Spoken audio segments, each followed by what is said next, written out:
Welcome everybody. It is a very fine Monday evening. It is I, Banana Bread XD, with my co-host, Devo.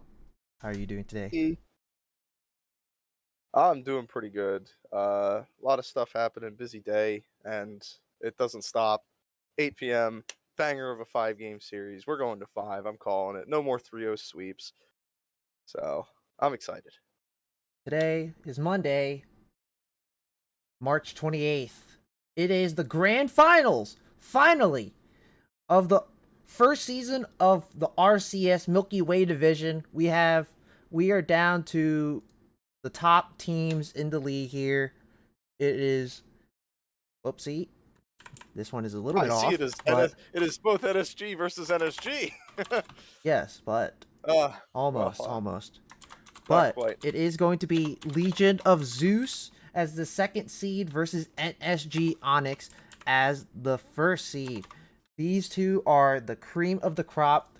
NSG came in a little bit late. They came in around the third week, if I remember. No, second week Oh, or NSG was something like here that. from the get go.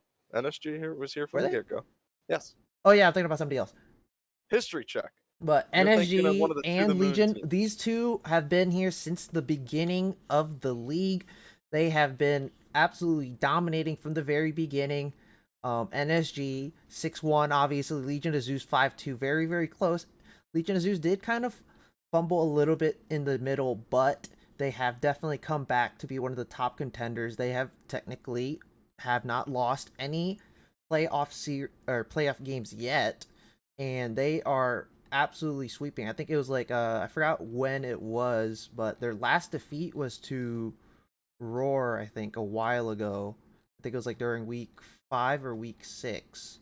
But after that, they have been pretty much undefeated since then. They have absolutely been dominating in the league so far. Yeah, I mean, as far as losses, I'm pretty sure the only loss that matters throughout the regular season was that they lost to NSG. So obviously, the regular season played best of threes. This is a best of five. I think they played NSG in week 4, so they've definitely had time to, better that synergy.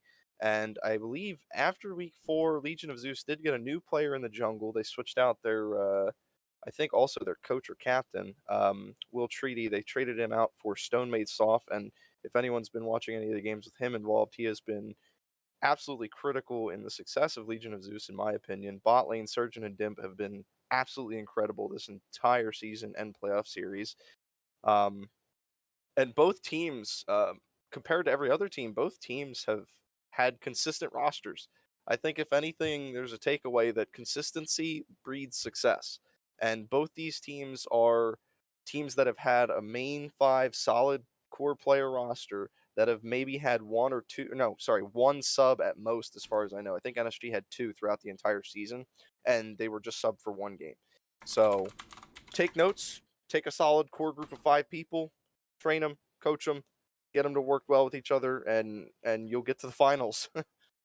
Yeah, definitely. Consistency is the name of the game. Both these teams have very, very few changes at all to their overall team chemistry. Both of them junglers, but it is going to be very interesting to see what both these teams. NSG came from a reverse sweep last week of Big Duck Entourage Ravens, and Legion of Zeus came from a sweep of the fourth seeded Glacial Frost. So we're gonna have to see how this goes here as we start transitioning here to the draft. As already we're gonna be looking at a couple bands here, and Trundle is gonna be the first band. We already know that Stone Made Soft made an absolute living off of it in that I Glacial think Frost first or series. second game. Like he didn't die until the second game, I think, and even then he only died a couple of times. I think he had probably one of the lowest deaths overall throughout the entire series. Now, obviously, they played 3 games. NSG played 5, but I mean, his consistency and safety. He knows where he can push his limits and when to pull back and stop that aggression. I've seen him jungling. He plays pathing really well. He seems to read the enemy jungler really well. I don't know how he's doing that, whether that's just blind intuition or organization is doing the research on this is Morgana Zac ban, a Vex ban, a Jhin ban. Vex has been one of those champions that has been almost, I think, close to 80% picker ban throughout every single playoff series so far. So it's not just one team that's been picking Vex. I'm pretty sure everyone's picking Vex here, and not a surprise. Jinx is actually the highest, I think, or one of the highest as well. A lot of teams prioritizing these champions like Viger, Vex, Jinx. I think the only really respect bans coming out here is Morgana, because I know KRC plays a lot of that mid, as well as the Jhin, one of Surgeon's specials. As a Vayne picked up to match Jinx? No, it could be Vayne top. I don't think I've seen Damodar Meshi play that, but I Ooh. wouldn't put it past him. Gotta like the Uh, Lulu takeaway here from Karma Divine. Karma Divine is does like to play a lot of those really strong enchanters, and Jinx as one of those big hyper carries does love to get buffed up a lot there. But Jinx is overall just very flexible. She can pretty much play with anything. Vayne not gonna have a fun time early. Jinx is very abusive. She's pretty much pick or ban. Vel'Koz being hovered, and it's going to be grabbed here. I'm assuming that's going to be for KRC in that mid lane. Vel'Koz is one of their very tippity top picks. So very curious to see how they're going to pilot it in this game here to go against Legion of Zeus after coming off that really big sweep.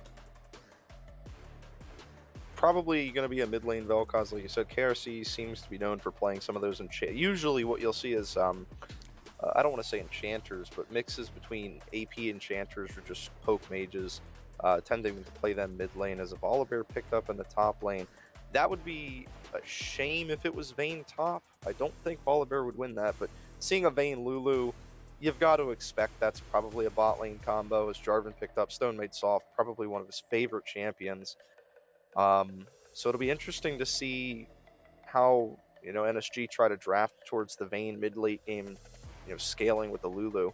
Karma banned out. Karma Jinx pretty disgusting as well. Kind of matched that Lulu Vayne Enchantress meta in the bot lane, and a quirky respawn ban for the mid lane. I don't think Acid Coconuts played too much of that, but an Urgot ban in response. I mean, maybe they think it might be a Volibear flex pick into the jungle. I know Volibear. I don't think Volibear's really been that popular lately, but definitely someone who can do both. I don't think his jungle is as strong as it once was, nor is his top lane. But obviously, players with experience on this champion, that matters more. So, and an Annie ban.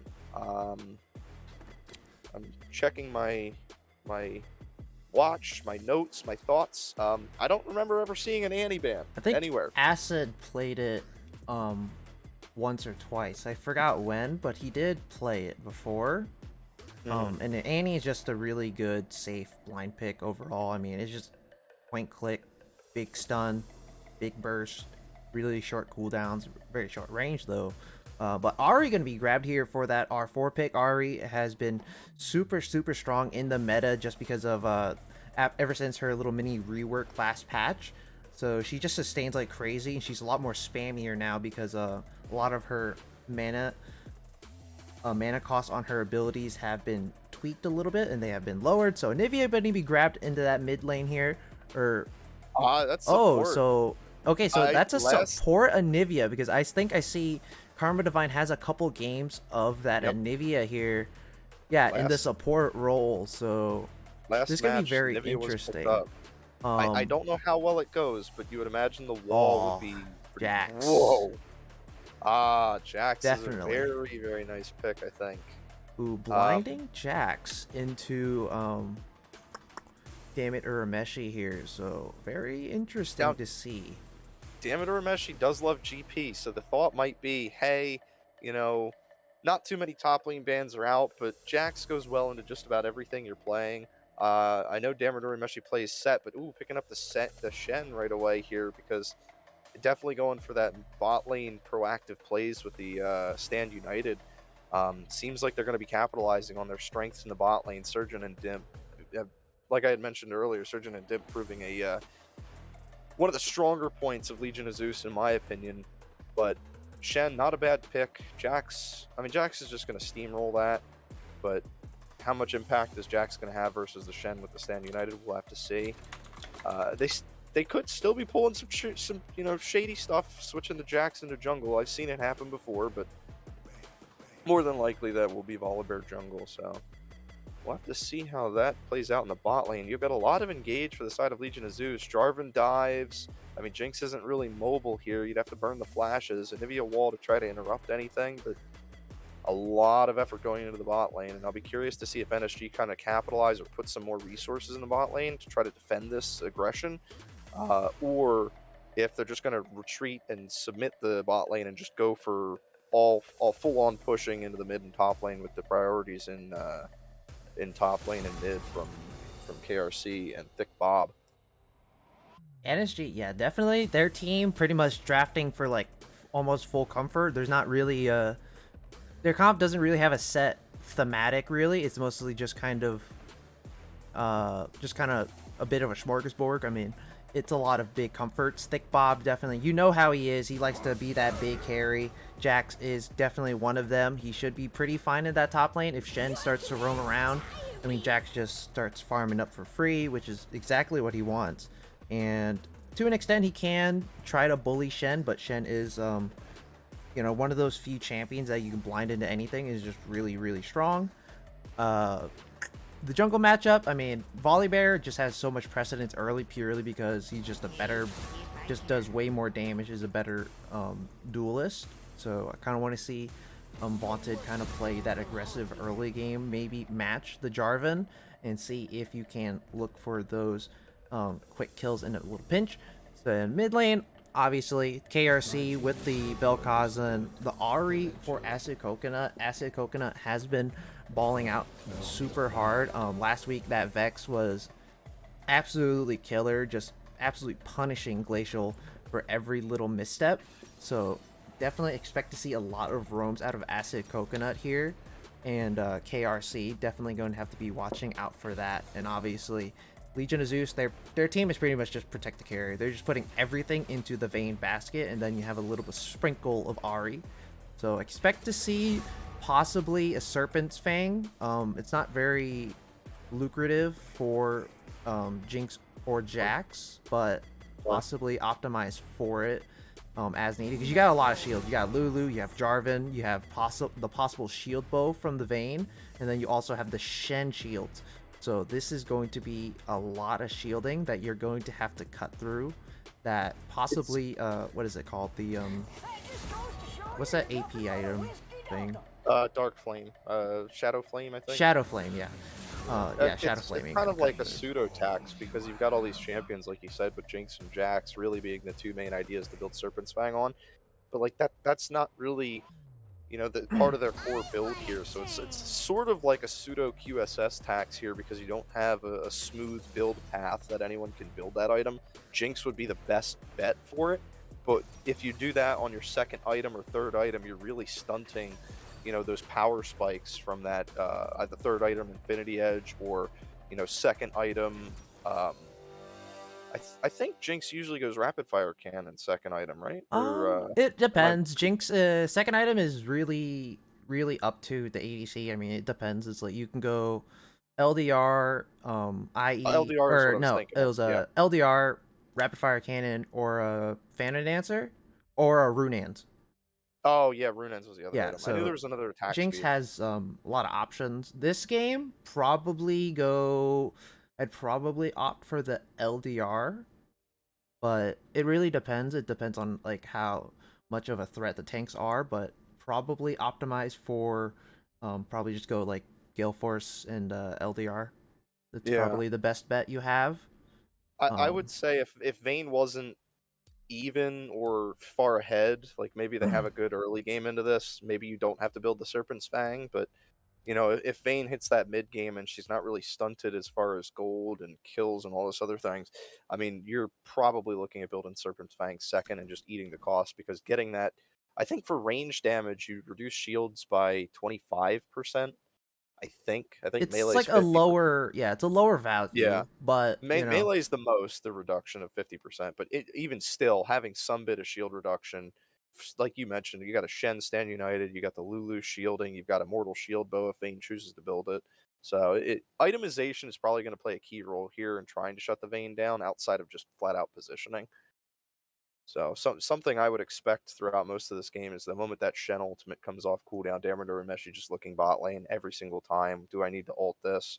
And maybe NSG can kind of spread the Shen out where he doesn't want to be, trying to force the Stand United into things like mid lane or those jungle duels, like you said, with Volibear having that advantage. However, I think StoneMade Soft probably knows this matchup as he seems to play Jarvan a lot, and Jarvan does have a little bit more utility in ganks, so it'd be interesting to see how everyone plays out their pathing and I guess attention for where they want to focus on the teams.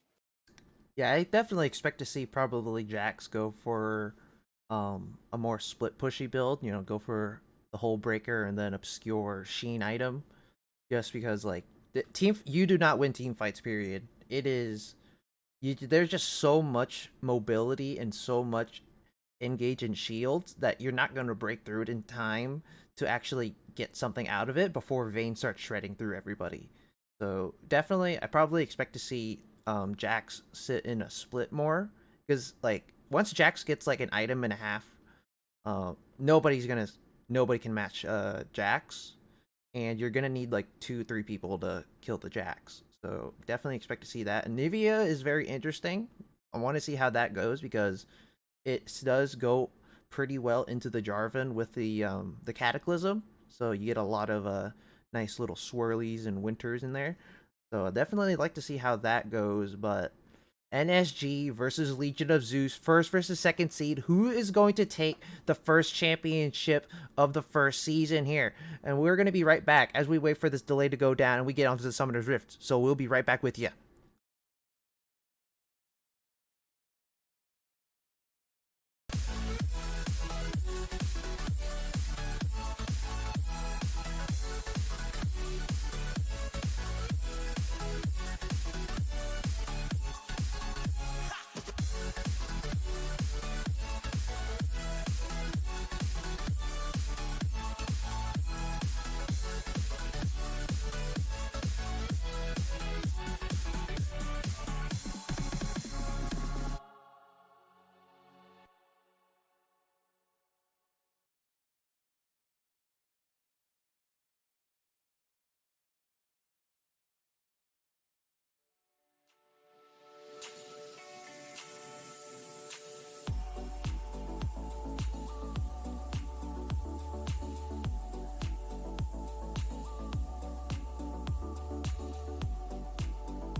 Memories die out too hard. When we were traveling mountains, used to find the loudest seas. We set down by the fire, knowing we could aim higher, but we didn't know that yet. So if you want something to hold on to, gotta find it first. But here I am, sunny laying under palm trees, waiting for the summer, knowing there's nowhere to go. 'Cause I am happy on this island, wanna be my farmland. I don't ever want to leave, I'm in a tropic club.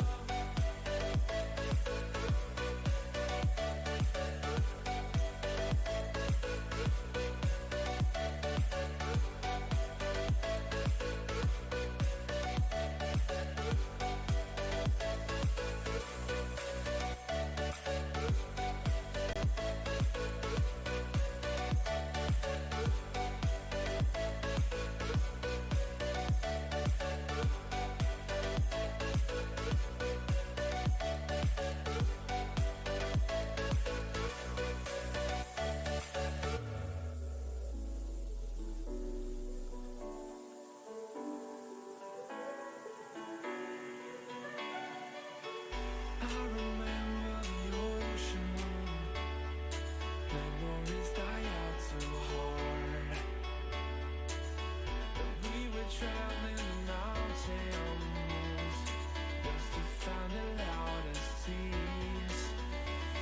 We set our mighty fire, knowing we could aim higher, but we didn't know that yet.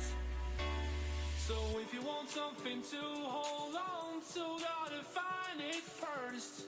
But here I am, 'cause I've been laying under bombs. Welcome back, everybody, as we get back onto the Summoner's Rift for the first game in this Best of 5 series in the RCS Milky Way Division Grand Finals here.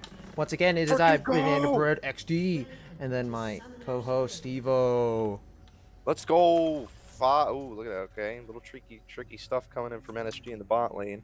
They might sit here to. Oh no. Okay, I thought they were gonna go for the expected invade from LOZ. They've done this before, but they just check the bot lane. They leave Thick Bob down here. Now, as we mentioned before, Dimp's position, the Lulu standing in that right outside that river is kind of hard to catch out unless you have something like a Volibear stun. But I don't think Volta Dream wants to waste that. But it looks like they are just going to reset, go back to normal. And Stonemate Soft does put a defensive ward down near his Raptors. It'll be interesting. Vaunted is starting blue buff, so the idea might be blue buff Gromp, then go for the Raptors. Maybe. Or blue buff Gromp Wolves, then go for the Raptors. But we'll have to see how spicy Vaunted's feeling. But love the defensive ward, understanding already that Volibear probably wins those duels in the jungle, so mad respect from Stonemate Soft. Wait a second. Stonemate Soft has first strike. Huh. Interesting. That's new. Let me see what else he took. Okay, so this was purposeful. Interesting. So definitely something new coming out. Full Probably. AD lethality Jarvan? Question mark? Maybe, I don't know. Yeah, definitely get an influx of gold because Jarvan does do a lot of burst damage. That's true, and I don't honestly. I mean, what other rune could a Jarvan take really in one of these situations? You go for full nuke and Conquer, Grasp, Aftershock, Guardian. Yeah, I think Lead. Guardian's probably the next best, or Aftershock, because in this comp, if you ever do team fight, it looks like Jarvan is one of those in and I'm in. Like there is no in and out situations I'm seeing. I mean, Yeah, you go in on the Aftershock used to be really meta. yeah. But Good then trade. they nerfed it into the ground unless you build like you pretty much go like full. You tank. had to have resistances, right? Yeah, you pretty much it scales off of your current resistances. So Yeah. they kind of put that into the ground. So no more Lissandra Aftershock, no more whatever getting really I mean, you tanky. still could build it though. Yeah, I mean, but it's just like not as overpowered as it was before. yeah. Because before so it just made you obscenely tanky. Before. Yeah. Looks like Jungle Clear Vaunted is a little bit ahead in terms of CS, but as far as clear speed goes, Stonemate Soft does get to get this first gank off. Charm misses. Soft taking a little bit of damage under the tower, so it doesn't have the EQ. You might have to flash over the wall, and he is going to get away from the Sky Splitter. So that's a flash out from Stonemate Soft already at about 3 minutes. Very nice job for KRC walking back to the tower, reading the play there. Unfortunately, Acid Coconut burned the charm a little bit too early, and it didn't land. So after that, it's a little hard to kind of hit the combo sometimes. Obviously, top lane Shen is having a ton of prio against Jack's early game. Shen, again, is just one of those champions that is really good at dueling, and it's very hard to kind of out-trade Shen. So, with the shield, the W, and the Q if you get it to the champion. I think the Q, you get 3 auto attacks that do about like 5% right now. 5% damage, max health damage, so 15% max health damage over 3 autos on one ability. It's a lot. And you get 50% move speed. Top lane Jax is winning up trades a little bit. Volibear went bot, dropped a Sky Splitter. So I just realized Jax went grass this game. So that's very interesting. It is, I've seen it before. It's like a really big scaling option. And it also kind of helps with the sustain in lane a little bit. So like you get really beefy, and then you also like early ward. Ooh, yeah, drops a ward, so holds that on to kind of hop on out there. So Thick Bob didn't use. He still has another one, so wait I and think he's see if. baiting Okay, it. there we go. So he Oh, uses okay. it to get a defensive ward down a little bit shallow, but should be too bad there. As bot side, obviously, Surgeon is going to get bullied a decent amount there. NGG getting a lot of minion aggro. So obviously, this is kind of a lane that was to be expected. Jinx is up about 10 CS. Going to be lowered to about a couple single digits CS deficit in that bot lane. Obviously, the wave is pushing in. This is looking like a pretty nice freeze. So overall, both junglers are going to get their first resets here, and across the board, it's pretty even. There's deficits here and there, which kind of make it more even in favor of not really in favor of neither team. So first Drake's going to be an Ocean, and we're going to see, curious to see what kind of sauce the Summoner's Rift is going to give us today. Like other matches, I think we're probably going to see a more resolved laning phase. However, this first dragon, whoever starts it, I think that's going to really be when the teams kind of converge and some kills start to happen. I think a lot of solo kills are kind of out of the window. Even top lane, Demeter Rameshi, respecting that Thick Bob had a little bit of advantage, mostly from that grasp. I think the healing just kind of helped that lane sustain, and he just had to respect it, so he backed away. Some other players wouldn't have, as Stonemaid Soft is going to come in and Vaunted, so this is what I'm talking about. If he catches him, this might be the first kill, but ARC's there with the ultimate. Wait, Yeah, he doesn't see it. Oh, Vaunted he's Dream. gotta know. Okay, he's gonna know now here. And there goes KRC, gonna pop the ultimate. Does he get the scuttle? Does not. Stonemaid Soft does not have flash, remember. Top lane, holy cow. Jax gets the first blood there with the Sheen advantage. Gonna flash right on top of Stonemaid Soft, but he's gonna use the flag and drag wall, not coming out in time. Acid Coconut does have the Spirit Rush, able to get out, dodges out the Flash Frost. And overall, it's going to be a flash traded there from... Actually, Karma Divine also flashed there, so lots of flashes being used topside, obviously. Shen not respecting the Thick Bob 1v1 with the item advantage, gets taken down solo in the jungle. You know, unfortunately, nothing comes out of it, but you do get the first Drake and a little bit of cryo. That's pretty sad. I think KRC's ultimate just barely nicked the scuttle just to get the last blow on it. So Stonemaid Soft actually gets nothing out of that outside of a No, pink Stonemaid ward Soft that got he was clearing. the he got the scuttle. Oh, he did. Oh, I'm just blind then. Never mind. Well, never mind. So okay, so he does get a pink ward and a scuttle out of it. A little unfortunate. A lot of flashes were burned. But yeah, I think Demeter Meshi going Tiamat real early is a little bit of a item choice mistake. Usually Bramble Vest pretty strong against the Jax early on. Sure, he does have those magic damage every third autos, but it's not as frequent. Vaunted up here, really putting pressure on this top lane. Thick Bob less than half health, so he's just trying to give him a little bit of protection as the lane's kind of in a good spot to hold there, especially once that ward's gone. Demeter Ramesh, you gotta respect that. Does get a ward back in there though, so we'll see this coming. Is Vaunted's just gonna go straight for this Herald, and Stonemaid Soft's not level 6. He will be 6 after this though, so he is 6 now. You got to know that there's some objectives going on here now. Okay, he does spot it out with the Scryer's Bloom, so that should scare Vaunted away. Jax is a little over half health now, but Demeter Rameshi basically has full priority here, and he should with this Tiamat if he starts pushing. So Made Soft doesn't really want to pick a fight with Vaunted, I don't think. Yeah, so Trying to find something. Ping's coming out. They need to know where J4 is. This could possibly be a 2v2, and the top side Sky Splitter is going to hit Stonemaid Soft a little bit. Thick Bob's wave is starting to push out, so Demeter Meshi is manipulating the wave pretty well here. Again, like, the reason you take Tiamat on Shen is just because, like, obviously Shen has, like, 0 wave clear, so it's kind of like a old school thing, like, a long time ago.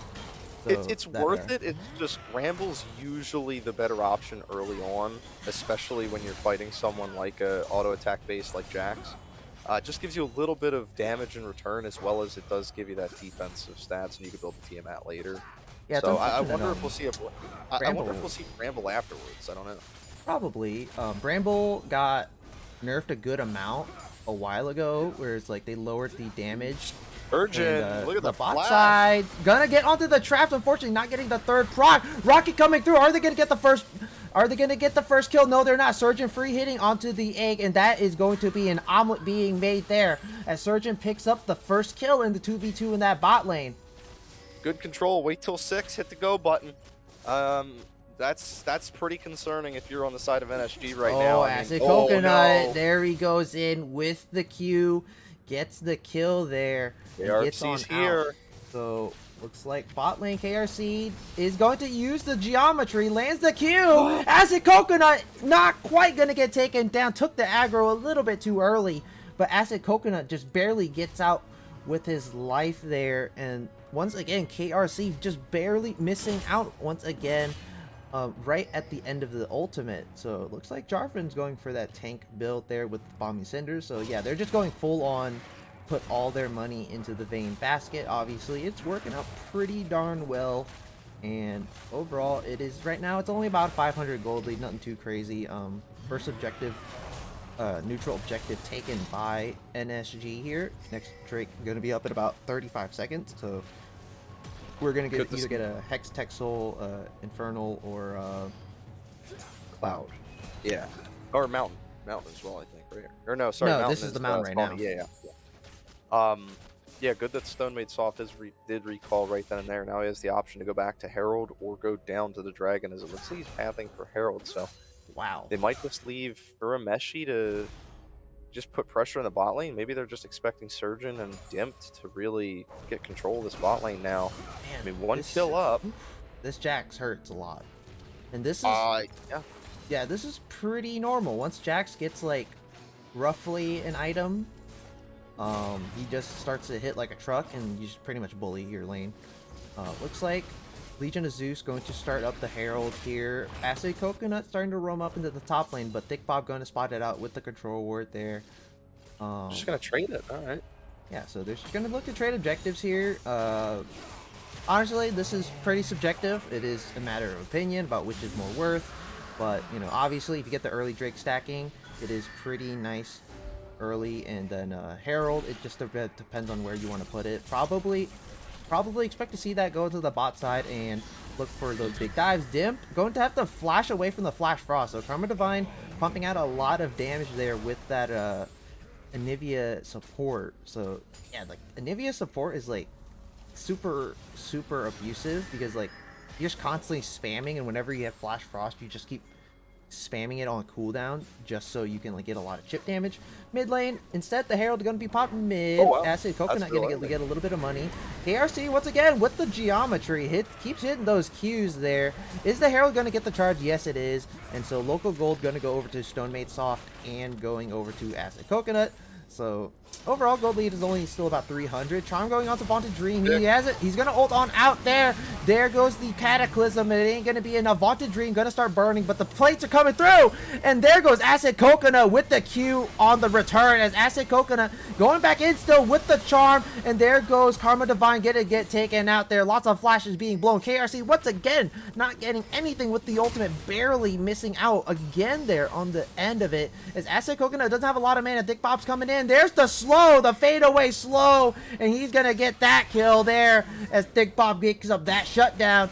KRC gonna take the blue buff away from Stone Made Soft, making sure he doesn't get anything else from the end of that fight. And finally, gold lead going to start being a little bit more decisive, 600 over in favor of Legion of Zeus here. As Stone Made Soft, what are you doing? You're gonna flash. Let's see if KRC has the geometry. You have the Q left, but instead Jax is gonna pick up that kill. Jax 3-0-0, 104 CS in that top lane.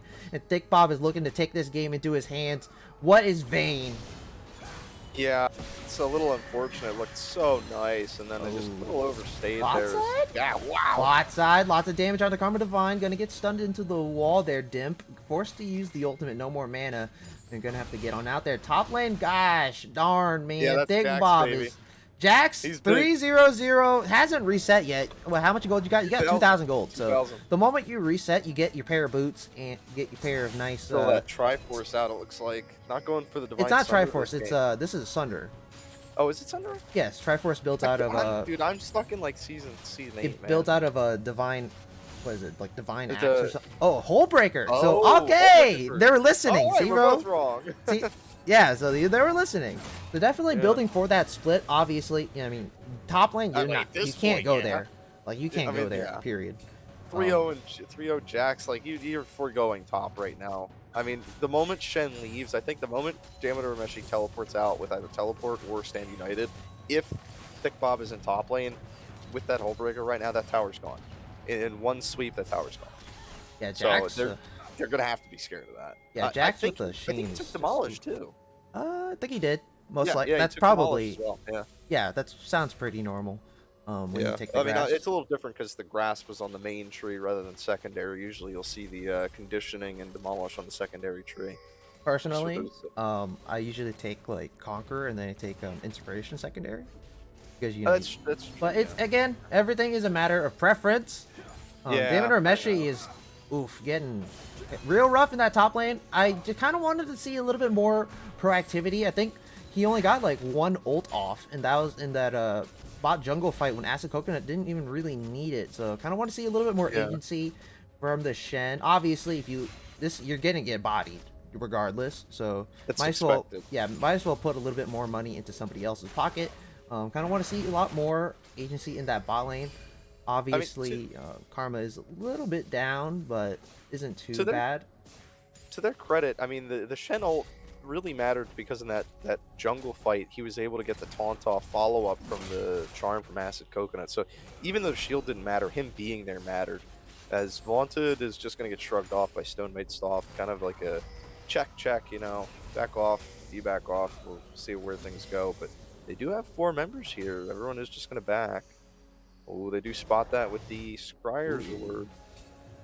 So Dim can go in there, clear that vision out. And they have priority now. Oh, Over Karma, Karma, you're going up a little bit too far there. As nice traps there, going to snag up 3 of the enemy, and Flag and Drag not going through. Karma Divine able to get out safely there. Unfortunately, has to blow the flash. A little bit too aggressive there. KRC and Vaunted are going to be spotted by the wards there. And so, looks like it's going to be a Hextech Soul. And there goes Stone Maid Soft going in, but surprisingly, nobody turning onto that. Right now, bot side, they're kind of playing around this Drake. Definitely, Legion of Zeus do not want to get that Drake stack going, and they want to try to stop it as fast as possible here. Obviously, Shen does have the ultimate. Jax also has the teleport. This would be a really disgusting 4 dragon soul, or 4 dragons in the side of LZ if they could pick it up. I mean, imagine those attack speeds on the Vayne.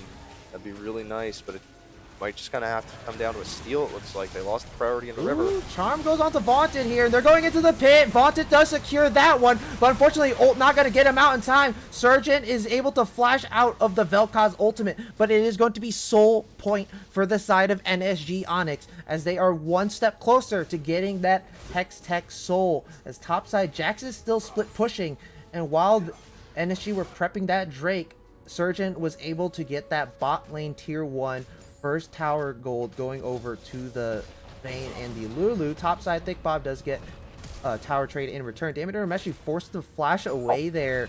The power of the Hullbreaker Jax able to absolutely terrorize that tower. I stand corrected. Shen can be there and the tower can die in one full swoop. That's okay. Doesn't really matter anymore. Hullbreaker just really putting on the amplified damage. I think it also amplifies demolish damage, if I'm not mistaken. It amplifies siege minions. Siege minions, okay. I forgot if it was also champion damage to towers. Yeah. So you deal bonus damage to towers, and you deal, and your siege minion, the cannon specifically, gets like a little buff, like they get like more armor and stuff like that. I don't remember specifically, but something like that. So it's. I think it does amplify demolish then. So so it's 20% like overall increased damage to towers. Like Yeah, I don't know if that stacks with demolish. If it did, that'd be kind of nasty. Well, no, demolish is a flat amount, I think. So I think. Yeah. So demolish is just like it scales with whatever the tower's health is, or no, it scales with your max HP. Yeah, so whatever whatever that demolish value is, it just gets amplified by 20% more, I think. Okay, then. So yeah, it's like physical damage of your max percent of your max HP as physical damage to the tower, and then 20% of that. So I wonder if Thick Bob's. I'm not sure how that goes, but oh nope. Yeah, it also gives you armor and magic resist, and it gives your cannon minion 200% increased damage to towers. and 113 extra armor and magic resist. Point is, a lot of split pushing. I wonder, I think they're going to send Stick So- Bob down to bot lane now, as it looks like the rotations are coming in just a little late here. Yeah, so going From for the side that of NSG. Divine Sunder here, the Jax Yeah, is. so now he's going to finish filling that out. Okay, that makes a little more sense. Yeah. All in all, though, even though they are on Soul Point, I mean, OZ, Legion of Zeus is up 1.2k gold right now. Ooh, I know there's that a catch onto Acid Big Pick. Coconut, but not Yeah, too just much. I all mean, right it's out. Ari. I mean, Yep. you have ult, you Uh, pretty much get out of jail free card. Not a lot of follow up. Pretty slow. Yeah. The Vaunted Dream, the rest of NSG are going to be in that top side here.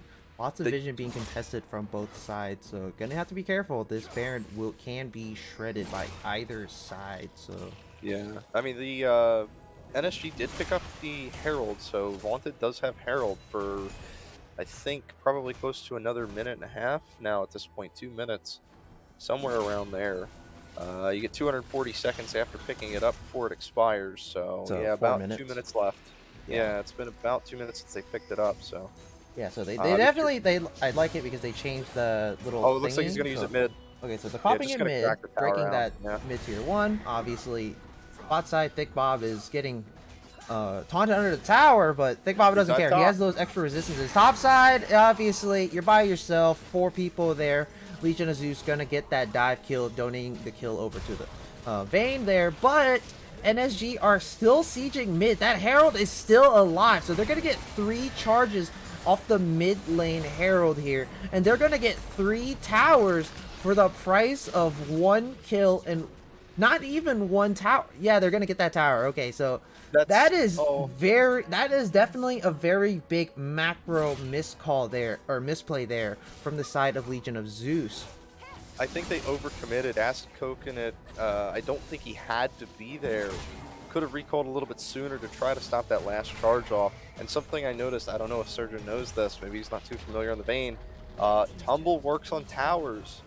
There was no Tumble auto attack resets. You even get the amplified damage from Tumble on these tower auto attacks, so a little bit of a pushing mistake there, and that might have cost some precious time here for this dragon setup.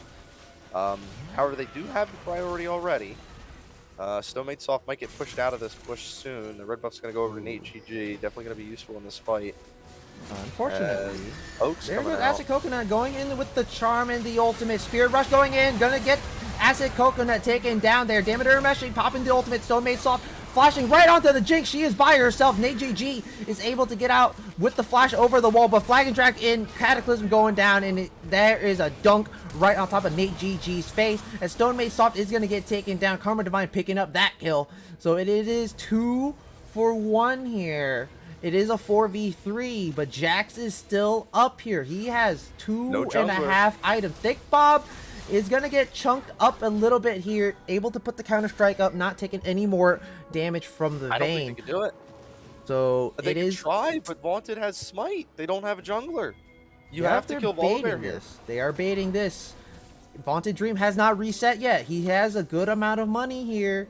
Vaunted gonna have to be real careful. Damiter Meshi does have the flash, so could look for that flash upon Sky Splitter chunking out Acid Coconut a little bit. And they stalled long enough that the rest of NSG are here. So now this is going to be a full-on 5v5. Battle lines are set. NSG have that full bot side.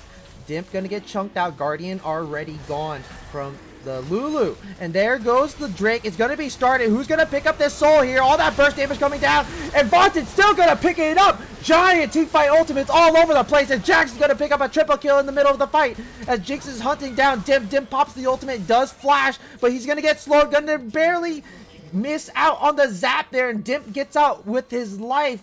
Barely, as NSG Onyx take the team fight win, get the soul, and Vaunted once again with those clutch smites here, and they're going to get the Baron to continue their siege and break the base open pre 30 minutes. A little unfortunate. Just those offset timers. As Stonemaid Soft had a little bit of extra time, or a little more time taken to get to that dragon fight, as NateGG and Karma or KRC were able to get there before him. But that's one of those costly decision choices where you lose an entire team fight. You lose the soul. Sure, it was a 50-50, but did it have to be? Did you have to die for the Jinx? You know, stuff like that. Those small decisions lead to teamfight losses, Dragon Soul losses, Baron losses, and now what was a 1k gold lead for the side of Legion of Zeus, we're 8-8, and NSG's up almost 4k with Baron buff and a Soul at this point. A Jax that is 6-0-2, 2 items in. It's looking pretty scary right now, and you're probably looking towards Acid, Coconut, and Surgeon, like, please help us, please carry us, we need to do what we need to do, and get those CC locks on these prime targets like the Jinx and the Jax at this point. They've done a good job so far, but it's the follow-up that's just really kicking them in the teeth here, as NSG is just going to run it down mid lane with this Baron buff and Dragon Soul, that Jinx with the attack speed. She's got to love it. Yeah, Jinx, going for that Phantom Dancer's second item there. As we said, it is definitely one of the many itemizations. Obviously, armor and shields are not a problem right now. KRC got a giant ultimate on the back end there and absolutely shredded Surgeon. So, just very nice job. And NSG stayed alive the entire time, just able to pump out the damage. And Jax is just, doing Jax things. Super Fett pretty much has not been put down at all in this game. Was just free farming, just getting solo tower gold all over the place. Already has the Thorn Mail, so 3 items. Jax is 1 item above anybody else on this map right now, or on anybody on the side of Legion of Zeus. So Jax is pretty fat. He's level 16 at 26 minutes. He doesn't even care if he's under the tower. Damon Rameshi is 3 levels down. He doesn't care. He's just walking up to the tower, demolish, does half the tower's HP there, especially with the Sunder proc. His Dip is going to get combo. Karma Divine, that is not a support Anivia. That is pseudo undercover carry there, as the bot tier 2 is going to fall, top tier 2 also falling down. It's going to be a 4v5 on the map for the next 20 seconds here, as Jax is still being a menace to that top lane. Darren Meshi trying to clear the wave, but he just gets absolutely chunked. Charm landing onto the Jinx there, as the tower's going to get shut down, but a fat Cataclysm on the backside ain't going to be enough, as they're going to lock everybody else also. KRC getting a giant ultimate, finally getting something with it, and going to pick up a double kill finally, as once again they're going to keep continuing this siege. It's going to be Lulu and Shen on the map, and shields aren't going to save you now, as Thick Bob looking to get the solo kill once again in the top side, but the Spirit's Refuge is keeping Damiter Meshi alive, but not long enough. Top inhibitor tower goes down, and looks like they're going to try to end this game here. Game 1 going to the side of NSG. Next time, Surgeon coming up in about 10 seconds here. But they're slowing it down. They're just going to take everything. They're just playing with their food now. They're going to take every single inhibitor here. Elder Drake coming up in about 2 minutes. So you definitely don't want to burger flip that one. No, I don't even think if you could burger flip it. You even if they did lose a team fight like that, there's no way that Legion of Zeus could capitalize and win the game from that. You'd have to do that twice in a row. And it would have to be a pretty one-sided team fight, but I really don't see that one coming through. At this point, I think if you're Legion of Zeus, just start thinking to yourself as in your players' heads, like, all right, let's reset. We had some really good plays there, but some other things happened, and let's just assess, unwind, get that game 2 mentality, and hit the next one with hit the deck running next time. But right now, for the next 4 more minutes or so, they're going to be playing PvE. Player versus environment is 2 super minions per wave. For those that don't know, whenever you get all 3 inhibs, you get 2 super minions per wave instead of 1 per the lane that the inhib is missing. This is to try to help emphasize on the fact that you've gotten 3 inhibs and really put the pressure on. The only downside to this is that means 2 super minions per wave going into the pocket of Vayne. So Surgeon is going to be picking up about 100 gold per super minion. So this could help them in the long run if they're able to stave it off. They do have 1. Oh, Dim, you're just gonna get dogpiled again. Gonna get put on the trap. But KRC not putting the full ultimate, instead going for the J4, but they're still gonna pick up that kill. Root onto Thick Bob, and it ain't gonna be enough. Vayne is in the backside trying to get an AGG, but it ain't gonna do anything else there. Thick Bob getting charmed under the tower. Gonna look to possibly dive the fountain, but that is going to be it. They're gonna start targeting the Nexus now, and that is going to be game 1, going over to the side of NSG Onyx. Yep, and that's an explosive way to end it. I mean, that one team fight was absolutely crucial. A pretty neutral game, more or less, back and forth throughout the entire early and mid game, and then it's just one team fight that swings it. So yeah, just like I said, game two, hit the deck running with that, and I think it's kind of funny is that first strike on the Jarvan, I think it netted him maybe 100 gold, so it really didn't do too much for the Jarvan in this situation. I don't think that's obviously the reason they lost or anything, but it is kind of amusing seeing those choices. Always admirable to find these oddball things, but sometimes the payout uh, isn't quite worth it. So we'll have to see what other spicy stuff they can come up with. I can't even begin to imagine who did what damage wise, but I would imagine that Thick Bob had the most. Uh, Yeah, I yeah, I would mean, imagine Thick Bob is he actually didn't. It 16,000. was the Ari did the most, Oh, really? but it was not by a very wide margin. It was like, or actually, wait. No, no, no. That's Whoopsie. Vel'Koz. Oh no, wait. This is Vilkaz. This is Jax. This is Ari. This is Jarvan. This is Shen. I mean, this game. I mean, on paper they had a pretty good draft, but Yeah, it wasn't they just bad. It didn't was play like at all to the draft. Like they had zero proactivity around the map, like none whatsoever. Like you didn't go bot. You went bot like once. You get spotted, and then you just never go bot ever again. Yeah, you would It's expect like more when you have the Shen ultimate. I mean, you forego top, you expect you're going to lose that to the Jax. No Bramble Vest built in. I mean, Tiamat's nice, but you want to build some. I mean, Ninja Tabbies isn't bad either, but even Warden's Mail, like anything else to help you in those 1v1s so you don't get chunked out as much. And then just focus bot. Every time you have Stand United, Jarvan, hey, I got Stand United. Go bot. We'll dive him. Easy peasy. Even if Volibear's there, easy peasy. It's a 4v3. I give you a 500 health shield at level 1. We got this. No problem. I mean, Surgeon clearly shows that he can pop off in these skirmishes, but it's kind of hard for him to when he's staring down the barrel of an 8-0 Jax. yeah, just I expected a little more proactivity because I mean, like the comp was pretty darn good. It's just you didn't really play towards the strengths because obviously topside was just you're just gonna get dogged no matter what. Like once Jax got like maybe like a component or two, that was it. It was over. And then It, like Jax is just gonna run train. So you might as well just kind of yeah, concede it completely, and then cut your just losses. just cut your losses, or just put the Ari in the top lane because Ari can escape. Yeah, So I mean, she's also got ranged wave oh wait, clear I too. forgot. That's the Acid other Coconut thing. didn't take teleport. So I mean I mean, you either you way, still could you still could opt yeah, just for it. clear It's the nowhere wave. near as good. Yeah, just to clear the wave from But the Jax. yeah, just definitely expect to see a little bit more next game. NSG, their team was comprised fully of just a lot of comforts. So definitely expect to see a couple respect bands going out that way. And Jax for sure. Jax first ban guaranteed. probably second phase. Because the No, struggle first is phase. like they Phase. picked the Shen into the Jax. Yeah, but they did not play around Jax well at all. And no matter what you pick, whether it's a counter picking yourself, if you let the Jax through and do not play to your strengths and just let If you that do limping not horse dog die, Jax early, Jax will dog your team later. That's it. even still, they didn't use the Shen to its fullest, and they did not play around the Jax top lane matchup as well as they could have because they knew it was a losing matchup, and for some reason they tried to make it a winning matchup when it never was going to be. So I don't think they know how to play around it. So if I was them, Jax ban first thing Jax ban. Oh, it was only 8k damage to towers. I expected a little bit more, honestly.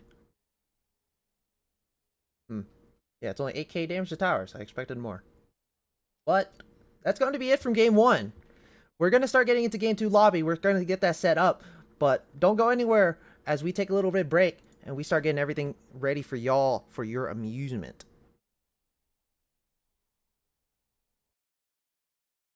To hold on to, gotta find it first.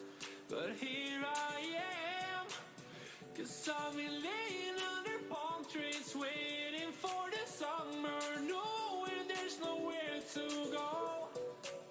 'Cause I am happy on this island, wanna be my farmland. I don't ever want to leave, I'm in a tropic club.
Welcome back, everybody, as we get straight into draft for game 2 here.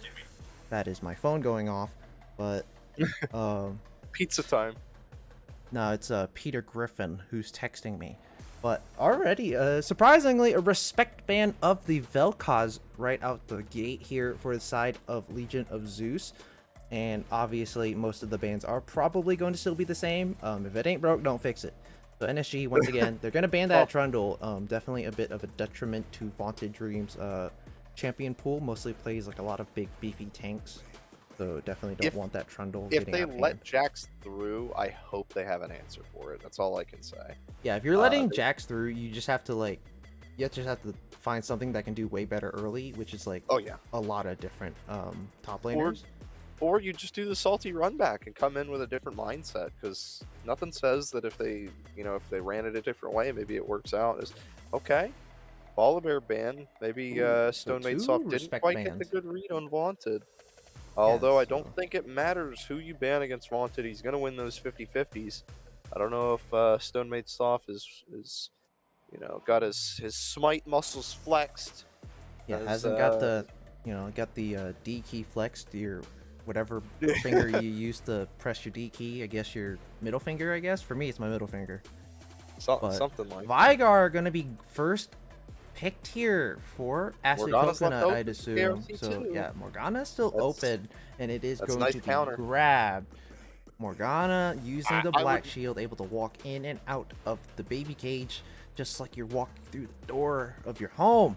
So Jinx once again still left open. NaGG didn't quite have the greatest game on it, but definitely going pretty even. Definitely able to put out the damage and living long enough in the fights to put it out. So Morgana obviously flexible, and we're seeing what Legion. Zeri's open. I mean, Zeri has been a hot contested pick. I don't know if she it got hard is. nerfed, but might see a Vayne again. Surgeon did like the tumble to try to avoid stuff like the Anivia stun. And obviously, in this case, KRC is more than likely going to be playing that Morgana mid. But Nautilus picked up maybe Kai'Sa. Kai'Sa's really strong with Nautilus, and we've been seeing a lot of pairs throughout playoffs with that as well. Ooh, It doesn't Nautilus. do bad in Jinx. Ooh, don't like that pick. It's good into Jinx, really, really bad into Morgana.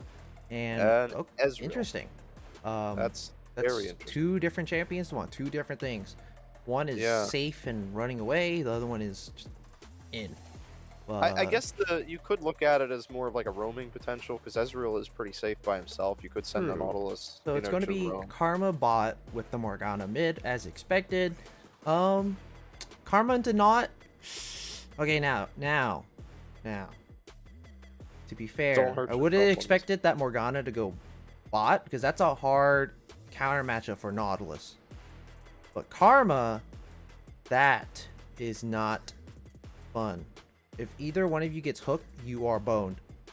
Capital BONED. Boned. Well, it depends on how much damage Surgeon can put out on that Ezreal, but Jarvan ban coming out for Stone Made Soft. I'm surprised they let him get it the first game. Let him do as I guess not so well. Slightly unorthodox build.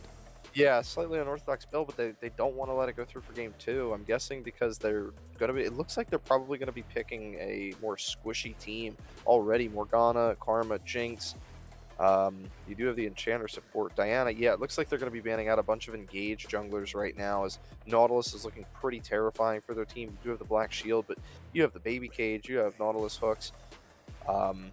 Really, I think Sejuani is like the only other really hard engaged jungler that probably would be picked up here. Maybe Zinzao or Lee Sin if you're proficient enough on it. And Cho'Gath ban, that's a little bit of a respect ban, I think. Thick Bob. Thick Bob's. Yeah. That's one of his good champs. That's one of his best. Kissed one. Yep. But for Stone Made Soft, not too much on the OP.GG here to really look at. A lot of different stuff, lots of mid lane mostly. I mean, does play Lee Sin, so that is one of his other highly picked ones. I think he played Lee Sin last week. Ooh, Nocturne? That's very interesting. It could use the Paranoia ult defensively. You see the Nautilus hook in, just Paranoia, and maybe it dissuades some engage or just kind of disrupts things. So you could use it that way, but right now, unless you're building a super tanky Bruiser Nocturne, I don't really see the front. Okay, Sejuani, yeah, Sejuani gonna be one of the engaged junglers picked up there. So lots of engage on the side of Legion of Zeus right now. Curious what their top lane pick's gonna be. Is it gonna be a salty run back of Shen?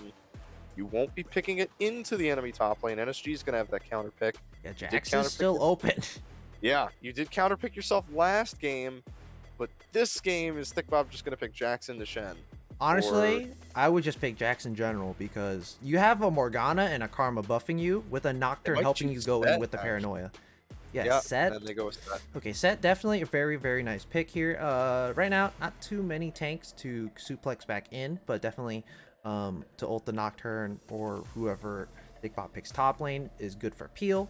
So Legion of Zeus, they got a lot of beef. They got beef. Oh my god, yeah. They're You putting all the beef for this like without a Ezreal doubt, Wyvern Jinx, damage. LDR second item cut down, and Nocturne.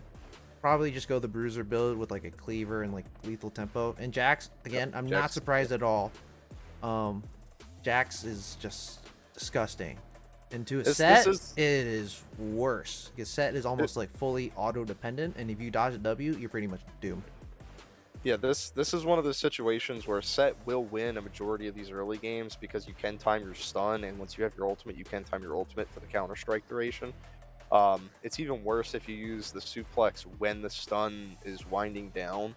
So you spend time doing an ability that goes through the counter strike, right through the counter strike, and when you're stunned in the suplex animation, so the timer doesn't really matter because the moment you land, the stun wears off. So realistically, you can kind of dissuade all of the duration of that counter strike and then just beat Jax's face in early. However, Demeter Umeshi has had some wacky builds with Set, so I genuinely think he could do it, but the problem would be his itemization, and he's probably going to bone himself from there, would be my guess. Hopefully, some coaches or through experience, he's learned not to first item rush Bork. Not that strong as you would think, not as good as people thought it was at the Yeah, beginning. Bork is Still, only good if you're snowballing. If you're not snowballing, do not build Bork. Bork is a terrible item if you're behind. it's also really bad first item because you don't need that first item. You are totally fine with a Gore Drinker, especially with this comp that you're running. You can build the Gore Drinker into another tanky item if you need it, and just be that front line because you don't need to fight Jax. I will reiterate that. This is another matchup where you do not need to fight Jax. You win 5v5s. You hard win 5v5s with your team comp. So again, I'll be curious if Snowmade Soft is going to put pressure into the bot lane, or with the Ezreal Nautilus being as safe as they are, if they're just going to say, all right, well, we're not really going to do anything bot lane, just pick something safe, and we're going to play mid and top and try to avoid this Jax getting snowballed to high heavens. So Yeah, I expect we'll to have to see see. like a lot more um priority in that top lane because the Set Sejuani definitely win the 2v2 against the Nocturne Jax. Jax doesn't do very well early because like unfortunately last game, I mean, Dameter and Meshi kind of let Jax do whatever he wanted, or like Jax, I mean, you put the Counter Strike up, Shen can't really trade anymore. So once again, Set is pretty auto heavy, and Sejuani kind of also auto heavy. So definitely want to see a lot of precedence into that top side. Try to put Jax down, get Set a little bit of advantage because top lane obviously is always just a volatile matchup, especially if it's two bruisers. Because then it's just, whoever gets a kill, the advantage just sways so heavily in their favor. But gonna be very interesting to see Nocturne. I mean, I probably expect Nocturne to just farm to level 6. Because Sejuani can't. You're not gonna invade a Nocturne. And I mean, you what don't are you going to gank with this pre-6 anyway? Are you going to Yeah. gank top lane? That's like about you it. don't have like you don't even have like your lanes. You don't even have pry outside of maybe top lane and possibly bot lane. So don't expect too many invades. Maybe bot side, but we'll see. Mid lane might. I mean, usually when you're playing into early game Vigar, he's trying to stall out for his Baleful Strikes to get their stacks up. So I think KRC might have mid lane prio against Acid Coconut in the early game, which realistically you're probably looking at maybe 3 invade attempts at most before 6 comes online for Nocturne. You also have a dragon fight that might happen, so you might see an early Dragon Force from the side of NSG if Dragon Force Dragon Force, yes, exactly. Through the Fire and the sounds like Flames is wanted a as really good like Power Ranger spinoff, 2008 band or something. Yeah, like 2002 Power Ranger spinoff. yeah. Well, like I said, Vaunted might try to force that dragon, the Dragon Force, to force the dragons. He can try that to just do something other than try to waste ganks onto an Ezreal Nautilus bot lane or into a Viger cage in mid. You do have spell shields for it, but mid is such a short lane. You're kind of risking it there or kind of pushing it. So, like you said, top lane's probably the only one that's going to have the priority right away for him. But also, top lane is the only lane that realistically looks like a gank pre-6. So like, I expect more invades even if he doesn't have priority. More short invades just to screw around with Stonemaid Soft or try to catch him when he's low health, or try to capitalize on really hard invades when you do have those off chances of lane priorities. I know Jinx can get priority pretty quickly with those rocket spams if you try to hit those minions, so that could be a thing, and you might see a Jinx turning to rocket form before that dragon's up to try to go clear the wave and then just run a dragon. Yeah, it's gonna be very, very interesting. Um, Again, like Legion of Zeus, they have a lot of setup. Their team has a lot of setup. Their team fight is absolutely disgusting. You have insane scaling in the mid and the bot lane. You have options for engage or disengage. So Jax is not gonna have a fun time with all that CC. Um, and like, and once again, I mean, NSG, they have a composition that is pretty much like full on comfort. Karma Divine, got the Karma, and KRC has the Morgana. So again, like, I'm curious to see how this goes because I was made to eat my words last game. I mean, in Get full ready to eat comfort, it just again. like again, like we're talking like in a perfect world, if they did this, this, and this, boom, win, bada It bing, never bada boom. plays out that way, Yeah, it though. never Never plays plays out out. that way. This is gold. Yeah, we try our best here, but the only thing that I am We're expecting or I want casters. to We're not see. prophets. Yeah, well, I mean, I'm so far a prophet. I called the Sejuani and set pick pretty on the nose there. Um, so I'll take prophet title, thank you. But something I am looking forward to, whether we call it right or wrong, is the rematch. And I don't know if we'll see it, but the rematch of Smite battles between Stonemaid Soft and Vaunted. Vaunted is, I think, 3-0 here. Was I it three think for there were. zero? I I thought it think was two it's because at it was the least two. Baron. It was Drake, and then wasn't another Drake? I thought it was just two. It was there were two Drakes. There were two Drakes at least. Oh, okay. So then it is Baron was three free. or no? Baron was free. Oh Baron was yeah, free. Baron was free. So yeah, it's just two zip. Is it Just two? two. Okay. Yeah, I it's thought just there two was zip a smites. third one in there. So yeah, No, it it's was two. I'm pretty two sure it was two. 0 2-0 for Vaunted. So we'll have to see if Stonemaid Soft can kind of even the score here in any of these Smite fights. Yeah, they just took so many unnecessary risks with like forcing a 50-50. Like, you don't need to force a 50-50, like ever. Just get priority. Your composition is literally meant to win team fights. Just take your time because they don't have neither side has poke, so you just kind of sit there forever. So you just take your time, and you just play and win the team fight. That's it. You don't need to force smites. You don't need to force 50-50s. You don't need to force nothing. You just have to wait for them to run into you because this is the Jax. What else is he gonna do? Split push? And that's it. Yeah, pretty much. So just kind of slow it down a little bit and take your time. Be patient. Patience is key. But, once again, as the spectator lady go down, we're going to be taking a quick little break as we get into game 2 between Legion of Zeus and NSG Onyx.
Welcome back, everybody, as we get onto the Summoner's Rift for Game 2 between Legion of Zeus and NSG Onyx. Once again, we're going to see some shenanigans from both teams here. They're going to meet in this mid lane. Let's see who's going to get it first. As Dip is going to get spotted, and he's going to flash hook there for KRC, but that's a trade of flashes already.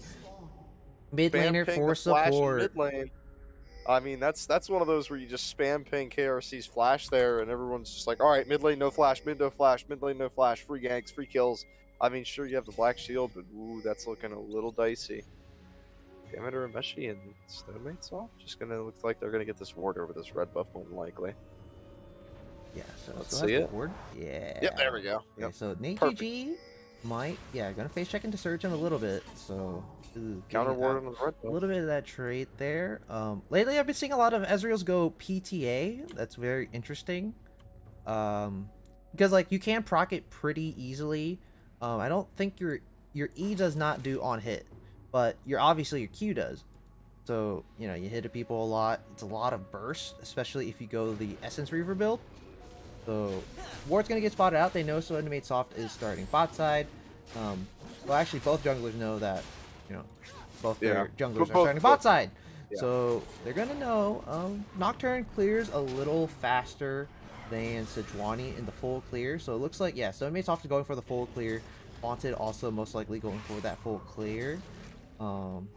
This is interesting. Meet up in that top side, so.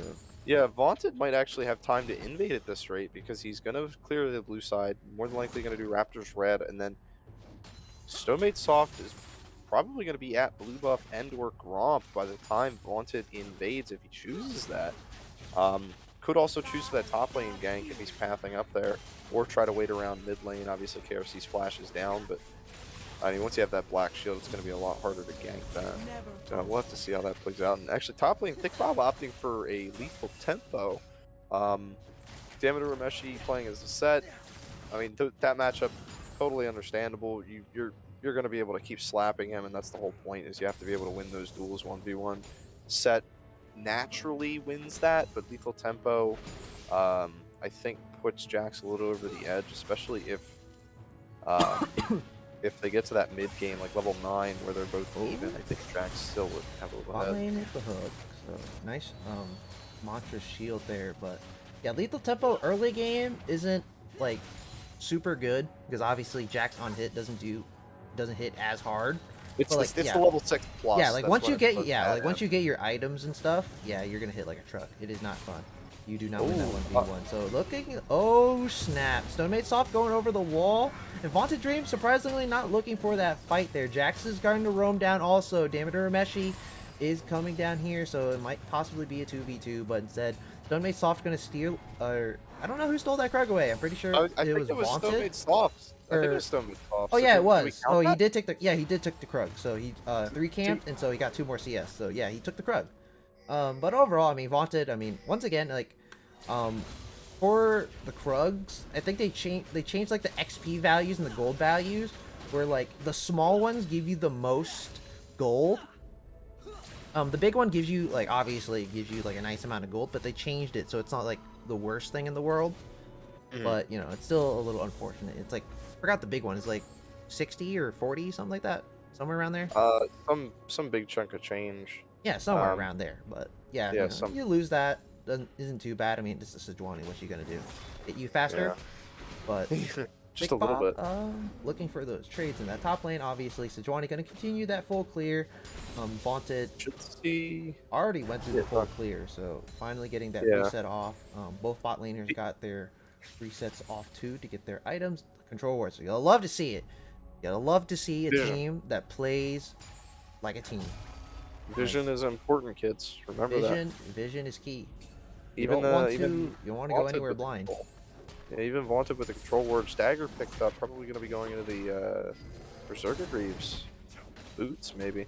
I don't think Stonemate's Soft is going to have a recall in time for this dragon, though, but bot lane did back with a little bit more change in Insurgent's pocket, was able to pick up a longsword and a tier. Nate GG only able to pick up that longsword. I thought that Stonemate's Soft might be backing a little bit sooner for this dragon, but it looks like they're going to forgo it. He's going for the top lane gang. Yeah, Thick Bob has flash. Stun onto Thick Bob there. Yeah, he does have the E, so Did I think Stone I Made Soft think Q? Yeah, he did Q. So he he did. didn't know Demeter that Meshi just missed the Thick Bob. stun. He missed the stun on the pull. Oh, he missed the Q. Yeah, he Oh, didn't that's get he unfortunate. did I thought not he Q'd catch the over the minion on the wall. back. Or no, he hit the. Wait, is blast No, coming up? Demeter Meshi's face breaker missed the minion on the back, so it did not stun. Oh, that's what you Thick meant. I'm Bob. talking about the Yeah. Sejuani Q. No. Sejuani Q did not connect. I Damn, didn't that's think, unfortunate. So Vaunted Dream gonna get this Yeah. first Drake of the game once again here. Dimp is don't know why you're coming here. You're kind of by He's doing yourself. dimpy But things. they're Leave him looking alone. for the collapse here. Vaunted Dream. Is he Wanted. gonna be able to? Oh, flashes over the wall. Doesn't get hit with anything. Is Acid Coconut? You're gonna get put into the death chamber here as flashing out there. NaGG is in the 1v1 with Surgeon, as Surgeon is going to flash over the wall with the Mystic Shot, getting the solo kill onto NaGG here in that bot side. But it is a Drake going over to the side of NSG, and now it is a 700 gold lead to the side of Legion of Zeus. Totally catastrophic. I mean, a little bit of a missed opportunity and not waste, but missed opportunity in the getting top lane.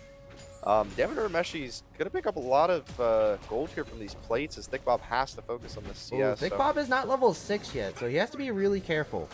Just he missed should be out fine on under the power like that. use W. That means that is going to be a little bit of a losing fight there. Vaunted Dream coming up. Demeter Meshi does have the suplex, He's got so the good look cooldowns for coming that. up soon. Vaunted Dream looking for it, as there goes the counter strike onto Thick Bob. He's gonna Q down, but Vaunted Dream gonna pick up that kill with the Q. Stone Made Soft coming up, but he's only going to witness his top laner's death. So, woo! Yep. Very sad. just a little bit I- of a couple misplays there from Demeter It's Meshi. so sad because they put these alcoves in here for exactly this. You just kind of run in there and wait it out a little bit, stall as long as you can for your support to come in, as well as your cooldowns. I mean, the suplex flash was a good attempt, but you didn't do it fast enough. The fear kicks off, and once you finish the suplex, you're kind of feared around there, and your cooldowns were just like 3 to 2 seconds away. If they were up, you probably had it. So it's one of those where you gotta stall it.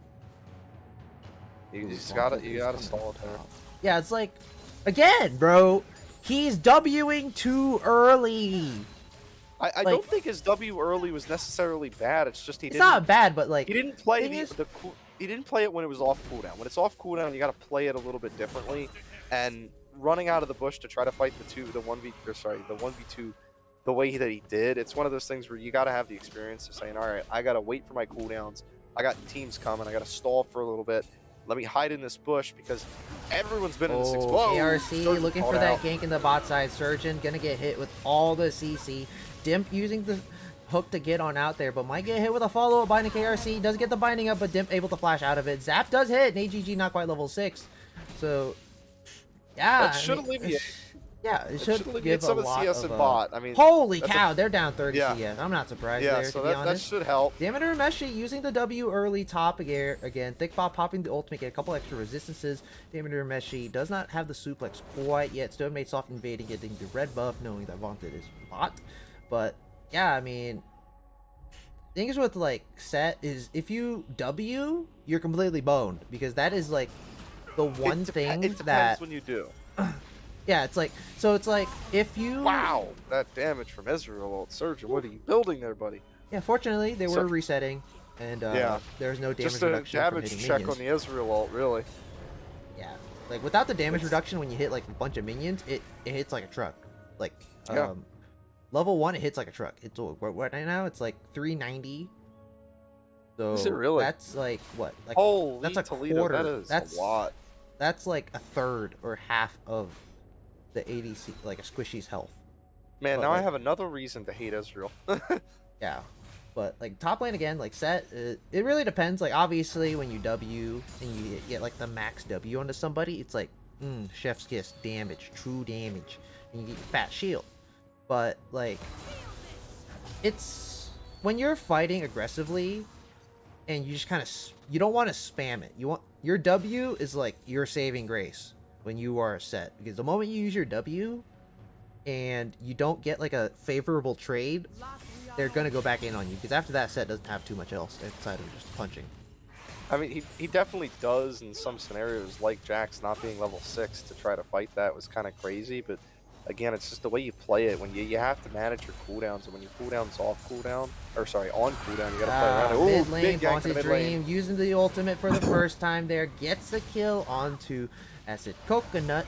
Stonemate Soft still 0-0-0. Does not have any KP yet. That's topside damage, especially using the Haymaker. Getting a little bit of chip damage. Going in with the few autos there. So Just burn Thick the Bob ultimate, pops the Thick Bob. ultimate a little bit early. So right now, Set is still pretty much winning a lot of these trades just because you have the Oh Vamp my Scepter. god. So, He's going for Bork first. yeah, like Bork isn't that bad as a first item. It's like you just have to. It is really- considering the comp that you want to do, though. That's the problem. It's like, thing is, it's a matter of like, so Set with Bork, obviously you hit harder, which is nice. no, You're not as no. squishy, or you're That is squishy. not how it works. You have one person who realistically you're going to be auto attacking most of the time in this game, and that is Jax. Jax is Ooh. able to dash away from you. Ooh, never Whoa, mind. Stonemate Soft going in here. Vaunted Dream gonna get taken real low. True Shot Barrage not going anywhere. Vaunted Dream once again gonna smite the Drake. Gonna secure that. Is gonna splash over the wall there. NSG, he's gonna get chunked out there using the cleanse early, but there is the Mantra shield, and KRC is able to get the bindings down, and Dimp is gonna get locked down here. NSG, is he gonna get the reset? Not quite yet. Ignite going down onto KRC. Gonna have to be careful. Mystic Shot still going out there, and no flash means no life. As KRC, why are you walking up there? Surgeon picking up another kill there. Gonna be 2-1-0, but a second Drake secured once again for the side of NSG, and Vaunted Dream got out alive.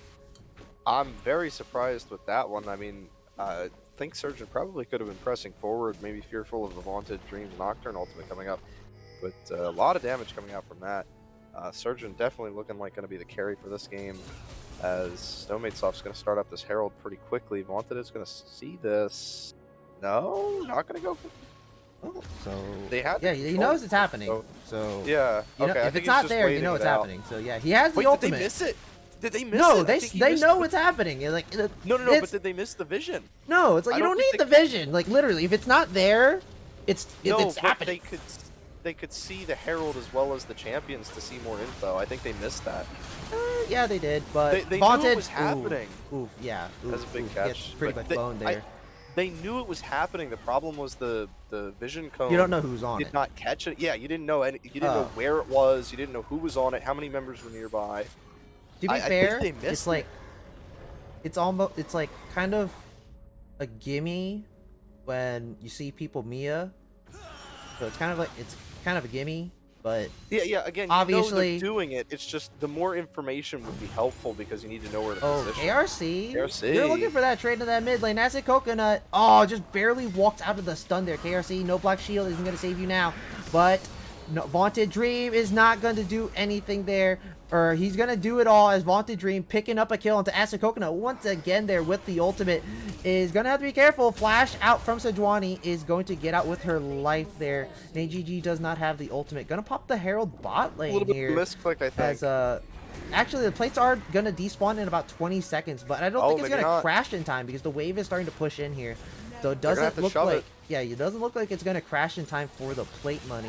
And doesn't even look like it's gonna crash in general here. As Dimp is walking up, gonna have to be a little careful as gonna get rooted up, lots of damage going through.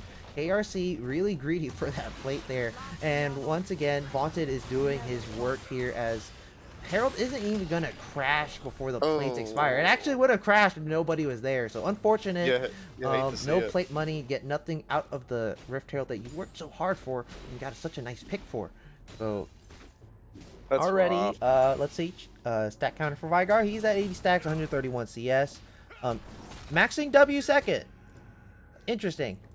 So I That's mean, that's very kind of like that's just like a small what is it? It's like a small thing that a lot of people just kind of forget or don't do. Yeah, I mean, not the gonna stun fault anybody duration for goes- it. Obviously, everybody I mean, learns we've all things a done little it. differently. But W stun- with Vigar, you don't want to max W second because it has 100% AP scaling. So as long as you're stacking and you're doing pretty well for it in general, because maxing your W doesn't do anything. It just gives you more damage and increases the mana cost. So it doesn't really do anything for maxing it. You just Yeah, want to max your E because then the stun just lasts forever. Like what? Like level 5 it goes stun, from it lasts. 1.5 to Yeah, it's a 2.5. whole second up. Yeah, it's So quite substantial when you do level those up. So maybe it could have been a mis. Oh no, he did put a third point in there. So not as long as stuns as normally expected around this level. Into the mid game for these team fights. Oh, big game Set top. going to get ganked. Unfortunately, misses the haymaker. Uses the suplex to get backwards, but flashing there. But leap strike going to secure that one. As that's its ultimate from both the top laner and the jungler. Drake's coming up in about 35 seconds here. Lots of prio already taken by Legion of Zeus. Thickbob going to get a bit of a push into the top lane here. He might get this. He might actually get the first tower here. He has a Triforce already. 15 minutes. So yeah, you're going to get the top that is a tower. good tower. Oh, but bot Oh, tier 1 barely. going to go over. First tower blood going over to the side of Legion of Zeus. First here, going over to that Ezreal with the Essence Reaver build here. So lots of priority by Legion of Zeus already around this Drake area. So they're going to think differently this game. They're going to stop the Drake stacking early. So it looks like this Drake is going over to the side of Legion of Zeus. But They could NSG still are postured try. for this team fight. Vaunted Dream doesn't have his ult for like another minute-ish. Doing the cage. And yeah, there's the cage to zone him out there. Black Shield going to stall him out. So it looks like not much else is going to go over. They're just going to kind of concede that Drake over. A Small little bit incremental of things. yeah, just probably didn't have to commit too much topside. I mean, Jax is already kind of winning. Oh yeah. But Especially you know, with the Bork built first, just you're gonna be losing these fights. I'm sorry, Seth, but yeah, you, into a you do Jax. not get it. Yeah, This is one. you do This is not get one of those times where Bork is the greatest. it's Unfortunately. very rarely useful outside of really beefy, Yeah, high it's health. very. It's very Actually, we'll rarely. see it play out right now. We'll see it play out right Yeah, now. it's like Bork is just. Yeah, unless like you are really fed and you cannot die, Bork is an option. But otherwise, you just go like Gore Drinker or you go Stride Breaker. Yes, that's usually why you build one of those items first. You get the tankiness first, because if you're even and you misplay when you have Bork, it's easier to misplay and screw up with a squishy item like Bork than it is to misplay and screw up with an item like Gore Drinker or Stride Breaker. You get more safety that way, and you get more utility out of it. I mean, also you look at the people you're going to be hitting. You're not really going to be auto attacking Nate GG, Karma Divine, KRC. You're not going to be hitting these people as much. You're not going to be getting as much auto attacks. Your goal in these team fights is to be tanky. And you're not going to sustain that Jax damage at all. No, Jax you're not. has a Bramble Vest and a Triforce already. Thick Bob is going to get caught out by Dimp here. Lots of CC coming down there. Not going to quite apply the proc, but there goes a jump onto the Sejuani, but she's very tanky. There goes the Super Mega Death Rocket. Ain't going to kill anybody yet. Vaunted Dream is the first one to go down, but Thick Bob is walking forward still. Demeter Meshi popping the Haymaker, but he ain't going to do anything else, as you're going to suplex a little bit too late there. Surgeon going to barely miss out on getting stunned there. Is going to get taken down by Thick Bob. Once again, another stun. 2 summoners used, and it ain't going to get you nowhere. 4 for 1 in favor of NSG. Yeah. I didn't want to say it, but I don't know if you saw the Haymaker with 0 energy underneath Set's health bar. Very early use of that. It looked like a good catch, but obviously Vaunted with that Nocturne ultimate can come out of nowhere. As well as the team follow-up, just a little bit too much damage, so...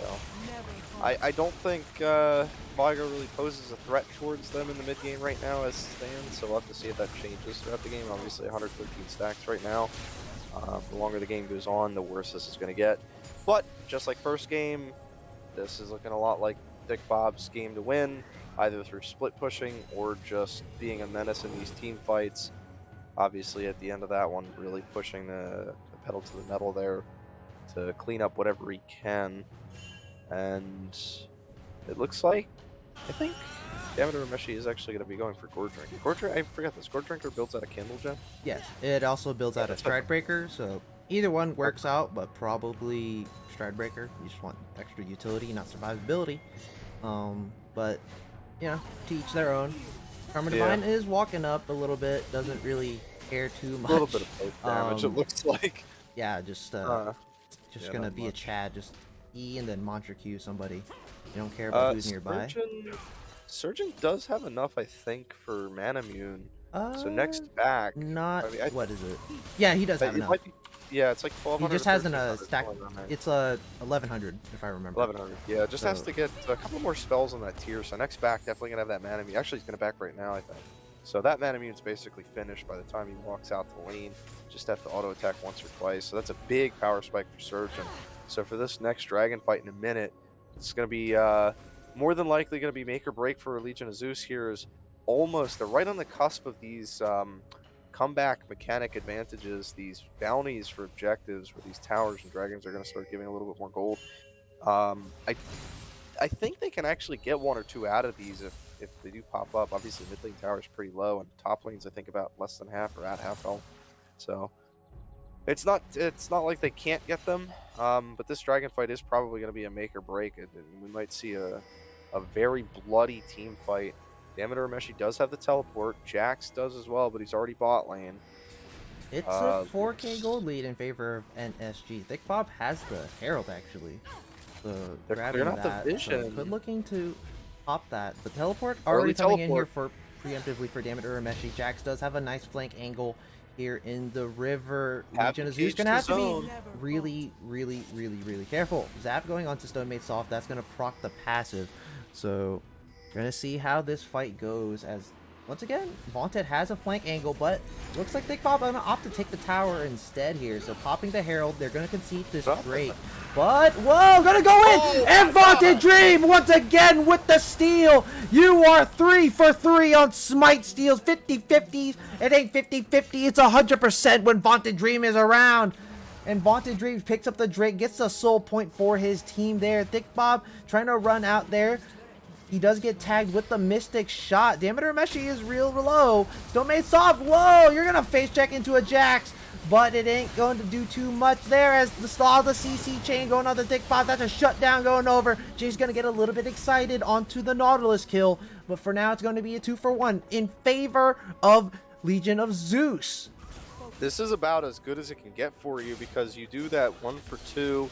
Ultimately, they don't get the dragon, but actually, sorry, it's not as best as it could. If they got the dragon, it would have been as best as it could be. But they do just barely meet that cutoff for that 4K gold deficit to see those objective bounties finally kick in. So now it's just a matter of can they get Oh, that's the CC onto the set there, and yeah, Set, you're done. Yeah, just done. You're done. But they should be able to pick up this mid lane tower pretty quick and try to capitalize on some of the gold from that. The problem, honestly, they have good, dragon priorities and control in these rivers, but Stone Made Soft is just not up to snuff on these 50-50s right now. Oh, there's the ultimate Vaunted Dream going in, gonna get rooted, flashing for the Ezreal, but Stone Made Soft gonna be by himself. Gonna have to be careful. You're gonna get absolutely chain CC to oblivion, but the binding does not land, and Jinx is going to be able to get out there. Pops the cleanse a little bit late there. Probably didn't need to use the flash.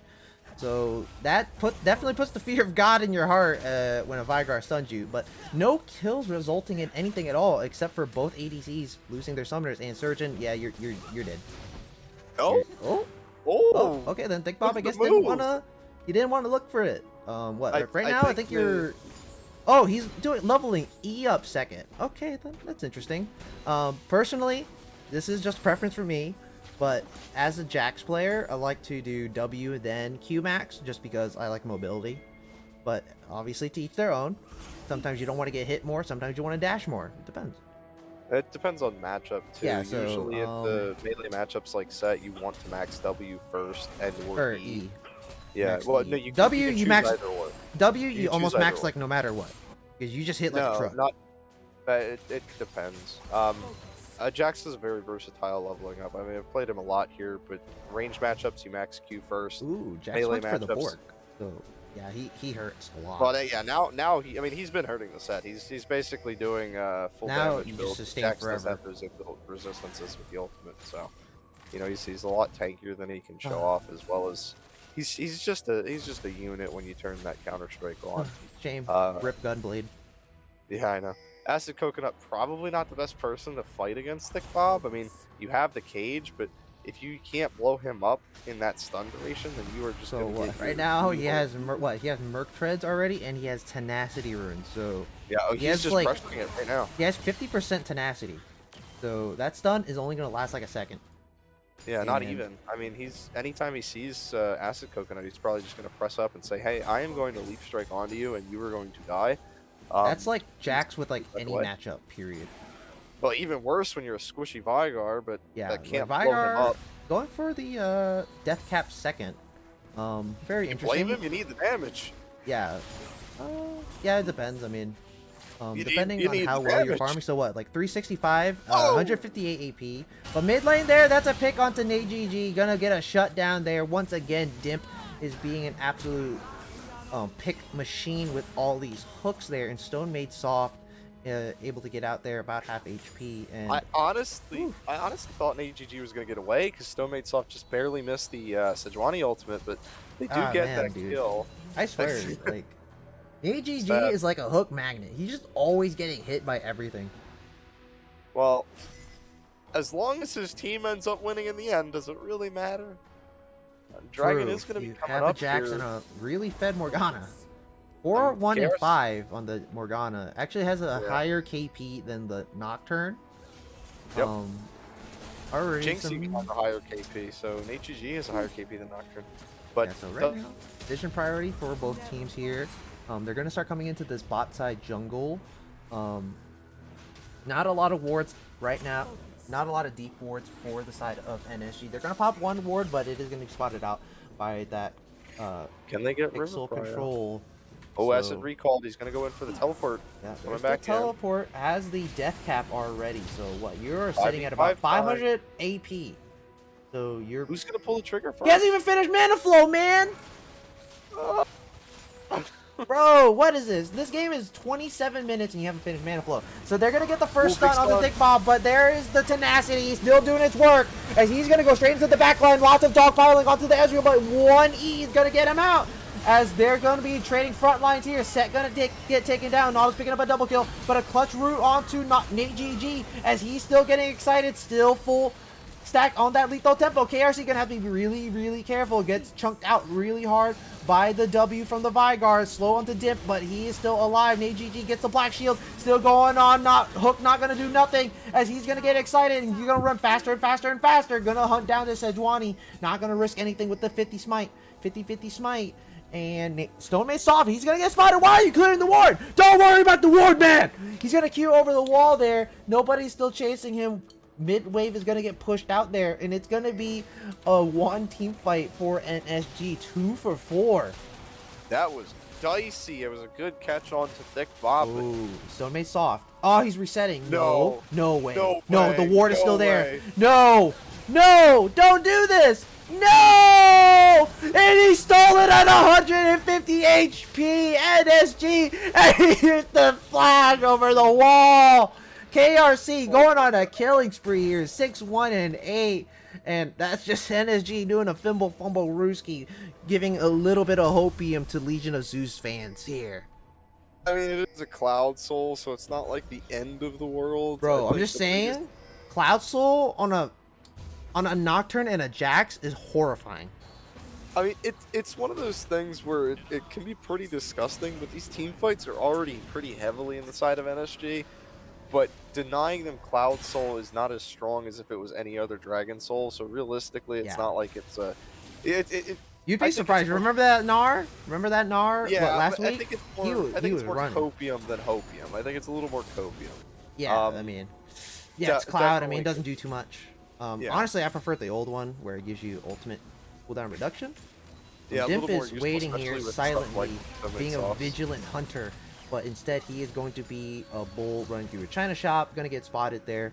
But yeah, man, like already, I mean, AGG is about to have the LDR. I honestly expected it to be probably second item, but probably still not prefer too the bad, attack and speed. probably not rapid fire cannon. Probably go for the Runeans, but you know, it still works. Jinx is Jinx. They're going to chunk Domain's off they're to gonna take a hit lot the of Baron. damage. Domain's off, yeah, getting a lot of chunk there. But That's yeah, that the thing about the Baron Baron is the damage. Baron shreds resistances. Yeah, So you do reduce definitely, damage. that's Baron why and like you Precious cannot is look for cool. fights with Baron aggro. You're just gonna get bodied because it's like per stack it's 0.5. So Stonemate's off walking up onto NGG. There does have the ultimate, so could look for that potential pick there. Jax is still pushing in that bot side, pretty much uncontested. I mean, you can't do too much.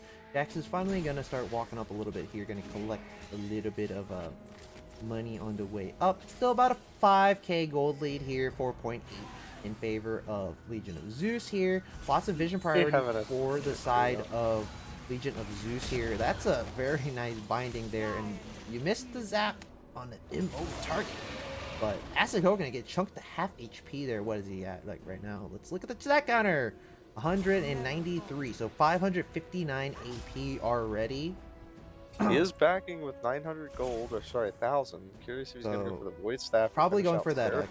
Going for the Seeker's On Guard. So finally, yeah, going for that safety because honestly, I expected it to be second item because you're gonna get dogged by a Jax and a Nocturne.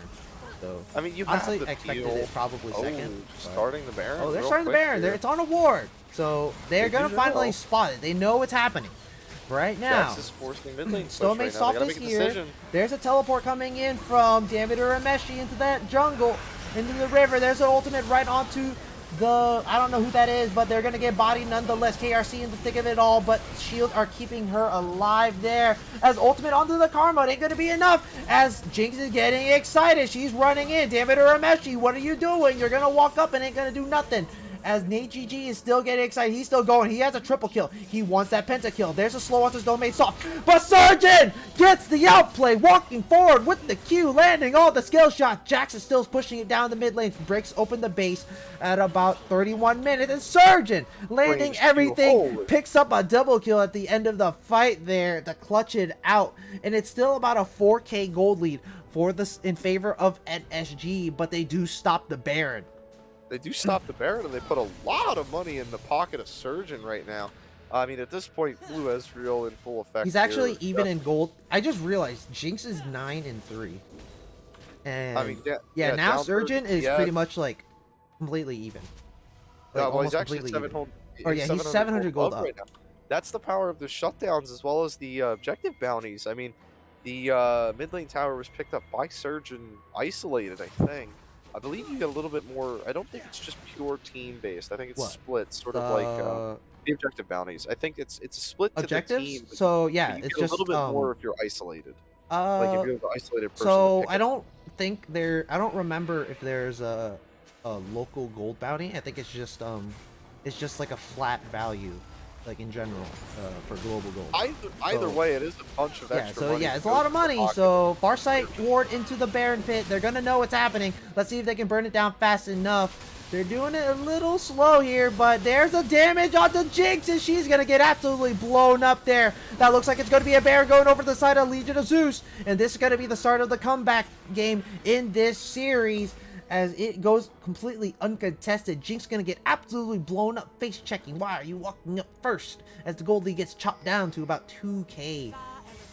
No cleanse, no flash. It's very risky to be doing that kind of stuff, especially when you're facing down a Viger. Now at this point with, I think he's over 600 AP. He has, well, 739. He's at 739, 226 stacks.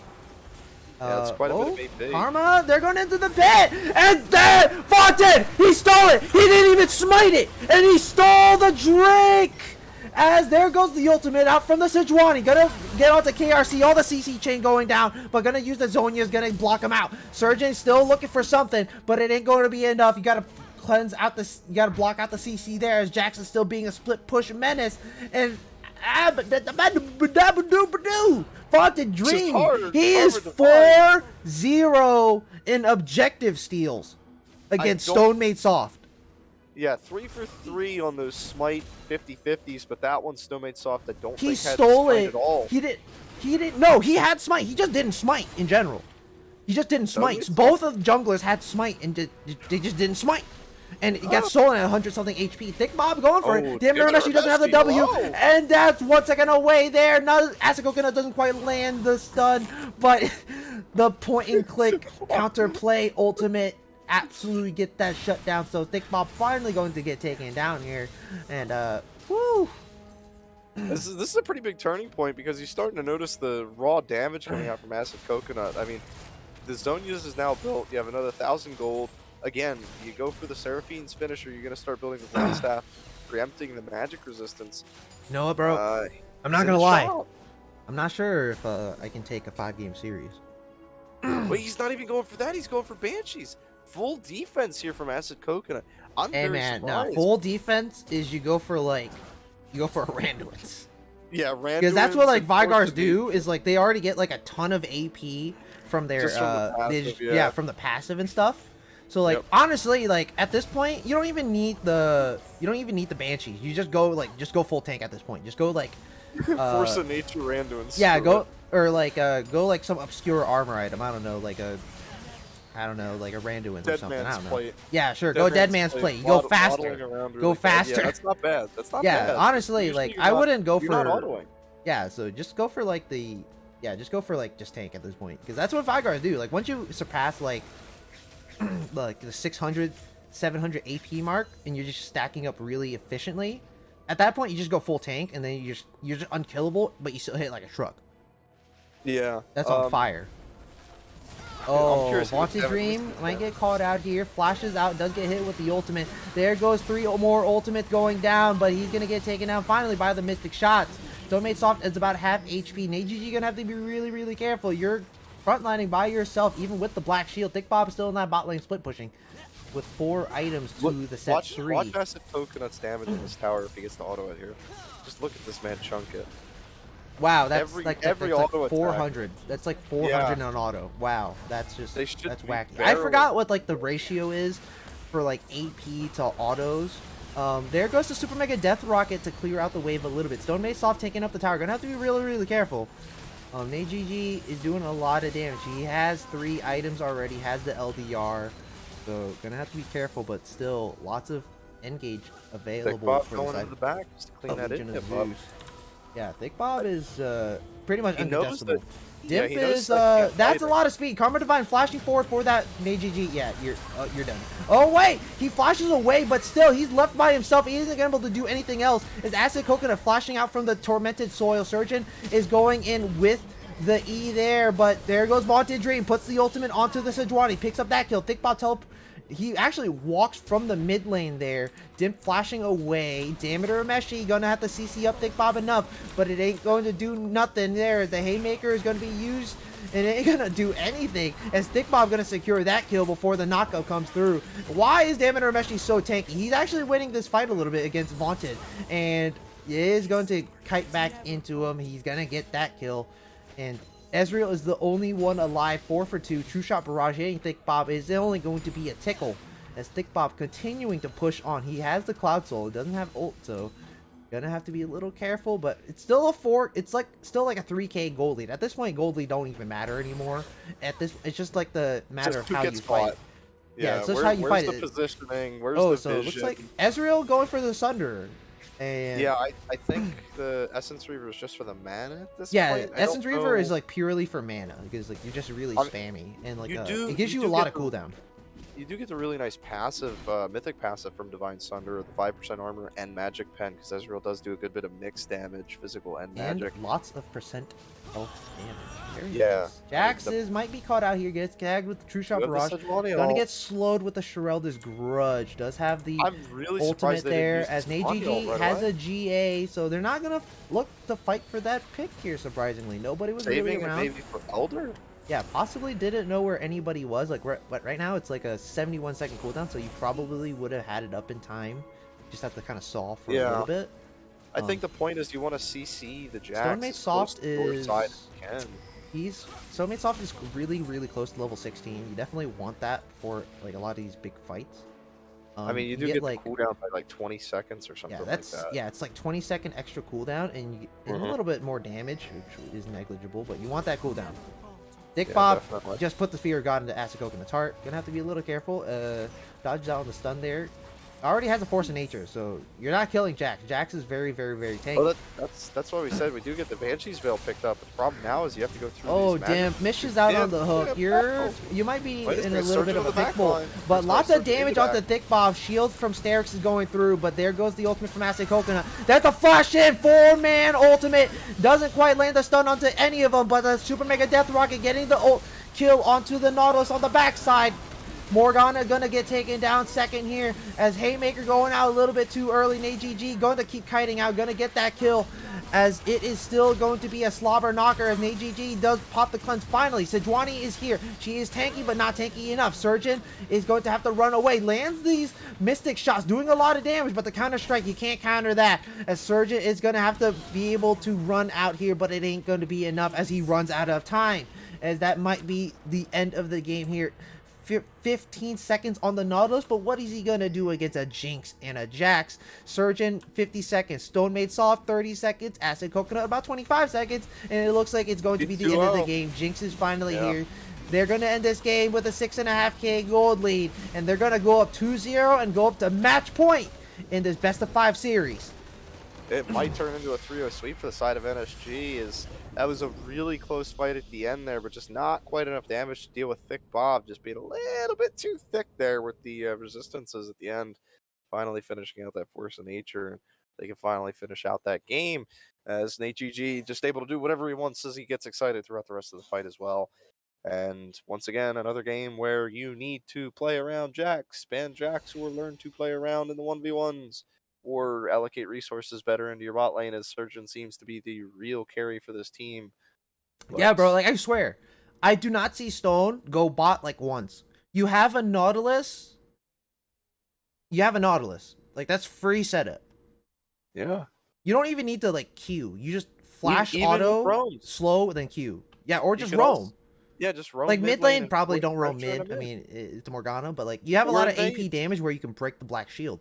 But, like, You can go just, mid or invade, get I the just, wards. like, right now, without a doubt, Stone Made Soft was, like, one of those big contenders for MVP. One of the but best right junglers. now, yeah, he is one of the best junglers. I think, like, probably the best jungler in the league right now. But he is, like, right It's now, not he's his just night. not.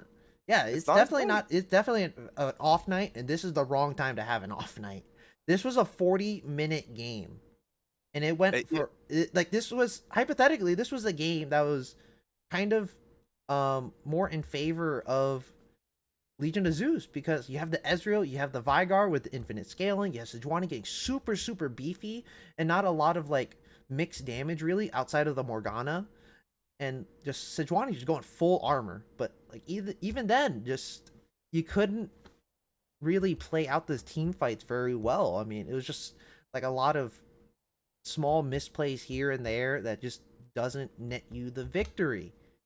So, like, If Jax is not banned first thing next game, it's like, what? damn it, Urameshi, damn it, what are you doing? I mean, It's he's not. just, you're just It draft doesn't diffing seem like he yourself, knows how to bro. play it. It's just, It doesn't seem like it's they not know even how to like play doesn't around know how to Jax. play. It's like they're not punishing the Jax, like, at all. They don't touch the Jax. That's what I'm saying. They do not know how to play it. Diameter Rameshi has shown multiple instances in both games now that he does not know how to play around Jax's weaknesses or respect Jax as much as he should. Thick Bob definitely showing a real understanding of how to play Jax, and the whole team as a whole on the side of Legion of Zeus does not know how to play around Jax's weaknesses, and Jax just becomes a monster in the mid game. Yeah, it's Every like, single time we've seen Stone Made Soft play around top and mid, because I think Diameter Rameshi is having these weak side lanes, not due to his champion picks in this case, but just due to the way he's playing the lanes and playing these itemizations and skirmishes, and just giving Jax kind of what he needs to go even or go ahead. And then you suffer in the mid lane and the bot lane where you could have pushed those people ahead. You could have pushed Acid Coconut ahead. You could have so, pushed him to have more stacks than he should have at that point in the game, or you could have pushed Surgeon to be 15-4. A lot of these things you just sit there and wonder, like, is Jax the problem? Is top lane the problem? Is the focus of jungle in top lane the problem? Like, what is the problem? Right now, to me, it seems like Jax, because no one knows how to play around it. And ultimately, it leads to a late game side lane split push that Jax is always going to be putting pressure on that they can't deal with. right now, So, yeah. like, we are the casters. We're giving you the answers to the test. Like Jax, like Jax has one play style. He plays one way. Step one: if it is a winning, if you are able, so like theoretically, hypothetically, Jax is horrendous early. Early game, Jax is not very good. Like, yeah, he might hit you, but that's only if you let him hit you. Literally every other champion will hit harder than a Jax early game. If you concede your lane to a Jax, if Jax wins early game, then you have no hope at that point. So you just have to, like, right now, it's like this is not the Legion of Zeus that we saw played last week. No. Or yeah, it was last week. Like right now, they're not playing proactively at all. Like there's no I do. roams. There's not a lot of ganks early. There's not like outside of like a couple of like neutral objective fights. Outside of that, there's like not really much going on. It's just Yeah, really slow, and that's exactly how NSG won it. Look at their composition. Their team is meant to scale. If you play slow, you play to their pace. Set your pace, and know the pace of your team, and then run with that pace. Yeah, I do want to point out. I mean, Thick Bob not really doing as much damage as you would like, as much as we're probably making it out the scene. But that's not really the whole point on the side of what he's doing for his team. I mean, realistically, you're looking at him for just look at the gold. I mean, he's 18,000 gold. He had more gold than Surgeon, who was 10-4 with about the same CS. Really, he's getting all this gold from these side lane pushes. He's putting so much pressure on the side of Legion of Zeus that they have to take these 4v4s. They're not getting their other lanes as far ahead, and then you run into these team fights where KRC and HEG are just pumping out the damage, and Vaunted they're getting these good picks, they're getting these good team fights, Oh and god it just damn. compiles. He did. It just compiles. He did 14,000 damage to towers. He did almost 10,000 more damage to towers than anybody else in the game. Yeah, that is the power of just the split. Yeah, like Thick Bob is like macroing the split so well. You don't have to be in team fights sometimes to make these monumental impacts into this game. Obviously, towards the end of the game, Jax is just a monster, but in the mid game to late game, even just split pushing is so important, especially when you're playing against a team that cannot deal with you. And it just creates these situations where you have to force stuff that you might not want to. And I think some of that is what we're seeing. And, ultimately it comes down to, again, the question, is it the top lane focus? Is it the Jax? Is it the jungle priority on the top lane? Where is the problem, and what are they going to do to try to solve this in game 3? Yep. Right now, as we wait for game 3 to be set up and we wait for Legion of Zeus to fix their deficiencies, we're going to be taking a quick little break as we start getting ready to see if this is going to be a reverse sweep or a regular sweep. We'll be right back.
Welcome back, everybody, as we get straight into the draft for Game 3 between NSG Onyx and Legion of Zeus. Once again, it is I, Banana Bread XD, and my co-caster, Stevo, if you need to be reminded once Thank you again. for the last time. Man. Finally! Oh, wait a minute. The Jax ban!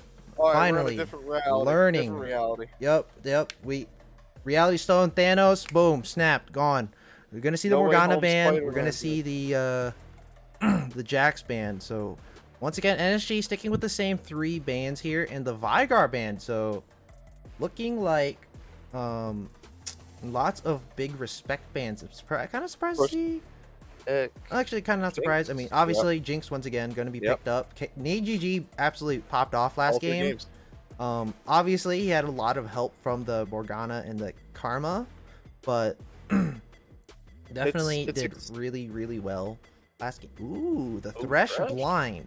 So Morgana is obviously. We're gonna see the legendary Surgeon Yasuo here. He likes to tout that he loves his Yasuo. He really likes his Yasuo. He has like 100% win rate in the RCS right now with it. Yeah, but I'm not sure how many games it's like a 1 game. It's like a 1 or 2 game sample size. Yeah. But Karma once again gonna be picked here, so they're gonna do the run back with the Jinx Karma. I mean, if it's not broke, don't fix it. They've banned the same champions over. They picked Jinx, Karma. I think every game except for the first one, because I think Karma was I banned think on the first one was Karma was banned, or no, it wasn't. They just didn't pick it.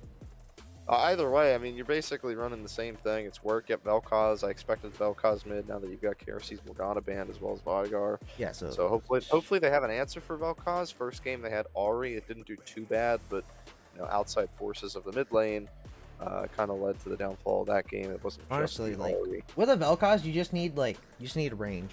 But I want to see a Diana here. Like they might. If you don't pick it here, it's gonna get Seraphine so Seraphine mid. Seraphine did get optimized for mid lane, or she got optimized for support, but she got a couple buffs a while ago for mid lane. I think it was like her W shield went up when she's like alone or something like that. I forgot what it was, but she got buffed like a little bit for the mid lane. But obviously it didn't work. So Seraphine, I haven't seen Seraphine in a minute. Ever since she came out, and like a couple patches after that, she hasn't been touched at all. Yeah, they capitalized on her wild success and sales of bathwater, and then the moment that kind of like went down, they just kind of nerfed her and then left her by the wayside. Now she's slowly creeping back up. I've noticed, especially in the few solo queue games that I managed to fit in between Lost Ark. I do notice Seraphine quite a bit more than I used to. Yeah. Yo, honestly, like I have not seen Seraphine like at all in my league games, like period. I've seen her a few times, but more than I've seen before. Ooh, okay, so we see the Zac. So the Zac is going to be taken away from Vaunted. Yeah. So they're going to do that here. That's the disrespect. Do you think you could play Zac better than the Zac Macaster? And Poppy picked up here. This is a giant cuck to the Yasuo, the Zac, and the Thresh. Yep. This is a massive counter. You gotta love it. It can either be taken top or jungle. It's good either one, honestly. Either one is really good. Wukong picked up here. No. Damn it, Rameshi, I swear. If you do not pick this champion, you're inting. You are inting. You are What champion are you thinking of? You know exactly what I'm thinking of. My brain's a little fried. Enlighten me. Bro, Malphite. This is like Malphite 101. Malphite A is a counter to Wukong and is synergy with Yas. Set up for the Yas? Yes. That's a good point. Yes. Yeah. Obviously, I don't know if they were thinking of it, but I'm gonna give them the benefit of the doubt.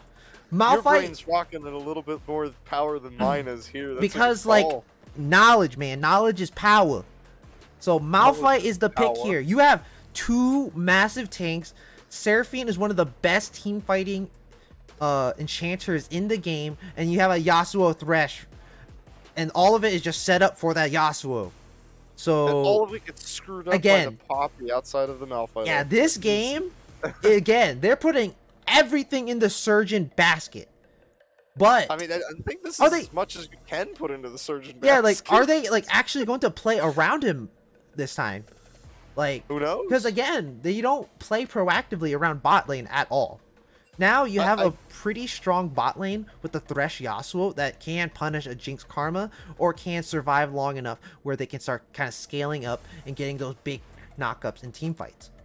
I'm gonna give mad props to NSG if they're gonna play if they're gonna be putting Vaunted more focused on the bot side, expecting these ganks, because they picked Poppy pretty quickly the moment Zach was chosen That by the is side of like, Zeus. yeah, Poppy That is like a mega hard counter to Yasuo. yes, That and is that was super rough. and Zach too, and I think that's something where they left Zach open and said, you know what, if you pick Zach, we've got Poppy for it immediately, and that happened, and it was just a good call. And I think now they're thinking They're even more playing so. chess while Legion of Zeus are playing checkers. They They're got still the trying to get their options. pieces on the board here, and they might have enough pieces to win it. But NSG, I think if they recognize this and try to put a good bit of defense into the bot lane, try to not let Surgeon get ahead, you know, I would definitely commend them for it to recognize the game plan coming out of Legion of Zeus. Sure, top lane is going to be a little wishy-washy for Wukong. Malphite's not going to die really there unless Wukong's really ahead. You would But be so. The thing that makes Malphite such a counter to Wukong is because all you do is Q, you have your shield, and then like you just pop your combo and Wukong can't do nothing because obviously Wukong E gives him attack speed, but your E counters that. So like yeah, Malphite Yep. is gonna run train on Wukong. So if Thick Bob gets solo killed by, I'm gonna put it down right Put your now. money where your mouth How much is. do you want to Put it out bet that Malphite will solo kill Wukong? I will donate you like 100 stones in Lost Ark if Malphite solo kills Wukong. Crystals. Crystals, you want? All right, I want tier 3 crystals. Tier You know what? Let's go right now. 100 Guardian crystals down all on right, this right easy. now. Solo kill. If a solo kill happens, If a solo kill happens, well, no, if Dameter Meshi gets the if solo, the Dameter Meshi gets a solo kill on Thick Bob, you got it. You got 100 it. Guardian Stones, virtual Paid out. handshake. This is all. In full. This is All all recorded. on stream. How many? We got 23 witnesses. It'll never happen, so I don't think I have to worry about this. I have absolute faith. I at this have point in Thick solo Bob. killed many Wukongs as a Malphite, and it is hilarious. Yeah, but this is Thick Bob we're talking about here. I mean, clearly he's. But this shown is his Malphite we're 1v1 talking prowess. about here. We're talking about Yeah, but- the Rock, the original Rock. I'm pretty sure Dwayne Johnson's in California right now, so we'll have to see if he can celeb shot into Summoner's Rift in the game we're going to be watching to get that kill. So right now, I like both these comps. These are really good comps overall. Like, even though NSG have like a ton of comfort, they all synergize pretty well together. Because you have the Wukong with this, you can either engage, you got a lot of big knockups, you have a lot of AoE. Obviously the Poppy with the W, because you get obviously you have it denies dashes, then it grounds you for a couple seconds, or like for like 2 seconds. So like those 2 seconds could possibly what you need to take down Yasuo. So like I gotta see how this is gonna go, because right now both these teams are going at it, man. Like, this is match point for NSG. Could be a 3-0 sweep, something that I don't think I was expecting. I know a lot of fans and viewers might have been expecting a 3-0 NSG, but I really thought that Legion of Zeus would have put up a little bit of a harder fight, much like in Game 2 where that went for 40 minutes. Some of those, and we might see that here because obviously this is the full-on Wombo combo. I mean, this is literally as Wombo as it gets. Zac, Malphite, Seraphine, Yasuo with Thresh.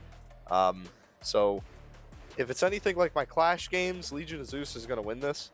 In my experience, this stuff always wins, but you know, when you get a solid group of 5 people that have been playing for multiple times, I'm sure, in multiple different leagues, or have way more experience than me and a couple of bozo friends, maybe things play out a little bit differently. So, I mean, again, this is NSG we're talking about now. 2-0 up. They have the mental edge at this point, so that's another factor to play in. And they're all sitting on comfort picks outside of Vaunted and Thick Bob.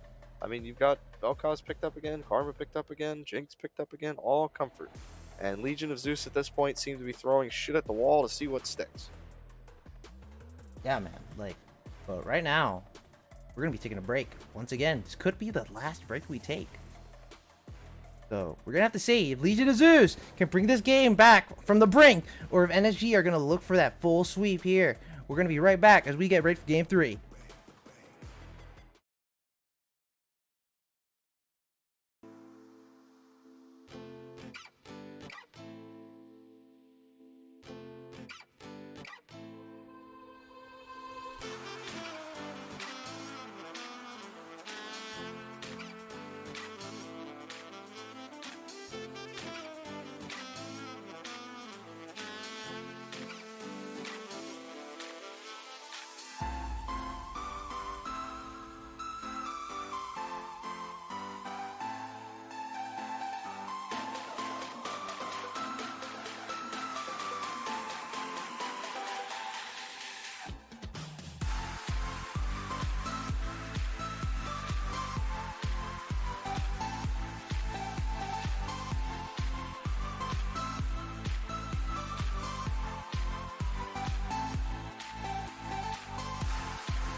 Welcome back, everybody.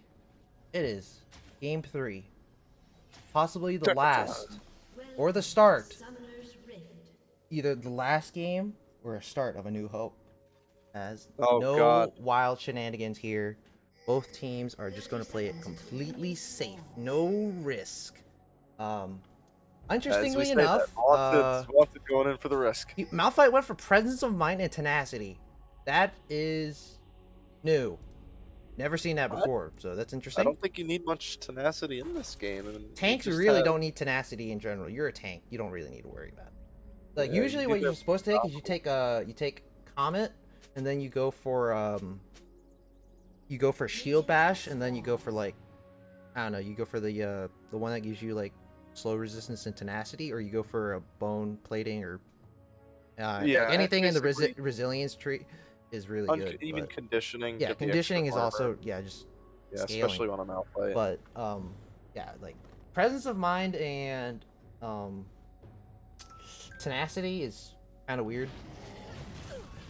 I mean, we'll see if it plays out. I'm sure Malphite's just gonna auto in lane for the most part, first place anyway. So let's see. Zach starting up for the Raptors, not really unexpected. Zach, one of those junglers that can start Raptors and carry on is a little bit of poke. They're great. They have a ward in there, so they're gonna spot it out. Yeah, they do. Dim used the first stack on the first minion, so it doesn't look like they're gonna quite hit super prio. They're taking a lot of free poke here. Yeah, they you know, are. this lane you just kind of have to give for a little bit. Once you You hit have like to wait till you get those levels. You need yeah, you level gotta hit like 3 level for 2, multiple like level abilities. 2, level 3, and then that's when you can Yeah. kind of look for stuff. But otherwise, you If just kind any, of get to see it. You just take a free poke at this point. Like yeah, searching, it's you're just kind of walking into it, man. Like that's half your health already no gone. teleport either. You do not have teleport. Sometimes in Yeah, these took exhaust. awkward melee matchups, you usually can see teleports being taken just to try to get more CS because you do kind of forgo it, or you just take so much chip damage like they have been right now to get the farm. I mean, Surgeon is up on CS, but down all the health potions in his pocket. Does have Doran's, and still is down about 200 health right now. Ooh, Hook just barely misses there. But yeah, anyone that's played these kinds of lanes. Oh, Surgeon going in Oh, on level Surgeon 2. gonna have to flash away there. Nate GG and Kramer Divine looking for it, but the zap is gonna land. Gonna get the first blood there, Nate GG. But there's the ignite. It's gonna take down the Jinx. So right now it's gonna be supportal combat. It does land the hook, but you don't got enough damage for that there. So first blood going over to the Jinx, and she is going to be right as rain with that money in her pocket. Easy changeover. Jinx gets the kill, but Dimp gets the return kill. The only problem right now is that Surgeon's going to get here for a massive wave, while Snake GG is not. It does stall the second back as far as how much power Surgeon has right now. Only able to pick up boots, while Nate GG is able to pick up a longsword and a dagger. So we'll have to see if Surgeon can shove up the next wave and try to back to equalize the amount of power in both of their inventories, as the gold should even out after this wave. As you can actually see it right now, Jinx is at 1300, and after this wave is cleared up and evened out, Yasuo should be about the same, as there's more minions for him to clean up than it is for NGG. Is Vaunted just kind of Yes. showing himself. Yes. He's not going to see Stomate soft, but they do spawn on the ward. Yes. Stone Damage Rameshi. Yes. Damage. Get me those stones. You're just really gonna be asking for it now. Yeah, bro. I mean, look at it. I already told you. It's like I can know, understand why you go for the presence of mind, but like at that point, then you just go for a Doran's ring. Like that's literally what I do. I just go Doran's ring, because realistically, you don't know. really need the HP. Malphite is a mana hoe. You need mana. Yeah. So you like need the you just- mana in return. Yeah, you literally just get like a get a Doran's ring, because then it also like when every single time you Q or like you like attack some enemy. Soft's looking for this. Oh, yeah, Soulmate Soft is going in. There's going to be first gank. There's no flash. They already know that. As there's the death sentence there. Karma Divine does get the W healing there. But there goes the Exhaust Surgeon picking up that kill. Vaunted Dream coming around, but he ain't going to be fast enough there, as AGG does get knocked up by the fadeaway NATO. So donated a kill going over to Surgeon. And this game is already starting to look up a little bit more there. It's 500 gold in favor of Legion of Zeus. We've seen a bunch of early games where they're up 500, 1,000 gold, and it just goes to crap in Warden's mid mail. game. Warden's mail. Ah, damn, he went for the Bramble. Oh well. But That's not terrible. I mean, you anticipate. so like anticipation it's like some might like be high quite elo stuff early. is like some high elo videos I watch. Surgeon is going to get ganked here in the bot side, but yes, able to get out. Very nice job with the lantern. Doesn't panic dash into the W there, but yeah, it's like some high elo stuff that I've seen is like, so since Bramble Vest got nerfed, like the magic damage on hit got lowered, and I think like they lowered the armor a little bit mid lane there. Combo onto Acid Coconut. Does get hit with the ultimate, but flash forward from KRC nearly lands it between the minion, but gets charmed up, pops the barrier. Huh. I guess he Interesting. expected to get hit by that. I guess he line expected to get attack. hit by the tower, I guess. I don't know. But, you know, that's 2 summoners for probably another teleport, possibly. Realistically, Acid Coconut wins out here because of the both summoners being burned there. But team-wise, so they do. didn't have NSG to does pick up pop the it. dragon. Yeah, so So- NSG, once again, they're on point with the neutral objectives. Like, this is, like, almost the opposite of what happened last Monday. Diameter Meshi, like, that Q hurts, man. Yeah, that's why Malphite is just a menace. Like, honestly, just Malphite is just a really good into, like, any AD champ. Because, like, with your little Granite Shield, it also gets bonus very tanky. armor from your You W. get like double the resistances. Yeah, I you think, or get double the armor percentage. or something like that. Yeah. It's like, I think it's double. I'm It pretty sure it's double doubles the armor. percentage. Or for passive. it's so you get No, 10% triples the extra. passive. Oh, so you get 10% extra armor, and then you And then get it triple. yeah, it triples that percentage. You get 30% Yeah. bonus armor basically. So Yeah. Surgeon The- gonna get exhausted, Ooh, gonna get drop slowed down. You're confirmed. gonna get rooted. Yeah, and you're pretty dead. Gonna get popped into the wall there. Doesn't quite Maybe get it dead. into the stun. As Surgeon might possibly get out here. He gets a fadeaway knockup, and the zap only goes onto the minion. Surgeon gonna get slowed down a little bit there. Doesn't quite land the stun again, and he gets a fadeaway knockup, and he gets out alive. Surgeon outplaying them in the bot lane. This is your freaking carry, man. This is the guy you got to be focusing on. This is the fear. This is the feared Yasuo that we've heard so much about. He's up 20 CS on the Jinx. That's pretty bad in these matchups, and that's without Stone Made Soft being, 100% there. Obviously, did you see that? The presence matters. Did you just see that top lane? Thick I Bob. did see that top lane. Dameter This Meshi is took why- no damage from the Sheen Q. This is why I say I think the ideal option is to, get a little bit of a Vamp Scepter going on early. Just build the Vamp Scepter, leave it there, and then go for Divine Sunder if you want, just because you need life Topside steal. and Poppy sustain. going in, but Vaunted. No way, Wow, guys. wow, No way. wow. That was a lot of damage. That like one combo. Whoa, mid lane there. There's a Gankaroni. Zach gonna help with that there, but doesn't quite get into tower range. But yeah, bro, it's like that's a lot of damage. It is damage, but again, you build a Vamp Scepter and you just hit the minions and you're fine. Thing is with it's like built so for both again. Wukong, I mean you just gotta build early MR. You just gotta get MR boots. Well, you can get MR boots, you can get the Vamp Um, Scepter for the sustain, but you need something to Yeah, but sustain like the thing this is like what would you fertilizer. build the Vamp Scepter into? That's You can always build it into a Ravenous Hydra, which is not a bad choice under Oh, yeah, Wukong true. as third or fourth item. That's why itemization is key in some of these matchups, because building a Vamp Scepter, it's 900 gold, and it basically eliminates a large majority of the poke that you'll be getting from the Malphite. It pays Bro, dividends. bro, I'm waiting for that. I'm waiting for it right there, bro. Look at that. I know, Look at he's that got right the there. ultimate ready. About to get me my 100 Guardian Stone, man. You know? I'm telling you, it's not coming. We're watching. It's gonna TikTok. happen.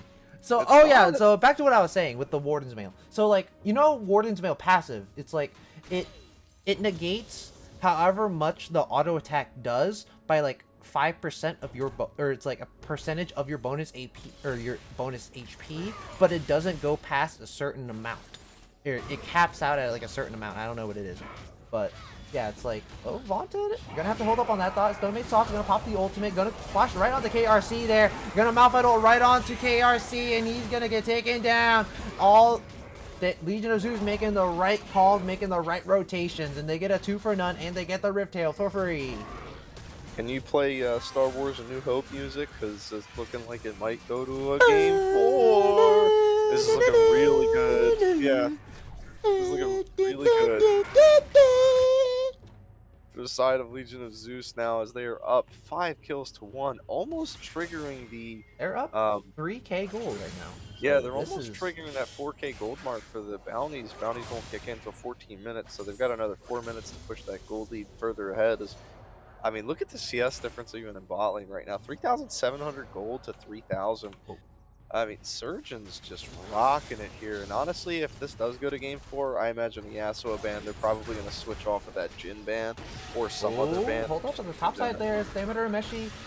Thick Bob is popping the ultimate. Might kill Thick Dameter Meshi here, but not quite. Unfortunately, Dameter Meshi does not have the ultimate, so can't look to trade back here. But once it gets that Yeah. shield back, should be about right as rain. So continue to go back to your pokey ways.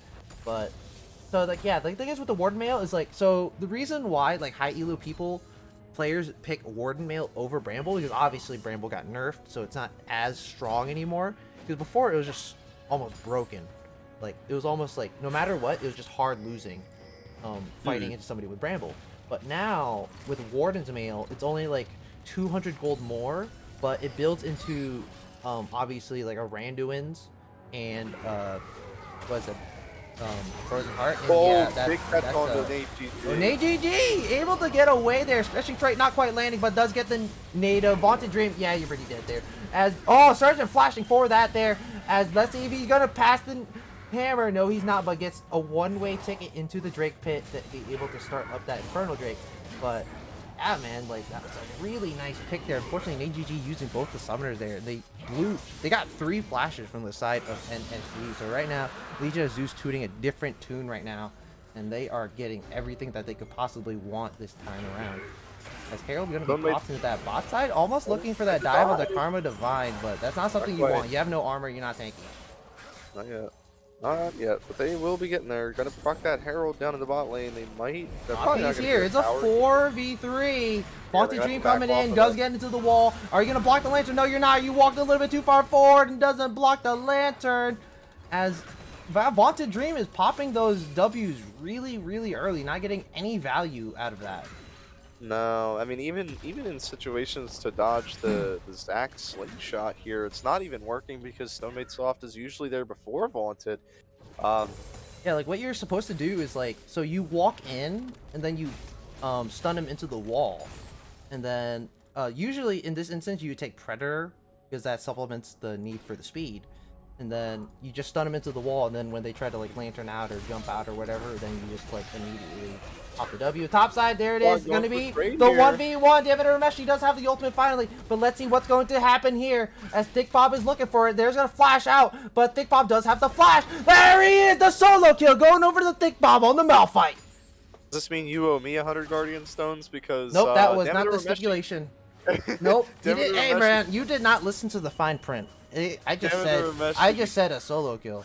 But See, I was being generous because I knew it would never happen. Diameter Meshi had the ultimate and probably could have killed him. He could have looked for that ultimate, like when I he got said, under we're the tower, like he was right there. You should have ulted. We're dealing with Thick Bob here. You can't underestimate my man. Yeah, this is Thick Bob, man. He got the sticky with the icky in the right place, man. Stop while you're ahead, man. Stop while you're ahead. But Almost right now, Sunderer. gold lead is still in favor of NSG. It's about You mean Legion of Zeus, good sir. or Legion of Zeus. So yeah, I got Almost used to saying that too much this series. Now I have to start saying a little something different. You gotta reformat your brain here a little bit. Right now, but yeah, finally, the Wukong has some MR. So like early MR against somebody that doesn't really build damage does absolutely wonders. They're going for another kill. Oh, there's the Diameter Mesh forced to use the ultimate out there. Thick Bob didn't even have the ultimate to CC him up anymore. So honestly, probably didn't need to ult. You probably just Q him and run away because Poppy isn't going damage. Poppy's going tank. Yeah. Well, she's really there to facilitate the damage for Thick Bob. Just like get that CC and slow, but it's game 3, and Thick Bob's just looking at Diameter Meshi like a nice piece of food, thinking you can play whatever. You can play Shen, you can play Set, you can play Malphite, even into a yeah. Wukong. He's just making Diameter Meshi his pet, walking wench. his pet. Yeah. So mid lane, so mid soft looking around mid lane. Acid Coconut already has the Leandries, so you're pumping out a lot of damage. He is 2-0, so he is up on these. Stonemaid Soft getting that early gank off that really helped sets, or not early. I think it was pretty early. It was yeah, it was like around like early relative, but definitely helped here. And Thick Bob shouldn't have to worry too much here because they know Vaunted is bot side here. They're looking for it. As the tower finally goes down, there's a hook onto the NGG. Once again, he's going to get hit with everything. Encore does not quite land, but they're going to hunt down Vaunted. He does not have the W, doesn't deny nothing. Does get hit with the Ignite, but there's KRC in that river, or into the bot lane. There goes the ultimate. Not going to get anybody down quite yet. Does not have the marks on him. So there they go. Acid Coconut coming around for the flankeroni. Does not have the cooldowns, Acid Coconut, but it is going to be 1 for none here, and Legion of Zeus getting first Tower Blood in that bot lane. I think the funniest thing about that entire exchange was Vaunted's ultimate from Poppy. The hammer to send people back came up right as Zac's slingshot went off, and he was in like the blob form. So it was almost as if she just kind of used it as a baseball bat and just swung him right back before he could even land. It was I thought I saw someone fly away, and I thought I saw someone fly in, and I thought, who the heck was that? There was kind of an in and out home run hit, but not enough of a home run hit to win that exchange there. As Surgeon just showing the absolute dominance here with the bot lane. I don't think NGG was kind of expecting this.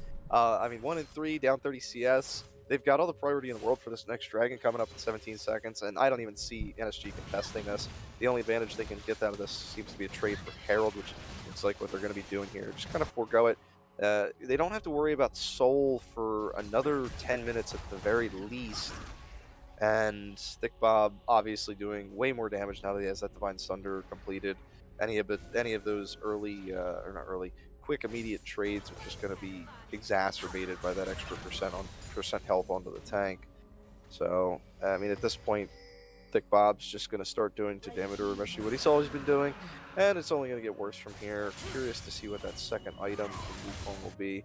You can build damage, which would be something like a Ravenous Hydra, or you could opt for a little more tankiness with the Hysterix, Age, Force of Nature, Branduin's, anything like that. You can just see the damage. Like, look at this. Oh my god. Damodar Urameshi, even with all the armor, you're not going to be able to defend yourself enough. Maybe once you get those ninja tabbies filled out. Stonemate Soft's kind of just walking around doing whatever he pleases at this point, clearing out any vision. It's kind of a surreal thing for them, I'm sure, as they haven't really been in this dominant of position all series long. And they just get another tower and extend that gold lead to about 6k now. As the objective bounties are available soon, so I think in about another 15 or so seconds, but no towers. I mean, the tower damage even across the board is so minimal. You would expect bot lane especially to have more tower damage throughout the game, but because bot lane just went the way that it did, it was just so rough for the side of NSG. But it's going to be a matter of in team fights, can they get these hard engages off, which I would imagine would be a lot more common. Oh, Surgeon just getting a little bit of the tornado off there. Looks like they're positioning for a dive here. I don't know that Stonemate is ready for this. Nope, just going to back out. Going to get a pink ward placed back in that raptor bush there, as no dive attempts are going to be made. And you can even see on the mini-map, I mean, you got all this vision all over the place. You've got Scryer's Orb vision, you've got, you know, Control Ward vision all across this dragon pitted area, and it's still going to remain there more than likely up until the beginning of the next dragon in about 3 minutes. However, the top side is dark, and I think they're playing to their strengths finally this game, as we've seen, as Stonemate Soft has been basically in mid and bot lane this entire time, and you can clearly tell based on the vision. They have left Damodar Urameshi up on his own there. He's not doing his terrible thing, and it's clearly paying off. And yes, well, okay then. I have finally returned. From it's my, just gonna be a siege in the mid lane. They should get whoa, this tower. whoa, whoa, whoa, whoa, whoa, whoa, whoa, whoa, Already? whoa, whoa! Surgeon, you're gonna get stunned up there, but it ain't gonna be enough because there's no follow-up damage. As the Poppy gets immediately destroyed there. One more tap and it's gonna take down that mid-tier 1. Surgeon still has the ultimate. Does get hit with the geometry. There's the Fox 4 from Dip. They're gonna look for that dive, but Stonemate Soft doesn't land anything. There's the nice lantern to get out of dodge there, so That's actually pretty beautiful. The Zac slingshot with the lantern being almost pre-placed on the landing zone, because if you miss it or you burn the flashes, boom, snap of the fingers almost immediately. like you're cleaning out, just burn the flashes. yeah, right now they're listening, bro. They're looking for that dive on the top side. There's not a lot of wave, so they're gonna look for it as CC chain coming down. That's just the bounce. The Wukong getting put into the bounce house, gets absolutely annihilated there. As 4 members of Legion of Zeus come up there to dog him down. As they get that top tier 1, and it is gonna balloon up to nearly an 8k gold lead at 20 minutes. Top lane turning into WWE Fight Night. It's just all over the place there. Not much you can do. You're kind of just, you're not going nowhere. Let's be real here. I mean, anyone that gets hit by that, that's going to happen to them, whether it's, you know, Thick Bob, whether it's Haunted, or anybody. Unless you have a stopwatch to time it perfectly, that's just the way it is. That's just the way life is right now. And, you know, how far are we in? 21 minutes? I think 30 minutes ago, I'm pretty sure everyone thought this was going to be a 3-0 sweep at this point. And like you said, I don't want to say they listened to us, because we're not the arbiters of truth here, but whatever they're doing, it's working. And I hope they recognize that. That's all I can say.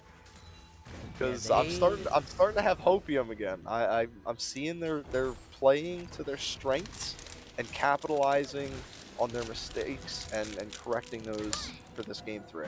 So I'm really looking forward to the rest of this game play out and hopefully a 5-game series based off of this one. Yeah, man, like they are definitely listening to the Rito gods right now. As a top lane, Damiter Meshi, obviously, going for a little bit of a trade, but you're not going to do anything. You saw the health that Bob got back from that. Look at this. It just heals for like 70 every Q. yeah, You're at this not point, it's like the itemization is kind of weird because you don't go for a Winter's approach really, because it doesn't give you anything. For a Malphite, you want resistance. Slow? Don't you get it for slow? You get it for so like. Well, what I meant is like at the moment I get it your doesn't point. give Yeah, you yeah. value. So like you don't really want it early. You don't want a first item in.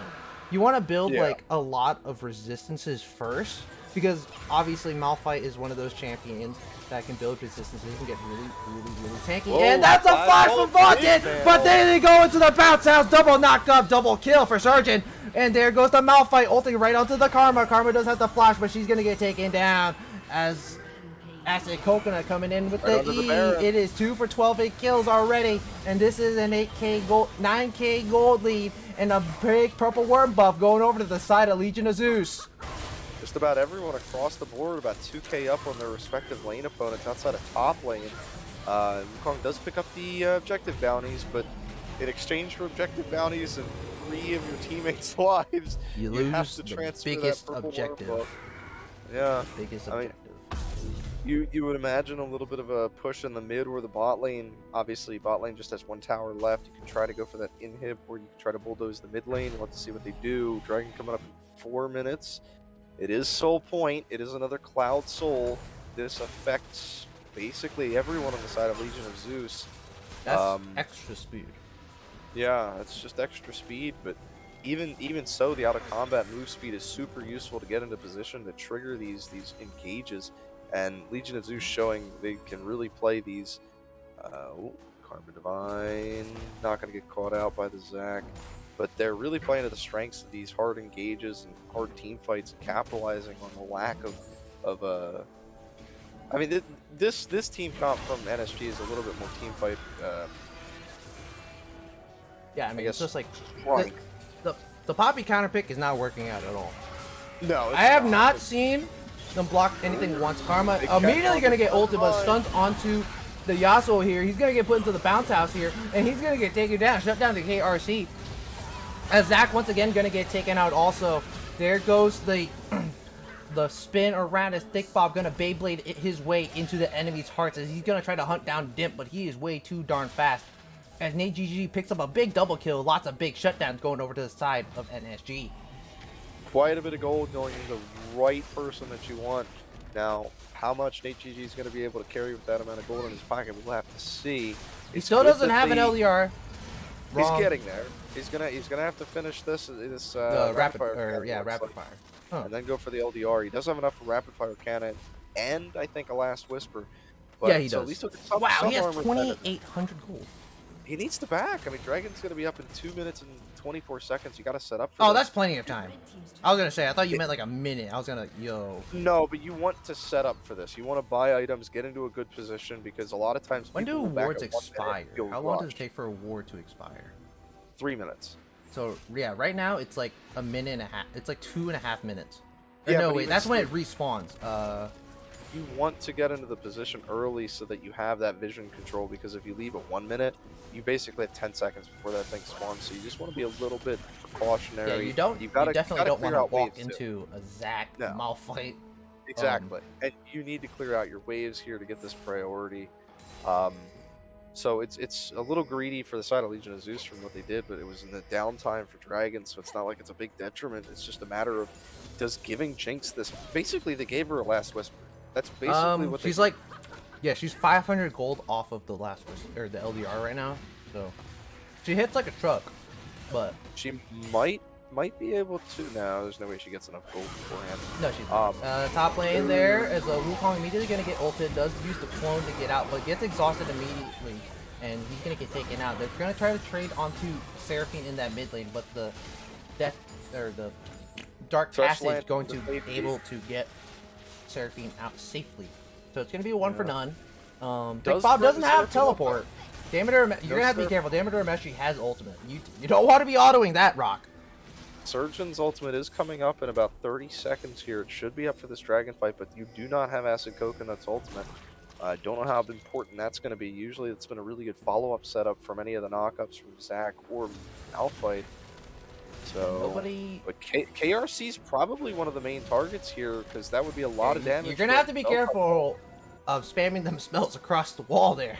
Dameter Meshi is not scared to go for you. He will go for you. Has lots of wards. Even Stone Maid's off all the way from the outside where he's standing can leap way over that pit, so you just have to be really careful. Yeah, this team is like super scary to go into with zero vision.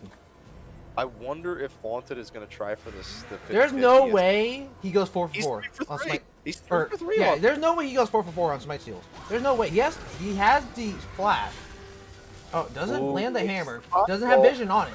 3K. Oh, he's going to go straight into the pit. They're going to CC him all the way up. And it's going to get stolen! It's going to get taken by KRC instead. But once again, NSG are 5 for 5 on steals. They are 5 for 5 on objective lockdown, man. Like, they're built different. What can you say? I mean, sure, it doesn't matter as much. You could say they're simply built different. That team's no longer here. Yeah. Oh, that's a nice hook onto the Karma, but Blazer out of the everything. Just not even the happy feet, just the lazy hands there. As the Yasuo gonna get rooted up, he's gonna get taken down. But oh my God! Oh, the outplay with the wind wall surgeon. But KRC gonna get the W there. Oh, the Wukong in the backside trying to get a trade kill does actually get the Zac, but does not get nothing else. It's a 2 for 2. What is this game? Little greedy. Obviously that tug and flay from Dimp just kind of screwed Stone Maid's off just a little bit with that slingshot landing. I mean, Baron is coming up in 30 seconds, so this is kind of a little tricky. You don't have Surgeon, but you don't have Nate GG either. So it's a matter of who's got the damage, or do we have to clear waves? You know, can we set up vision? As it looks like Karma Divine's gonna risk it. I mean, it's not really too much of a risk. You kind of expect everybody to be back at this point. So you should be able to clear out these wards and place some down yourself pretty safely. Scuttle would be really nice to have as its vision, obviously, that players can't get rid of. So it looks like they are going to pick that up. So Baron should be known no matter what vision's going on here. Unless they all hop over the wall. Yeah, yeah, unless they do the tricky ideas. Yeah, so they definitely can. They can definitely burn it. Seraphine just spams over the wall, and then everybody else just hops on over. Yeah, so you definitely could burn it. They're doing it. Then they're gonna get spotted on the thing. So Wukong's bot side does have the teleport. There is a ward in the top side. So right now they're gonna get spotted all the way. Vel'Koz does not have teleport. Why, Vel'Koz? Why are you resetting? As the wind wall is gonna get put up, and this is not going to do anything. It is going to deny any hope of a steal there. So that is a Baron being taken, just snuck away by the side of Legion of Zeus. You know, honestly, I'm surprised they just didn't. I also just realized that KRC went for went for Luden's Tempest instead of Leandri's against 3 tanks. Well, it's one of those decisions that I'm sure someone's going to look at. Dameter Meshi getting chunked out really hard. Nate GG, you can't walk up there. You cannot walk up there. As there's a 2-man encore, there's a knock-up, immediately gets destroyed there. Vaunted Dream finally puts up the W, blocks only 1, but it ain't going to be enough. As that is going to be a very nice death sentence there. As Surgeon gonna pick up that double kill. Surgeon gonna get rooted before he can go into the fountain. Nearly landing another really nice death sentence there. As once... Here, now we see Legion of Zeus gonna look to end the game. 20-second death timers on the Jinx. Dameter Meshi starts the fight, and you already know what the Rock is cooking. As finally, this game is going to go to the 4th game here, and this is going to be the start of the reverse sweep for Legion of Zeus. Definitely Hopium at this point. There's a very steep mountain to climb, but I think they're already off on the right footing. I don't think we're going to see Surgeon play Yasuo for the rest of this match. Based on this performance, we are not seeing Surgeon play Yasuo at all. If it gets through again, I don't know what NSG is smoking. That's all I'm going to say on that. Yeah, one. I mean, Thing is Yeah, about beat Brooke. like Jin is like if I had a choice between what to keep up, I'd probably do the Jin. But the problem is that it doesn't look like Karma Divine plays like a lot of tanks. Because the thing is about Jin is that if you play into a really aggressive lane, Jin is like almost S tier. Because he has follow up CC, he has a lot of burst damage, so it's very hard to trade into a Jin and like obscure engage support. Because yeah, like Karma Divine does not play a lot of tanks. Mostly plays like a lot of enchanters and then the Anivia. So like honestly, it's gonna be very interesting to see. Because it's really rough. Just because like relative to like the champion pool, and like because nothing you play does really good against Jin, and nothing you play does really good against Trundle, and nothing you play plays really good against Vex. So Yeah. it's like it's a lot of like limited champ pools that are kind of stunting a lot of these bans. Because like on paper this should have worked, but you know it's like you got a little too cocky, man, and you know the Poppy didn't really work out at all. You know, as much as you wanted to. Realistically, there's too much to stop all at once with just Poppy. It was a good counter pick into the Zac, but Malphite just kind of negates that almost entirely. Bro, it's And like I don't even think like early game. I don't think he W'd like anybody once. Like he just yeah, uses it for the there's speed just up. too much. There's too much to activate Yasuo, and there's too few instances where Poppy, outside of a Zac slingshot interrupt, are you really gonna get that much value from? Sure, you can punt the Yasuo a little bit whenever he tries to dash inside your AOE, but I mean when the game goes like that, it kind of exacerbates itself where you're stuck being more or less way more useless than you could be if you were any other champion. Because the one role that you would be good at would be on the front line, and you just get melted, like we've seen in multiple instances where Vaunted just gets caught out or just is on the front line and just gets absolutely shredded. Yeah, definitely Poppy. Not one of as we can tell, was not definitely one. Was one of not English is hard. not one of his comforts. Um, yeah, he was down bad, down real bad. But well, once again, we're gonna be taking another break. As you know, NSG they still have time to gather themselves. They are up match point still, but Legion of Zeus have shown that they can definitely take a game off of the best here. This is the grand finals. Winner takes all. So as we wait for game 4 lobby to get ready, we're gonna be taking a quick little break, and we'll be right back with y'all real soon.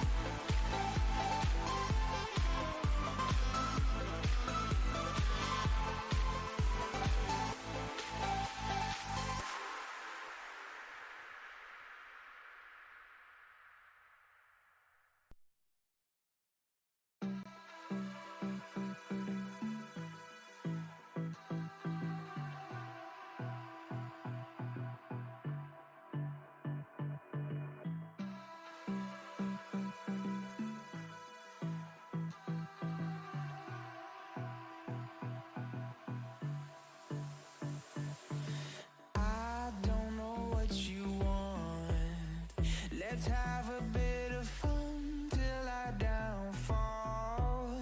My love, if you feel like I do right now, don't say you're on the run to the other side. My love.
like I do right now.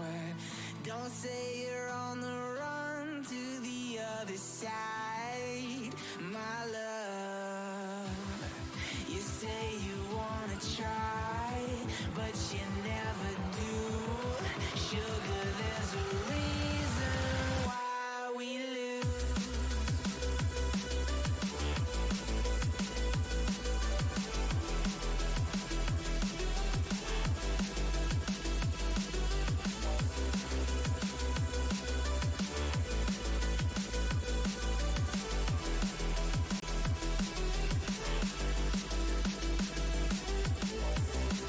You say you wanna try, but you never do. Sugar, there's a reason why we lose. You say you wanna cry, but you never do. Sugar, there's a reason why we lose.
Live. Welcome back, everybody. It is Game 4 between Legion of Zeus and NSG Onyx. Already, once again, we already see the Jax Respect ban, the Trundle ban. To be fair, I don't expect too much change. A lot of it was mostly just like, yeah. Now I'm gonna be frank. Like that last game was just pure bodying. They just got Yeah, bodied. there's the Yasuo. There's the Yasuo. Yeah. I was gonna say, so Legion of Zeus really should try to keep the same bans here if they want to. You know, if it ain't broke, don't fix it. yeah, The once only again, difference is how are you gonna react to Yasuo ban? I mean, what's the new pick now? yeah. So it's like So- obviously like when you're banning something else, you're always leaving a big power pick up. So like Could be the Jhin, I'm don't ban curious it. to see what it is. If it was me, I probably leaned more towards the Jhin, but To leave like, open or to ban? to here? leave open because like Jhin is a little easier to play against than a Vex. But relative to expect like Ezreal. relative to what Karma Divine and Nate GG play, it's not like something that's very recommended. So Vigar gonna be Vigar, grabbed here really? instead of the Vex. No So- Morgana or Vel'Koz, so we'll have to see what kind of niche mid lane gets picked up. It could be a Vex KRC. pick. Yeah, it could be the Vex pick because that was a big pick that a lot of people like to take into the Vigar. Yeah, hot I contested. have to look at what plays a Nivea actually. I don't remember. I think the Nivea Vigar matchup does pretty well actually, so it wouldn't be too bad. Mostly Nate plays GG on like Jinx again. ooh, so gets the Zac and then gets Yeah. the Jinx. So Nate GG is put on like perma Jinx duty because yeah, every game he's played Jinx. Every game. Yeah. There's been Um, no Jinx bans because Surgeon's been doing pretty well against it, and I'm expecting an Ezreal pick here. I mean, Ezreal can blink out of the Zac slingshot if you're quick enough, as well as Surgeon on Ooh, Ezreal. I so think is the one of his volley second pick here. best carries. So recently, I've seen like a lot of Volley Bear being picked up in an LCS. So like, and you do the what is it? The Turbo Chem Tank build. Yeah. So like, I guess I've getting a little meta Because like Volibear is just like a really good duelist, and you get really tank, and you don't, your scaling isn't terrible. It's just like your kit isn't the greatest, because like obviously you just get kited to oblivion, but you get do really get really the tanky, power, and you have a lot of you get the survivability. power turn off on the ultimate, so you have the utility for Yeah, buys as that's well. huge. So Yeah, Seraphine could be the Ooh. mid lane or the bot lane. It's probably Yeah, so- gonna be the mid lane. Yeah, I would imagine it's mid lane. They did ban Oh. the Vex Oh, out. so they banned Wait, the they wait. banned the Vex. So they think the Vygar could possibly be support. That would be an interesting I flex and an AD severely carry. I severely doubt it, but I Yeah, guess they're calling the bluff. and they're So picking Karma banned away. calling the Okay, bluff so on they're the yeah, so Seraphine. they're calling it all over the place right now. Seraphine thinking- support. Ooh. They're thinking the Volibear is going jungle here because they are banning out the Malphite. Just don't want to have Yeah, that so stone wall. lots I of like bluff. it because There's just bluff everywhere. I think they're putting a lot of pressure on Dameter Rameshi at this point, saying, "Hey, do you have another tank that's like gonna go even in lane, or can we force you onto something that Ornn! Bob's just gonna steamroll over you with?" Because obviously the Malphite was a good pick to Ornn! neutralize top lane. Yeah, Ornn is available. Yeah, I don't Ornn know is if just Dameter a Rameshi's played Ornn disgusting well tank. enough. I literally played Ornn for like the first time in solo queue. Like But, I don't okay, play Ornn at all. Let me run this by you. You pick Ornn, right? Uh-huh. And then the Ooh. enemy team, okay, Ooh. the enemy team has a brand, but they could also pick Mordekaiser. Ooh, Because if you and pick they'll Ornn body and you, you face and Mordekaiser, you get bodied. you're screwed. Ouch. Yeah. Ouch. Brand. Ah. NSG does have top lane counter pick, so Ornn is pretty risky. But the caveat is that is a crap ton of magic resist if they are forced into picking Mordekaiser for the lane matchup. That's a lot of easy itemization for your front line. Zach's AP, Seraphine's AP, Brand is AP, and the possible Mordekaiser pick, which it looks like they are going to go for the Ornn. So this possible Mordekaiser pick could be Yeah. AP as well. So they're kind of pigeonholing NSG's top lane with Thick Bob into going a AD top lane. And Personally, I probably for NSG I definitely wouldn't go Mord because like Ornn just builds like he goes like what is it? What's that? Force to Nature, Spirit No, Visage. it's like the it's the component to Spirit Visage. The cloak. Oh, the cowls. Yeah, Spectre's Spirit Cowl. Yeah, Spectre's Cowl. Yeah. I mean, You build like a Spectre's Cowl and you just get like Spectre's Cowl is such a nice item because you just get so Oh. much survivability, and Corki grabbed into the mid lane it there. was a good call to ban the Vex then, so they So- did expect the Viger support there. Ooh. You could see a Interesting. Graves top if you want to fill that AD role. Thick Bob's played it don't do before. Graves top. Don't do Graves top. I mean, Graves he's top. played it before. It is, but I don't know how. That's It's a like lot you're of very AP short for the ranged corner. into a lot of like, oof. Your Okay, that's Yorick's interesting. not a bad choice. Not a bad choice. Ornn has a little bit of a it's, difficulty dealing with what's the word? rules. Interesting. Yes, very interesting. Because like the thing Ornn- I hate about Yorick is that your abilities do no damage to the ghouls. So like yeah, you they'll have to get auto like them. one tapped by autos, but they don't. Your abilities Yeah. don't do nothing to them. That's what I hate. Because like if you play yeah. like something like Mordekaiser is a hard counter to Yorick. Like the Mordekaiser passive doesn't do a lot of damage. The ghouls are still gonna pound you to death. So That is correct. ghouls are super annoying. And like if I had to take, I mean, this looks like a very hard split because like once again, Thick Bob are gonna be on that split, and this is something that you really want because once again, Legion of Zeus have a really strong team fighting comp. Nobody's really gonna match Yorick except for if you put the Corki into the side lane. So Corki will probably never kill Yorick. It just clear the waves like really well. So Yorick split might be a little rough, but NSG and Legion of Zeus have their team fight's not that bad. Like I'm probably gonna assume it's a brand support with a Seraphine bid if I have to take a guess. More than likely. Yeah, because I think KRC has more games on Seraphine than anything, or has a lot more games on Seraphine than Brand.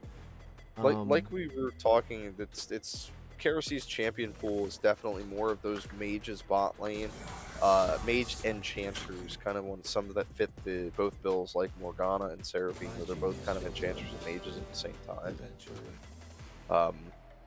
Brand's obviously one of those champions that's just more of a poke mage, not so much of the enchanter. Brand is not a support. Change my mind. Changed my mind. Brand is not a support. I would agree. Screw anybody that plays Brand, Zyra, or Xerath in the bot lane. If you play You can Brand, all rot down in the earth. you deserve to get hit. Death. You deserve to get hit in the shins with a Razor Scooter. Yeah. But Bust your kneecaps over. This, yeah. I tell you what's terrifying to me looking at this is if in a team fight, the Ornhorn, I mean, look at the back line for NSG. Their only front line is a Zac and a Yorick, and Yorick's probably going to look to split most of these games. I mean, in team fights, Yorick is not as effective as someone even like a Wukong even, or even a Jax. I mean, if he's ahead, and he can kind of steamroll some of these skirmishes, but in a front-to-back team fight, nowhere near as strong as something else that you would want in the top lane. So the Ornhorn, the Volibear ultimate in the back line, I mean, there's a lot of very scary things that the immobile carries for the side of NSG and Jinx, Seraphine, and Brand, no mobility on them. They're going to have to avoid like it's the plague.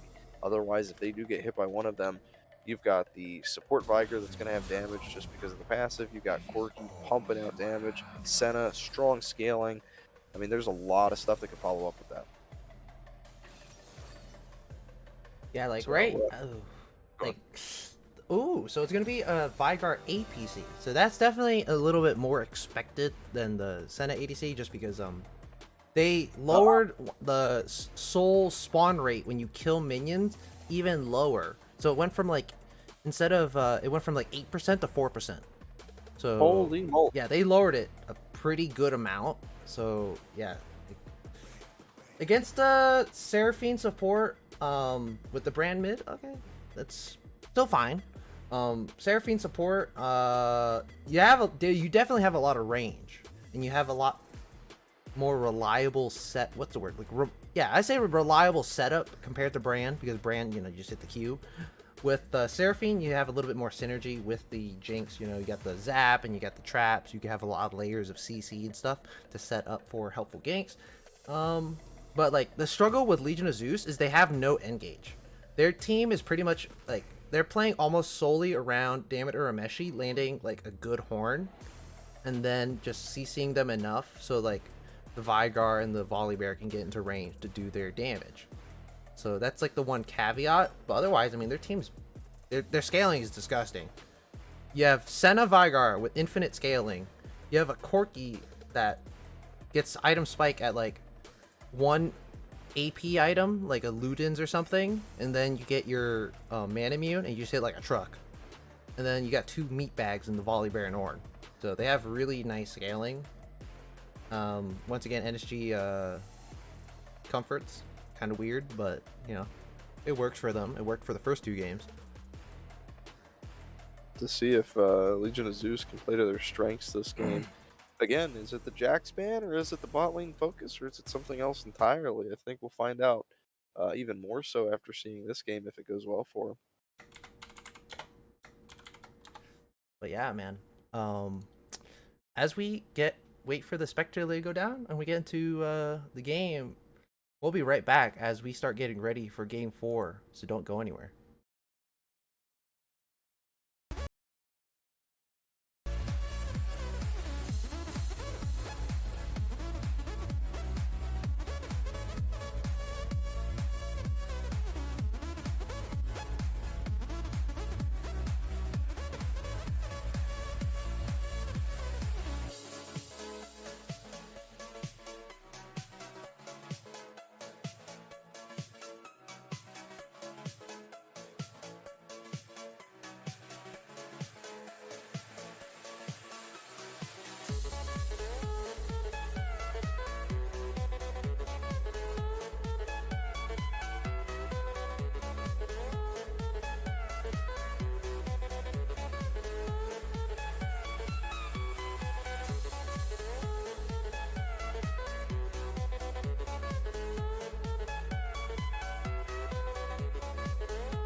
voice of doubt try to keep me down, but I'll put the flame out. You can't get to me. Throw your sticks and your stones, go break all of my bones. You won't ache my soul. You can't get to me.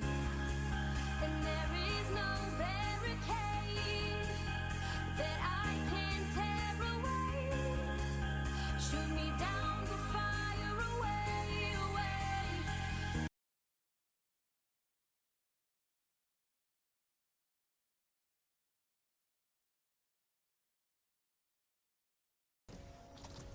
Welcome back, everybody, as we are here for Game 4, and I'm going to have to tweak the score a little bit because OBS is stupid. Please don't Yeah, sue me. clearly Legion of Zeus is 2-1 instead of NSG at this point. Nothing too crazy. I think both teams outside of game 1, excuse me, have gone for this sort of like 4 or 5 point coverage across the entry points into the river. No one really making a move outside of like a little bit of a ward. Okay, they do catch that. Going for it. Oh, that's interesting. Stonemate Soft started Sky Splitter. It doesn't That's really new. matter if you're able to hit level 2 immediately. Sky Splitter does the most damage, so the idea is if you're not able to get 2 rotations off of your other skill, then it's better to Oh, just it's go because the he's starting highest bot damage. side. Okay. Yeah, Okay. yeah. Usually, Okay, but that makes usually sense. whenever you start bot side, you start with your hardest hitting ability, just because odds are the rotation of the other abilities isn't like it doesn't make up enough for it. Yeah, it's I mean, just it's no your real W. You only take your W for it's just good sustain and like does really Yeah. good single target damage. But looks like both junglers starting in that bot side there, and obviously there's going to be a couple breaks in between because I am eating a Sammy. Eating the Sammy. Interesting choice. I don't know. You'd have to enlighten me on this one. Karma Divine, the Seraphine support, KRC with the brand mid lane. We had it backwards on that one, but Glacial Augment on Seraphine. Little interesting choice there. For I think it only gets procced if you hard CC, right? It's not Yeah. a slow, correct? Yeah, it's just yeah. Glacial Augment is only procced on hard CC in general for anybody. So really, it's only going to be landing on those roots and any of the ultimates that. Or just like even like if the Jinx lands a slow, because remember the E will upgrade your CC. So like, Yeah, if you hit yeah. a slow, it's a root, and then a root. Well, that's what I'm saying. The stun. root from that or the ultimate is the only time. So yeah, it's like if you hit like a, so it's not too bad. Like it's pretty good with the Jinx. Personally, I think Seraphine support is a lot better than mid lane, just because she has so much utility that like to combo it up. Like Thick Bob getting absolutely thick there, man. Just I'm very surprised. Kind of missed some of those early trades. The shovel should heal him up a little bit. He does have. if I remember, the shovel only heals you when you're like.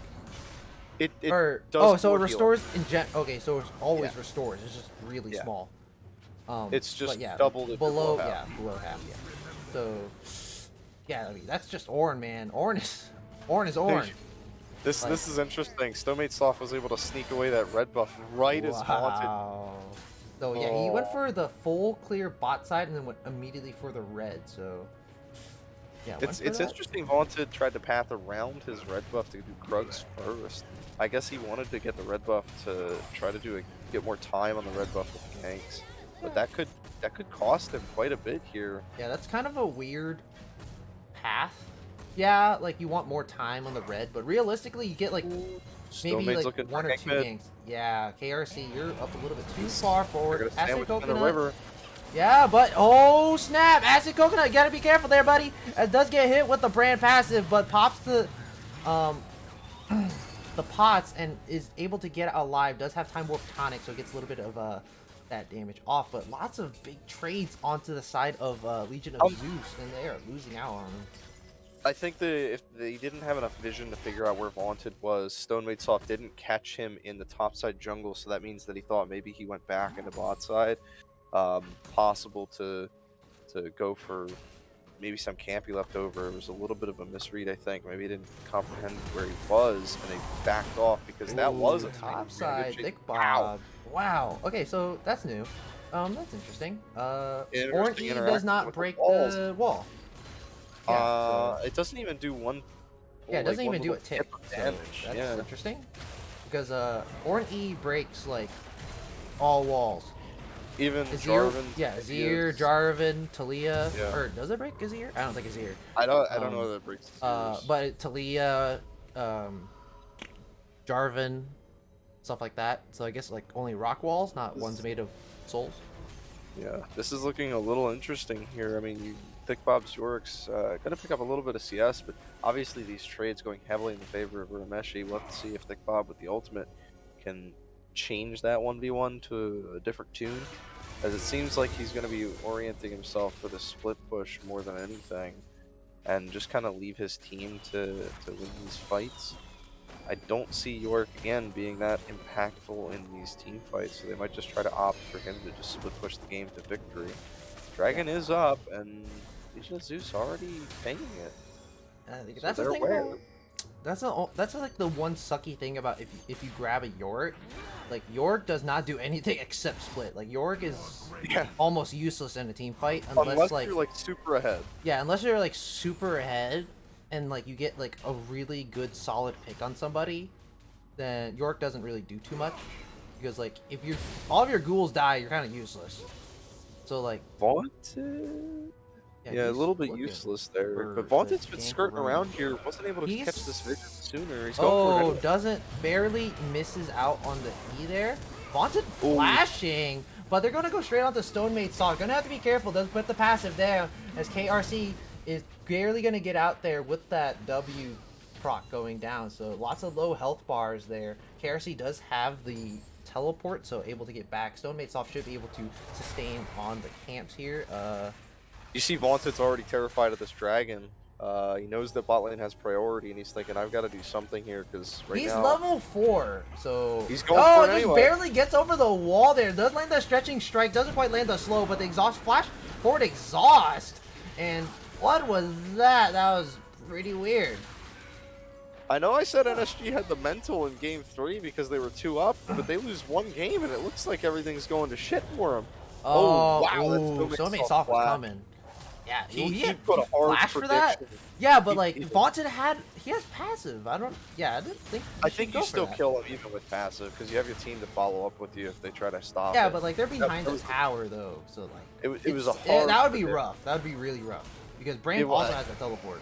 It But, ultimately probably wasn't worth it, but it was a very hard prediction from the side of Oh, Stone- there's no Stone- way. Oh, he didn't steal it. He almost stole it. So No. right now, Well, Vaunted is that's- he is I- 5. He's 6 for. He is what? No, it's 5. 5 smites. So Stonemate's I off. don't want to classify that smite fight as a smite fight, because I think that's a worth trade. You just force the Zac to smite the blue buff and then just go for the dragon. It should be free. Yeah, I mean, either No, way, I mean, it would be insane for that Zac to contest with Drake. And Yeah, exactly. Good. But if Ocean they Drake wanted goes away. to, I mean, like I said, this is just one of those things where you just send Wanted whenever you can. Wow, damn it, Urmeshi. Wow. Damage. Thick Bob is. Like I said, you gotta look at this when you get that level 6, or when you get the level 6. That with is the ultimate such a percentage cool damage. looking maiden. Like Yeah, the little you have ammo like your pack hair outside. is like a It's belt literally of bullets. ammo. Yeah, Yeah. that's cool. That's cool. And as once hell. the maiden is down, though, there was a little bit of a misplacement for the maiden, though. It's a long cooldown, but when it's up, you really win those 1v1s because of the Wow, percent that is damage it you get. is 2.5 minutes. Yeah, it is a very impactful ultimate for Yorick's game plan, but now that it's down, I think David Urmeshi's going to be back to normal cruising and bruising, and not much Thick Bob's going to be able to do to him here. Yeah, Maiden does think- so much. Like the max health damage. And mid lane, once again, another gankeroni. Did you? Yeah, he interrupted the Valkyrie there, and Zac picking up the first blood. Stonemate's Soft barely not able to get into the nick of time to save his mid laner. So Acid Coconut getting taken down there. Very nice job to interrupt the Valkyrie there. Did have the flash, did hold on to it, maybe thinking I can use this to He got kill CC'd like you, a but- ton, but Yeah, I mean, you still can try it, bot I side, guess. there's a route onto the Senna, but yeah, I mean, we'll just give him the benefit of the doubt. I'll just say he got CC'd. Yeah. He's limit testing. He's trying to see, I don't need to use my flash, and then you realize afterwards, I probably should have flashed. You know what? That's like, it's like when you're playing like football or something, and like you get like an offsides call, and then your teammate smacks you. It's like that kind of thing. It's like right now, Legion of Zeus are saying, hey, NSG, you're a little offsides here. We're on Herald right now. Back off, please. Demeter Meshi does have priority, so Vaunted, please tell me no, not again. Oh, did he steal it? Vaunted? No. Oh, okay, he No, did not not. this So, time. okay, there goes the 4-1. perfect smite score. As the coconut getting donated that guilt.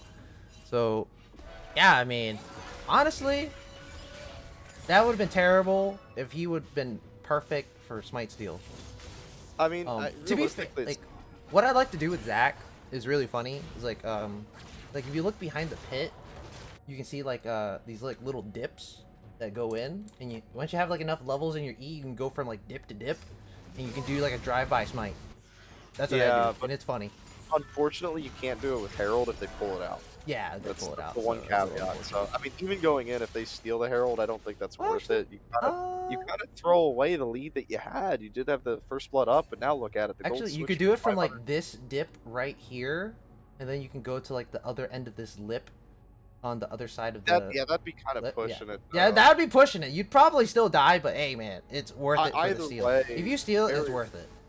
I disagree. I mean, especially when it's just one kill right now. I mean, they sacrificed the only advantage they had and didn't even get anything for it. So it was a 50-50 play that just didn't pan out, and now they're gonna have to suffer for it. Um, I mean, even mid lane was the one that got the kill there too, which is even worse because now you have a Corki that's just slightly ahead, 300 gold in the brand, and this could just get worse and worse with the first strike gold added on, as well as once these items get built, those rockets are going to start to slap. So we'll have to see. And looks like already Winter's Approach finished out for Dameter Ameshi. This man is farming up pretty nicely. He seems to be doing a lot better on tanks than anything else. His Vaunted going in for ganking the bot lane. Surgeon gets caught up there. Looks like he's fine. Vaunted should end up coming down here. Does burn the flash. Nope. I'm going to call it off there. They're just going to take the trades of ultimates as Jinx Rocket comes all the way through, and Surgeon is looking fine here. He says, please, sir, can I have another? Let me get back to stacking. Can't you see I've got work to do here? There's a cannon for me. Thank you, sir. And they should be fine. I think they come out a little bit ahead there. They do have the Herald from Stone Maid Staff, so not going to use it just yet for plates. Does have 2 minutes left before plates are done. So there we go. Thank you for carrying me, but we see that Herald pops in the mid lane. It's the 500 gold lead, gonna be going up to about 1,000 gold lead now once this Herald gets the hopefully gold. So It's gonna just get worse and worse in mid. Yeah, I mean, so Gas and Coconut's just getting funneled more and more gold here. 4,000 gold right now, 4,100. oh, Zachary, what are you doing? They're This gonna ain't try your to look for jungle the anymore, collapse onto Stone Maid Soft, but Karma Divine, yeah, you did. Oh, good pick off there. Donated to the Surgeon. And yeah, Stone Maid Soft just starting to invade these jungles, saying this is no longer game 1 and 2 Vaunted. You're gonna have to step up your game here. Not Whoa, letting me smite whoa, my Surgeon, what are you Surgeon, doing? Surgeon, buddy, what are you doing? Why is it the habit for people to die for control words? Oh, he didn't even have smite. Vaunted Dream going in. Does land a stretching strike onto 2, but the Drake is going to get secured by the Senna. Vaunted Dream getting real low. Rocket barely missing there. Also, KRZ barely missing on the Q, so...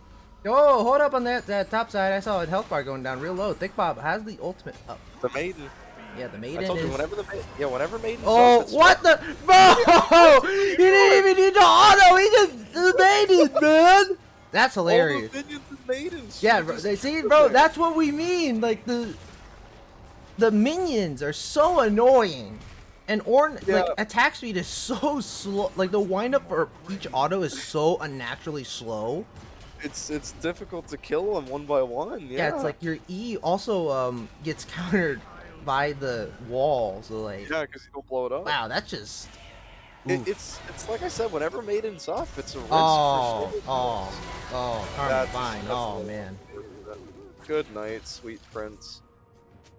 Collect some unfortunate. souls, collect some money. You know, Surgeon died for a control ward, and you know, Karma Divine died for a ward. So, I mean, really, who's the victor? Us, because we get to see this crap. Now we're omnipotent. yeah. Well, technically not omnipotent. This is 3 minutes in the past. But. Well, speak for yourself. I'm omnipotent. I can already tell you that NSG is going to be ahead in the mid game, but lose the late game. Whoa, Quote me on it. KRC is half health? Uh, Where did he yeah, teleport from? probably from base, but didn't wait for the fountain to fully heal. Burning through health. Those are actual health potions. Yeah, he's chugging through 2 normal health potions here, so. Oh, there Should be goes able to- Vaunted. Yeah. He's gonna get the knockup onto Surgeon here. But holy cow, gets the stun, all the CC. And Surgeon, oh, he's gonna die there. That last bounce was super huge. Dimp, unfortunately, not walking away there. So Blame your support. Always blame your support whenever that happens, or anyone else. Just start flame horizing them. Why are you not walking away from me? This thing bounces. You killed me. Please, sir, get out of my lane. it's still a very nice trade there. Stonemate's off flashing onto Karma Divine there with the Turbo Chem Tank. And doesn't really get much, only gets a exhaust in return. So Stonemate's they're off just does have trying the ultimate, so could look for the dive possibly mid. They could. I mean, I'm pretty sure the ultimate plus a few autos could kill the tower, but I think they're trying to put the pedal to the metal right now. Even though they are down 300 gold, it's still really close and leaning towards the side of Legion of Zeus right now. I think the only reason gold is tipped in that favor is because of top lane, which looking at it now, yeah, Yorick is up about 2,000 gold there, mostly due to that tower kill. I think he killed it all before plates despawned, actually. Yeah, he did. Yeah, it was so first it's- tower. It was solo first tower gold. Yeah, I mean, it's So a it's lot like- of money, so. What? You've That's got like all that money in the top lane, but everywhere else is kind every of at a single debt. plate plus first tower gold. That's like 1,000 something. That's like 1,000 gold. Yeah, it's quite a bit of money. Right now, 267 stacks on the mana immune should be finished up in about a minute or two here, especially with those autos. Does catch Wanted, saves the stun, I thought. Oh, Thick No. Bob is on the flankeroni, but Acid Gogana doesn't quite get over. Karma Divine gonna put the Encore out. Acid Gogana, very nice flash dodge out on that, but there goes the Orn Horn. Zach gonna get knocked up, interrupting the stretching or the E there, but it is a bounce house right now, and Vaunted Dream is not gonna be in this one, as Thick Bob is nearly gonna get taken out, and Stonemate Soft is super fast with the Turbo Chem Tank.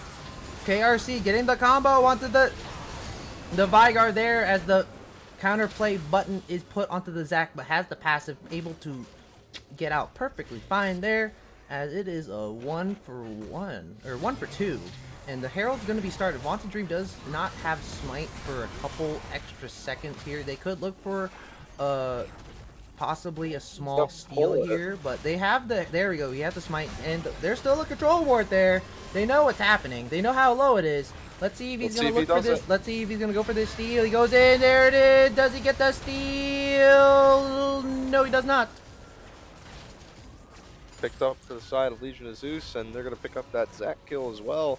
As again, another instance where you're just throwing your body into the grinder there just to hope for the 50-50, where you just got to accept those things. You don't have your passive anymore.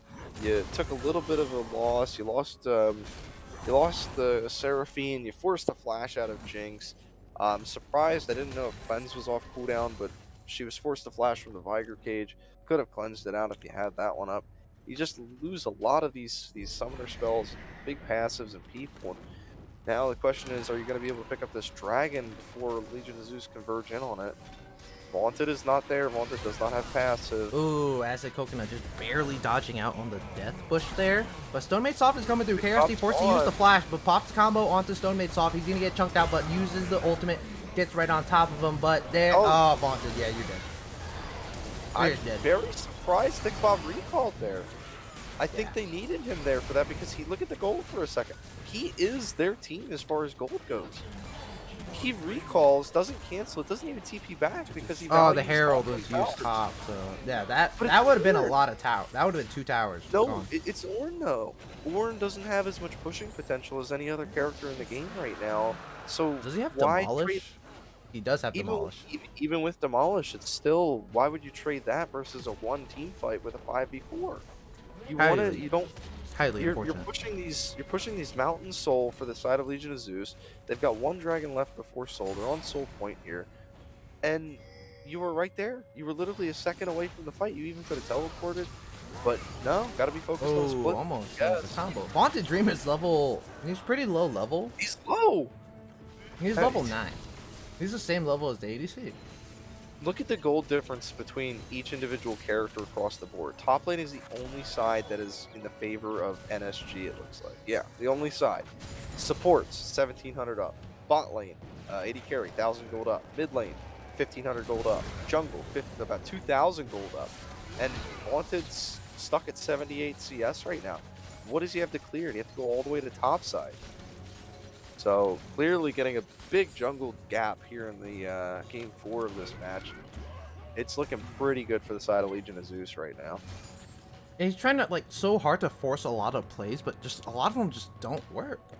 Yeah, if it don't force square pegs into like triangle holes, it's not going to work for you. You need to find what fits for you, and if it's not working, try a different option.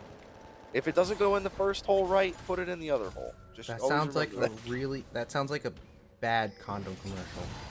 that is exactly why Durex is hiring me at the end of the month. Yeah, please sign me something. Give me money to do commercials for you, please. Yeah, Vaunted finally picks up 8 more CS just because of the Raptor camp and the red buff. Aaron, they're already starting it. Yeah, they're already starting it as they started up. And Vaunted again hasn't even backed yet. I mean, he hasn't gotten much more money, but it looks like he's just going to try to throw himself as they're going into the right side of the entrance. They just clean up 2 immediately. Seraphine ult comes in, but it's not enough because they've already gotten the other 2 dead. Carries are down, but Thick Bob's in the thick of it and just gets absolutely demolished. That's what happens when you come a little late to these fights after Legion of Zeus has all this time to get this money into their pockets and extend their lead to every single character and not just in the top lane.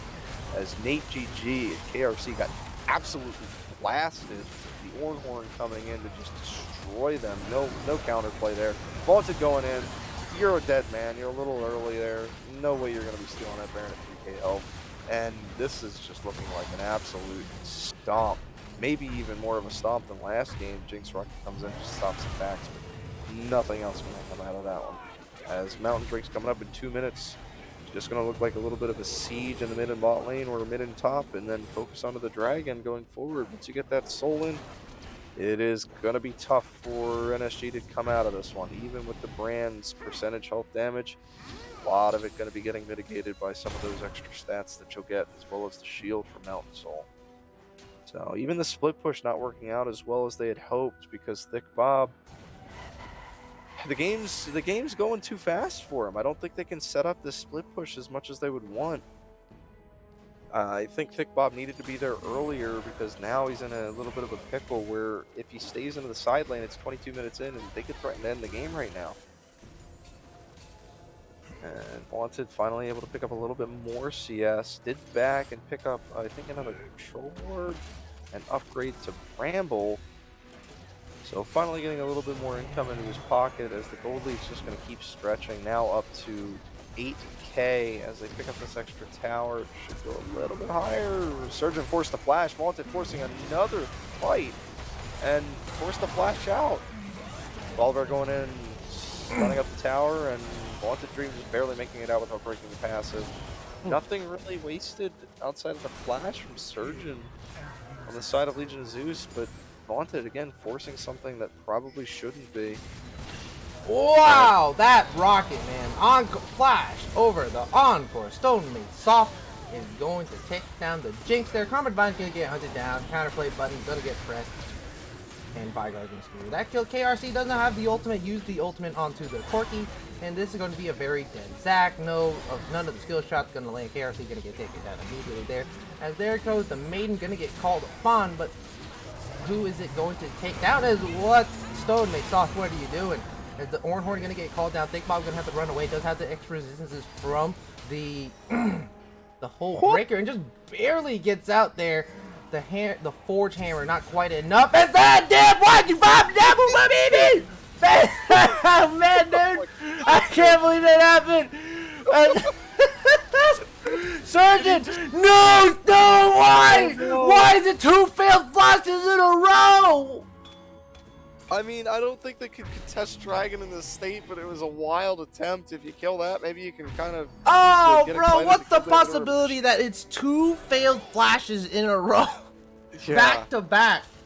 I think Dimp thought that he could use his... Because, like, what he was doing was he was flashing forward, and my guess is that he was trying to, like, pass, but then the wall got in the way. He autoed the wall. Wow, that rocket took a third of KRC's HP. if he flashed into it intentionally, I think he tried to use the wall as the Q placement, so you could get the piercing shadow or whatever that line attack was. Yeah, it because is. you can do it on wards, and I think you could do it on terrain. So like yeah, that. you can do it on anything that you can target. Oh, Zach, So, buddy, what hasn't are been you looking doing? good. Oh, You know, I think they figured it out. You can't get the 50-50 smite if you bait him out before it's even smiteable, and you just kill him right there. it's a mind game, bro. It's a mind game. If they're hitting It's a- you, they're also hitting the Drake. It's a mind game, and Legion As of Thick Zeus Bob turned is the game. splitting in that top side. They Gotta eventually clear the don't way. not quite doing a lot of damage. And Thick Bob Why are just you going sustaining for it it? You all. gotta kill the minions here. Don't go for Bro, him. just Go for fight him! Fight the guy! And he just flashes out. He's just stalling. He doesn't care. Did Yeah, just Did fight you- them! Just fight him! Yeah, Thick Bob, don't run away so much. It's alright. You've got the healing, you've got Divine Sunder and Hullbreaker. Just all Diameter Rameshi has to do is clear these waves, but it's gonna be hard if Thick Bob's just You waiting have the on him. maiden. Yeah, exactly. Look at You his are head. not maidenless, my son. Fight him! Go for him! Yes! Healing! Kill! Demeter Destroy! Rameshi! Kill! As Thick Bob is gonna get a little low here, still has the healing. They're looking for the gank in the top side. There is the ultimate. Stone Maid Stop is gonna get real low, gonna get put into the stasis, and he's gonna get taken down before he can drop the hammer. As Surgeon is able to put down the cooldowns, but it ain't going to be enough. Karma Divine able to flash on out there, and that's going to be a shutdown. Is this the comeback for NSG? Oh man, Vaunted Dream does not care. He's going in, does land the stretching strike, doesn't even have to passive it, he still goes in there. But the inhibitor finally going to get broken top lane, and Thick Bob is doing his job finally, and he is going to break the base open. So this is going to be a very nice trade. It is about a 7.5k gold lead. 5.5. Close. Yeah, they shrunk it down from Oh, about yeah, it 8K is. to Ooh. 5.5. That's I think towards the end of that, Demeter Rameshi finally figured out he has to kill the maiden. You don't fight Yorick with maiden. You kill the maiden so he becomes maidenless. That's what you do. Otherwise, you don't win the fights and you lose your inhib. And now the gold RCS, is sponsored by memes. Yeah, exactly. So Baron is coming up. Obviously, Legion of Zeus is still way stronger than NSG. But yeah, Legion of Zeus is obviously way far ahead than NSG at this point, and they've got to keep their eyes on this Baron. They do have the Dragon Soul, and Yorick already starting into the bot lane push. Thick Bob just going to be running that down there. They send her into Rameshi to stop it, but again, he's got to focus that maiden. Clear the wave, clear the maiden, stall him out for another however long the cooldown is, about 100 seconds on the maiden, and you should be fine. We'll have to see if he figures it out this time. Getting a lot of vision around this Baron. They've got to force it quick. The longer they stall this game, the more Thick Bob is able to get done. And Demeter Rameshi still, you do not fight the Yorick. You fight the maiden. You kill the maiden, then you kill Yorick. Or you just run away. Point is, get rid of the maiden. And he's probably going to learn this the hard way as he's going to get chased down. Yep, that should be interesting. Warren's Bellebrust does get him away as Corky goes in through with the Mega Valkyrie, murders Karma Divine.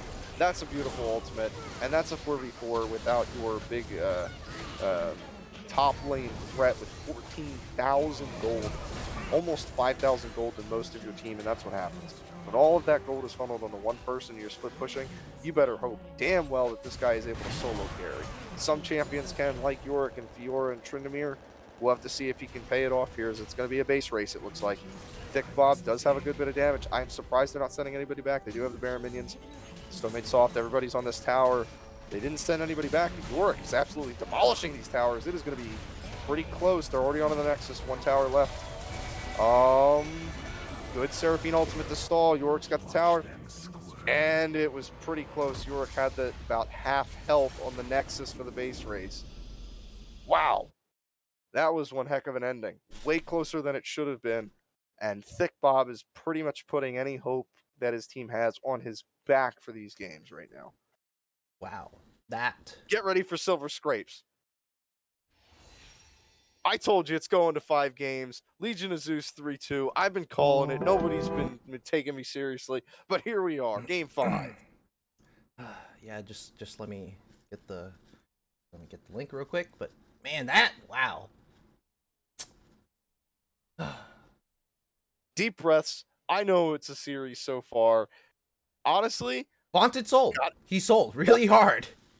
Yeah, gotta give the He is mental like the experts- doors-to-door salesman that you don't want to see that's selling you like lava insurance.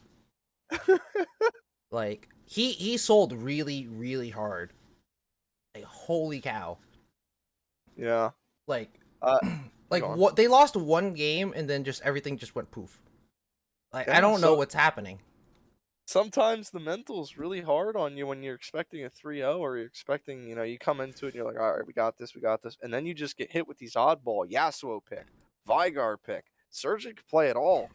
And not to put it all on Surgeon, I mean, obviously Stonemate Soft had a pretty, like, this is the first time I think we've really seen Stonemate Soft play to what we're used to seeing. This is like him playing to expectations.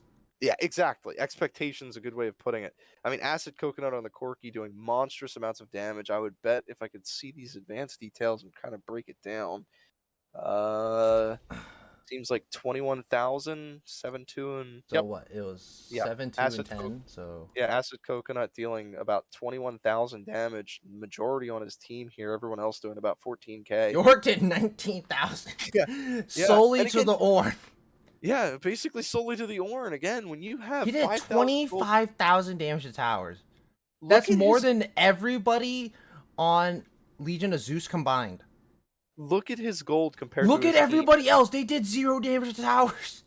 Yeah, and compare his gold to his team, and you think, well, why is he not in these team fights? He's splitting, but you lose these team fights, and it's not quite worth it. Obviously, that game came down to That really game was close. like literally, if you just split push a little bit earlier, You might have had it. you yeah. actually would have won the game, like just purely on split.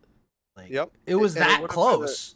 It was, but Because- the decision to not send anybody home either with the Baron buff, because all you had to do really was just send a Vygar.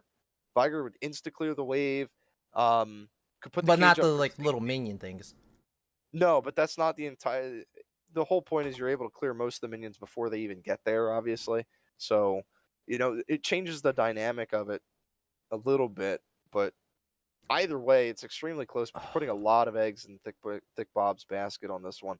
I think maybe he just kind of said, you know what, screw it, full send. My team's not doing too good. Vaunted's forcing these fights that he You doesn't know what? have to. It's I'm like this gonna is like go solo queue. It's like, my team's inting. Looks like I gonna just do got a it. rage split. He I'm had gonna do it. 14,000 gold. I told you he's at 5,000 gold. He up had over more everyone money else. than anybody else on the winning team. Mhm. Like nobody else on NSG hit 6 or 5-figure gold. Yeah, That's whack. But just like the shovel on his towers. Whack. Yeah. But Game 5. we're gonna be taking a quick break. You already know what's gonna happen. It's Silver Scrapes. We'll be right back.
They're already banning. Yeah, it looks like they're going through it. Okay. All right. And we're back finally into the draft phase. A little bit of an early start there is, yeah, Yasuo ban, Trundle ban, nothing really changing there. And Jax, again, banned out. I'm really appreciating the respect for the thick bob on the Jax. Jax Morgana, it seems like the bans are just going to be the same here. I mean, Legion of Zeus has no reason to change anything different. It seems like they've kind of got their plan figured out. They've addressed all the weaknesses that they had in games 1 and 2, and now they just kind of turned it back to NSG, said, we figured out what was wrong we were doing. Can you figure out what you were doing? And a quirky respect ban for Acid Coconut. Lots of damage that last game.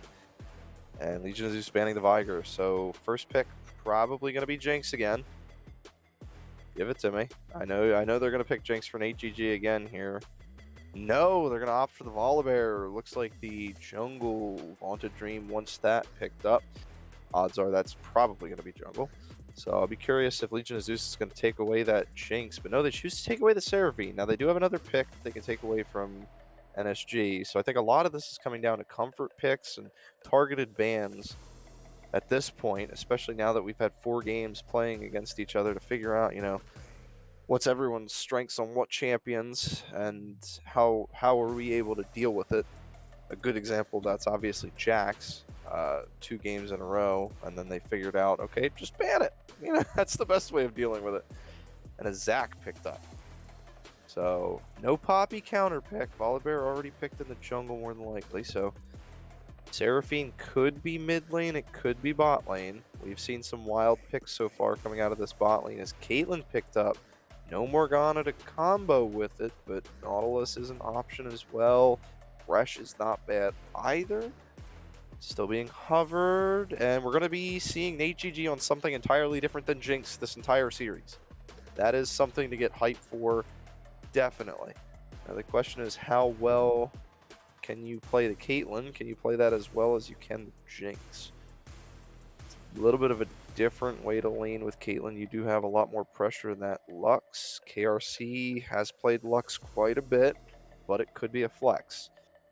And Jhin, first time Jhin has been released out of the first phase of bans, so this will also be the first time that we get to see Surgeon on Jhin. Now, if my memory serves me correctly, every time Surgeon has played a normal AD carry, Legion of Zeus lost. However, Jhin, in my opinion, is not a normal AD carry. He is more of like a caster than anything. He's just a physical damage caster. So, definitely a debut moment. Unfortunately, not the 4th game, not where Jhin wants to be. On the 5th game, a little outside of his what is it called? Forte, get it? Yeah, see, Forte, 4, Jhin, 4. Vex banned, NSG banning the Vex, so it might be Lux mid if they're banning out these mid lanes already. That's something you gotta be thinking about. No, they switched to Thresh. They think it might be Seraphine mid. They banned the Urgot and Yorick, so now, if my memory serves, Thick Bob still has Graves in his back pocket. And I think one other champion that we haven't really seen too much of, Cho'Gath. So we'll have to see what he opts for this time around. NSG's final ban. Are you going to be targeting the mid lane or targeting more supports? Be a little risky with Seraphine. Last game, NSG opted to play Seraphine in the support role. We'll have to see what Dimp is thinking. Nope, they banned top lane Malphite.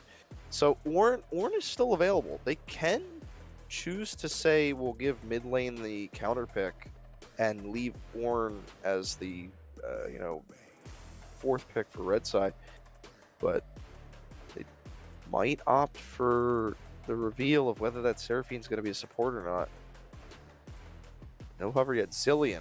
Okay, so that's even more questioning because Zillion can go both places. Acid Coconut has played Zillion before. I don't know that Dimp's played Zillion, and I don't know that Acid Coconut's played Seraphine. Lux doesn't do bad into either of them. She's got long range poke and clear for the waves and these minions.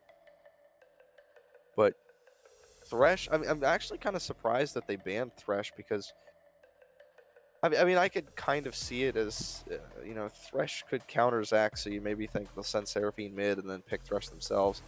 But Cho'Gath picked up. That was the other champion that Thick Bob had in his back pocket. And no, that is going to be a Lux mid. More than likely, it's going to be an Anivia support. This worked out really well for them. The Anivia, Karma Divine, putting out the damage on that support champion with such little income. You got to love it. You can build a support like a starved orphan child and still somehow manage to beat up, full-grown 250-pound bouncers on the enemy team. Doesn't make sense to me. What? Does that make sense or no? It is a beautiful...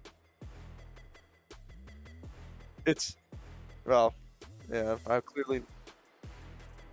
No one else can really hear Banana Bread right now, but Banana Bread's speaking sweet nothings into my ear as Mordekaiser picked up to fight this Cho'Gath, and that's not bad. I mean, you do have a big shield to block the big ultimate. RCS does not condone Stevo's chokes. All right, I will not see you guys in season 2 for this anymore then. Bye-bye. Yeah. So Mordekaiser not a bad pick into the Cho'Gath. I mean, heck, even the Zillion, it's kind of a interesting choice because the Cho'Gath could just get mitigated with the Zillion ult. You ever try to really commit for that one target Cho'Gath ult them, but it gets met with a revive, so... A lot of frontline for Volibear and Cho'Gath on the side of NSG, and a lot of long back range poke and heavy control from their mages.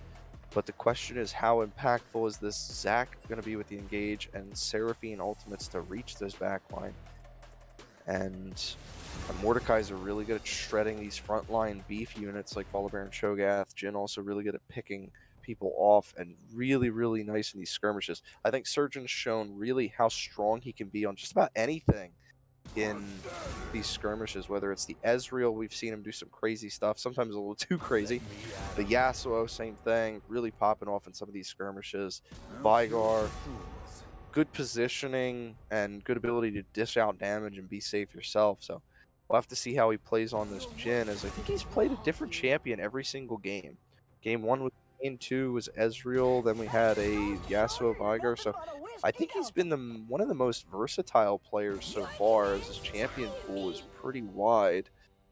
I think the next closest person would probably be Acid Coconut, playing a good bit of variety there, and top lane. So Legion of Zeus showing that they can play a whole bunch of stuff, and like I said earlier, they're throwing a bunch of shit at the wall to see what sticks, and sometimes if it sticks, just kind of adjust it and tweak it a little bit, and you get a little more stickage. Another horrible joke that my uppers will probably not allow me to make anymore for the rest of the night. But I kind of preferring NSG for this draft so far, though, just because of the given range that they have. Caitlyn and Lux can be absolutely disgusting. But, as always, the big weakness is how Legion of Zeus is going to get onto this backline, and if they can, then it's just a wrap. So, we'll have to see. I mean, Mordekaiser does also have the speed up from Zillion, so trying to run away from him or trying to catch anybody he speeds up is obviously going to be a pain in the arse. Hashtag free Stevo. Yes, please, I am being held against my will. You cannot hear Banana Bread, but he has a gun to my head.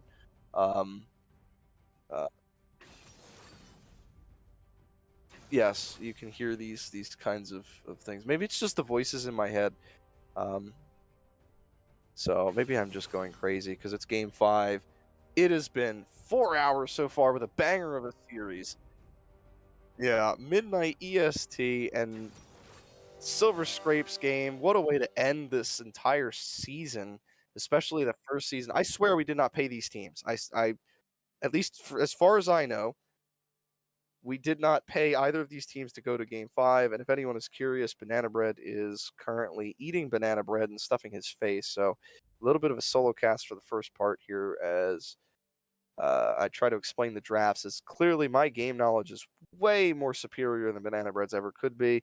This guy has no idea what he's talking about. We actually put him in a cage, and, it's just the best for everybody. Bear with me. But yeah, game 5. Swear we didn't pay these teams. Check the bank account, make sure that process went through. I swear it didn't. No, yeah, really, we didn't pay any of these guys, so it's really just the players figuring things out and just doing the best that they can and giving us one hell of a series. So we'll have to see how this thing unfolds as Game 5 is going to resume in a couple of minutes here, and I'll see if I can beat some sense into my co-host.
into game 5 here, as finally it seems like something different is actually going to happen.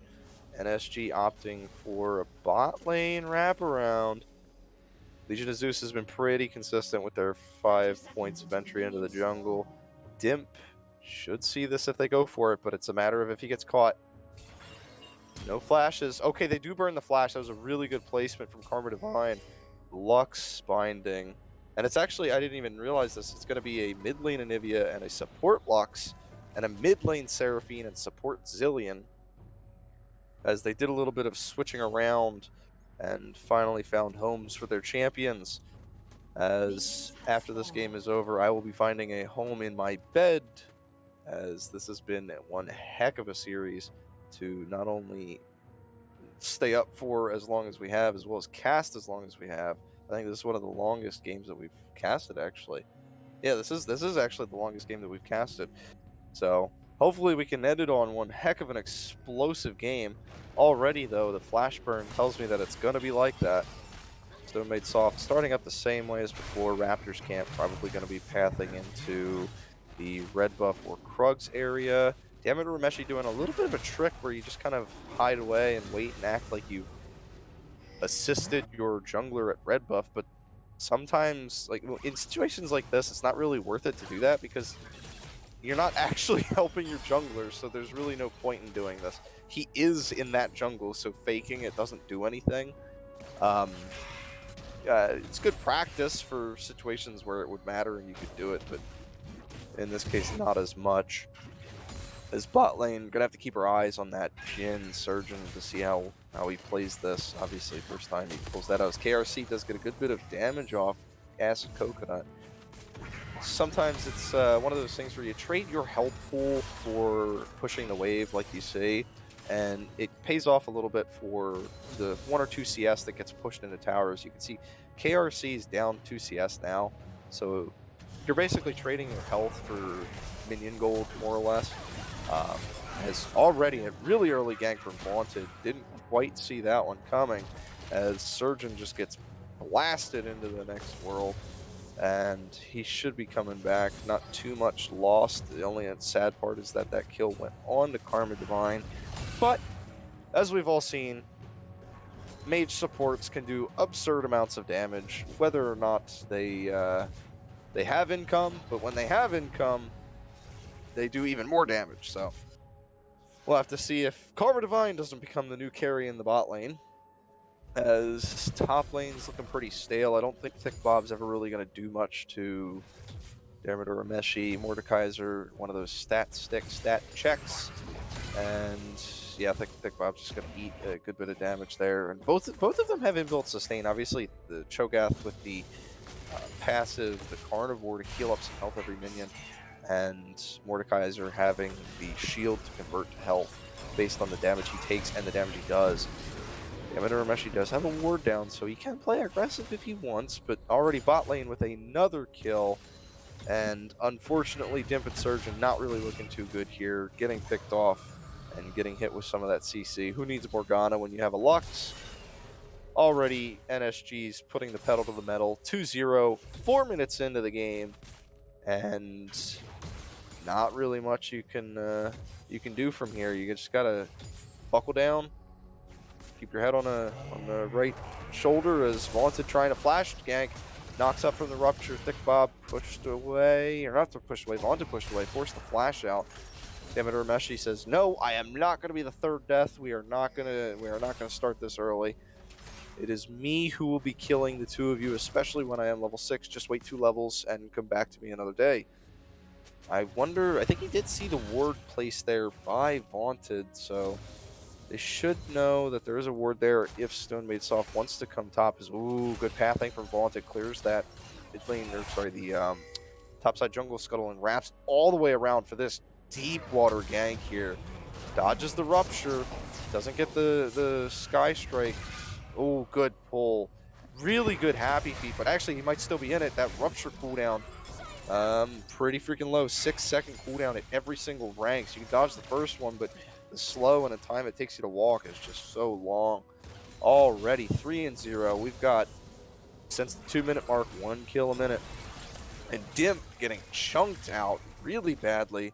Good damage coming in from Karma Divine with that Lux and already a blasting wand. Berserker's Greaves aside an HGG, and they are really taking this bot lane to the next level. Already having a really good advantage. They're going to keep pressing there. Mid lane is just going to be going back and forth, it looks like. Not too much there. Once KRC does hit level 6 with that Anivia, you should start to see more of a priority for the Anivia. Be able to clear that a lot faster than Acid Coconut can. Is level 6. They do have a wraparound lane gank into the alcove. Stomate off Zach's got that really good. Oh, that's a shame. Zach does have a really good gank path from the alcove, but when your laner presses up like that, I mean, you have to wait for this cooldown now about... Oh, now it's up again. Thick Bob is level 6. Does hit the knockup, gets the rupture off. Does the flash, but I think he queued the minion as well as auto attack. So the flash actually just didn't even do anything. Didn't have any more ways to pull the Cho'Gath back. And that's just a bit of a wasted, not a wasted gank, but a poorly executed gank. And like I say, if you're prepping the gank, something you want to do is position yourself in a way that kind of leads to your opponent having either a false sense of security or putting themselves in a position that better facilitates the gank. For example, in mid lane, something that I'm sure many people might teach you is always... In mid lane, you tend to be across from each other. So if I'm in the bottom right, you'll be in the upper left and vice versa.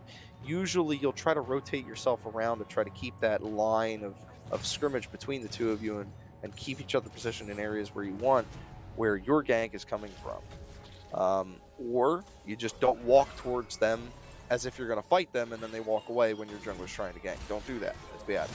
That's a bad habit. Wanted just kind of scaring that... The scuttle off as my second caster has returned. They don't pay me enough. Very nice stretching strike. Wow, Lux flashing forward. Going to get the kill onto the Zillion. So, damn, you can just get hit with all these skill shots. I have finally returned from eating my sandwich. That thing was really, really good. Yeah, go on. Say it was really good. As you missed 3 kills in the early game. All really good kills as well, but that return kill finally out of the Lux. Wow. You missed 3 of them. Technically, I haven't missed because I'm still watching. Like, who do you think is producing this? And yeah, Caitlyn. Who do you think's getting dove in the bot lane? As there goes the 50 caliber net. Surgeon is not going to be tanking the tower quite yet. There we go. Zach, wait, is he gonna die here? There's no way. No, the minion. Oh, he just barely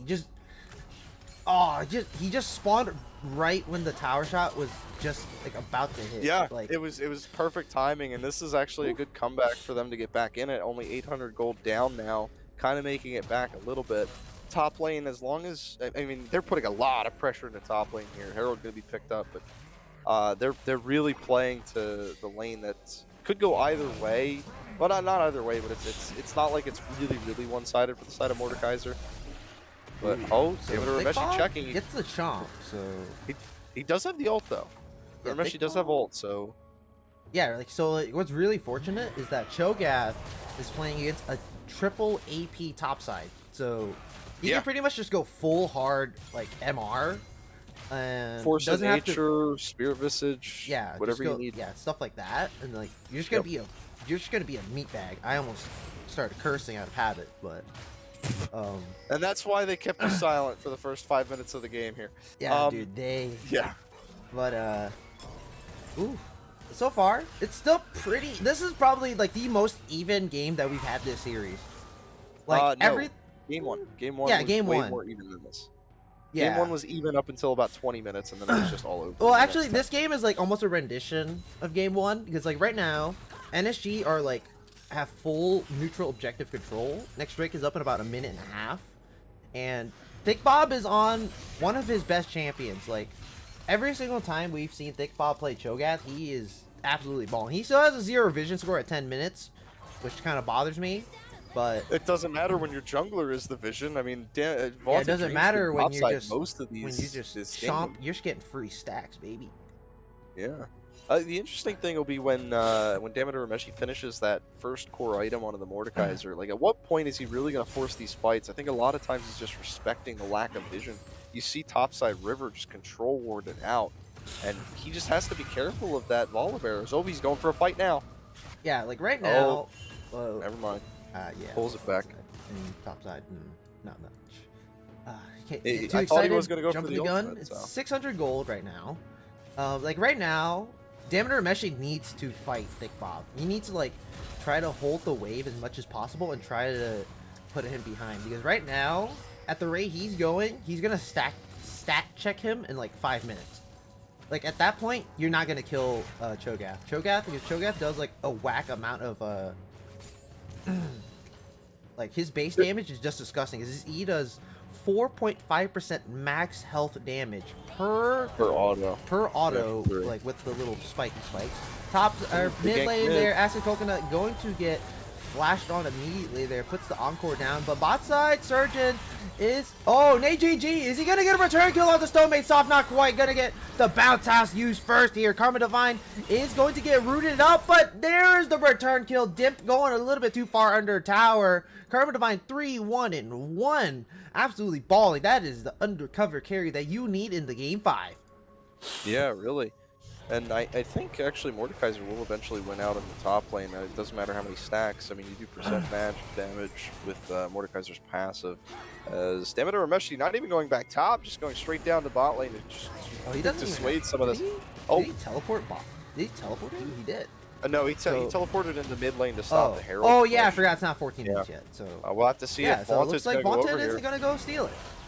Yeah, I was gonna say he was gonna go in like really late, but no. Okay, so he doesn't throw his life away. Not like okay, the now this game looks nothing like game 1 because they got a neutral objective here.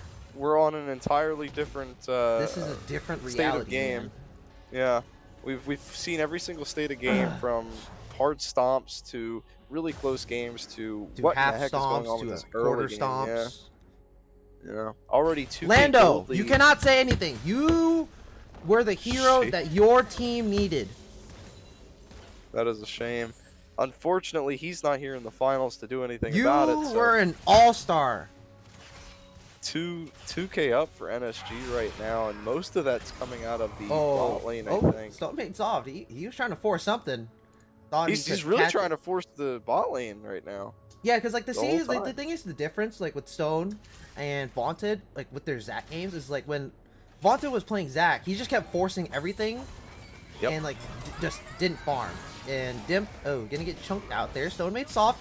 Flashing, stretching strike. Oh! Damn. Everyone collectively face palms with that one. It's a little sad, but hey, you gotta try it. I think he really anticipated that hitting. He really. To be fair, I thought I was gonna hit too, but NSG with like that slight sidestep down, like ooh. Yeah, happy feet over here. Thick Bob is 4 stacks up, 5 stacks now. He is pretty chunky. He already has a Spirit Visage. Yeah. Look at how just look at the damage. Like it's cheap item. I mean, once Dameter Meshi finishes this mythic, which he should have after these 3 casters, I think.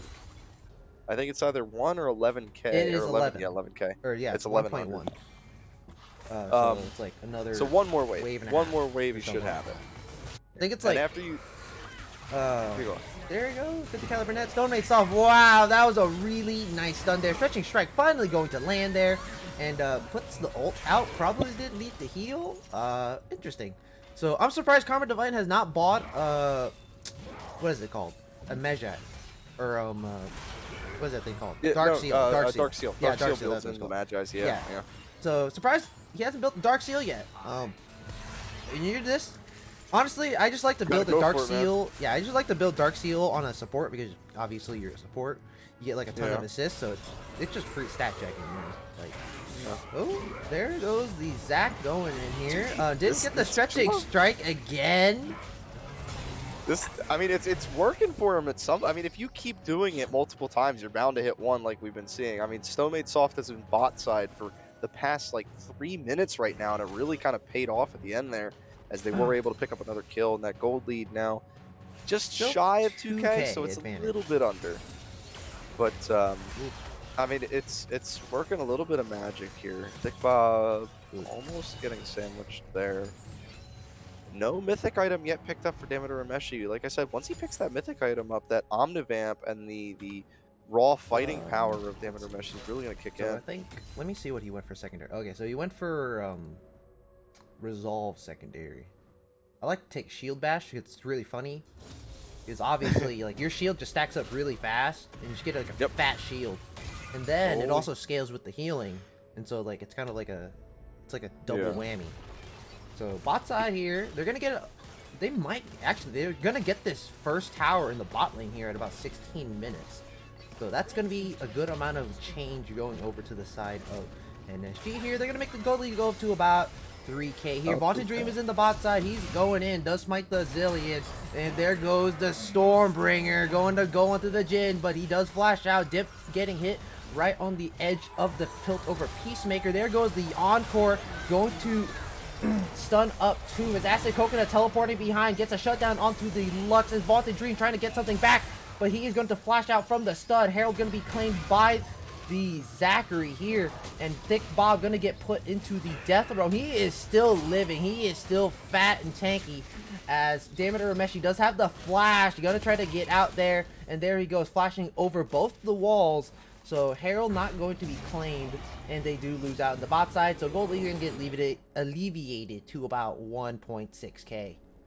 Gonna go all Sesame Street on you here is the count. Let's see, how many flashes do we have? One! Two! Four flashes for 3k gold Bro, and a Herald. Can you believe that we're in our 20s? Yeah, I know, right? This is terrible. Really dating myself with that one. Yeah, I mean that's really worth it. You burn 4 flashes, you get 2 kills, pick up the Herald. You're able to get Dragon, it looks like. They're going to have to pull this out, but it'll be a 50-50 almost if Walter wants to go in here. He's going in early again. What are you doing? No! Actually, are you going to get Stone Made Soft there? Drake is going to get secured by Zachary, but there is a flank from the Cho'Gath. He's going to get 2 already going to the side of NSG. Demeter Rameshi going to get absolutely CC's locked. He's going to get taken down. Double kill going over to the Cho'Gath. And even though they got the Drake, they had to lose their lives 4 for 1 in favor of NSG. All this is going to do is extend the game, and the question is who's going to have better scaling and better picking and things like that. You do basically revert what you just did. I mean, you got all this gold, and then you force the Dragon. No one on your team had flash outside of Snowmade Soft. Cho'Gath is 2k up on his lane opponent right now.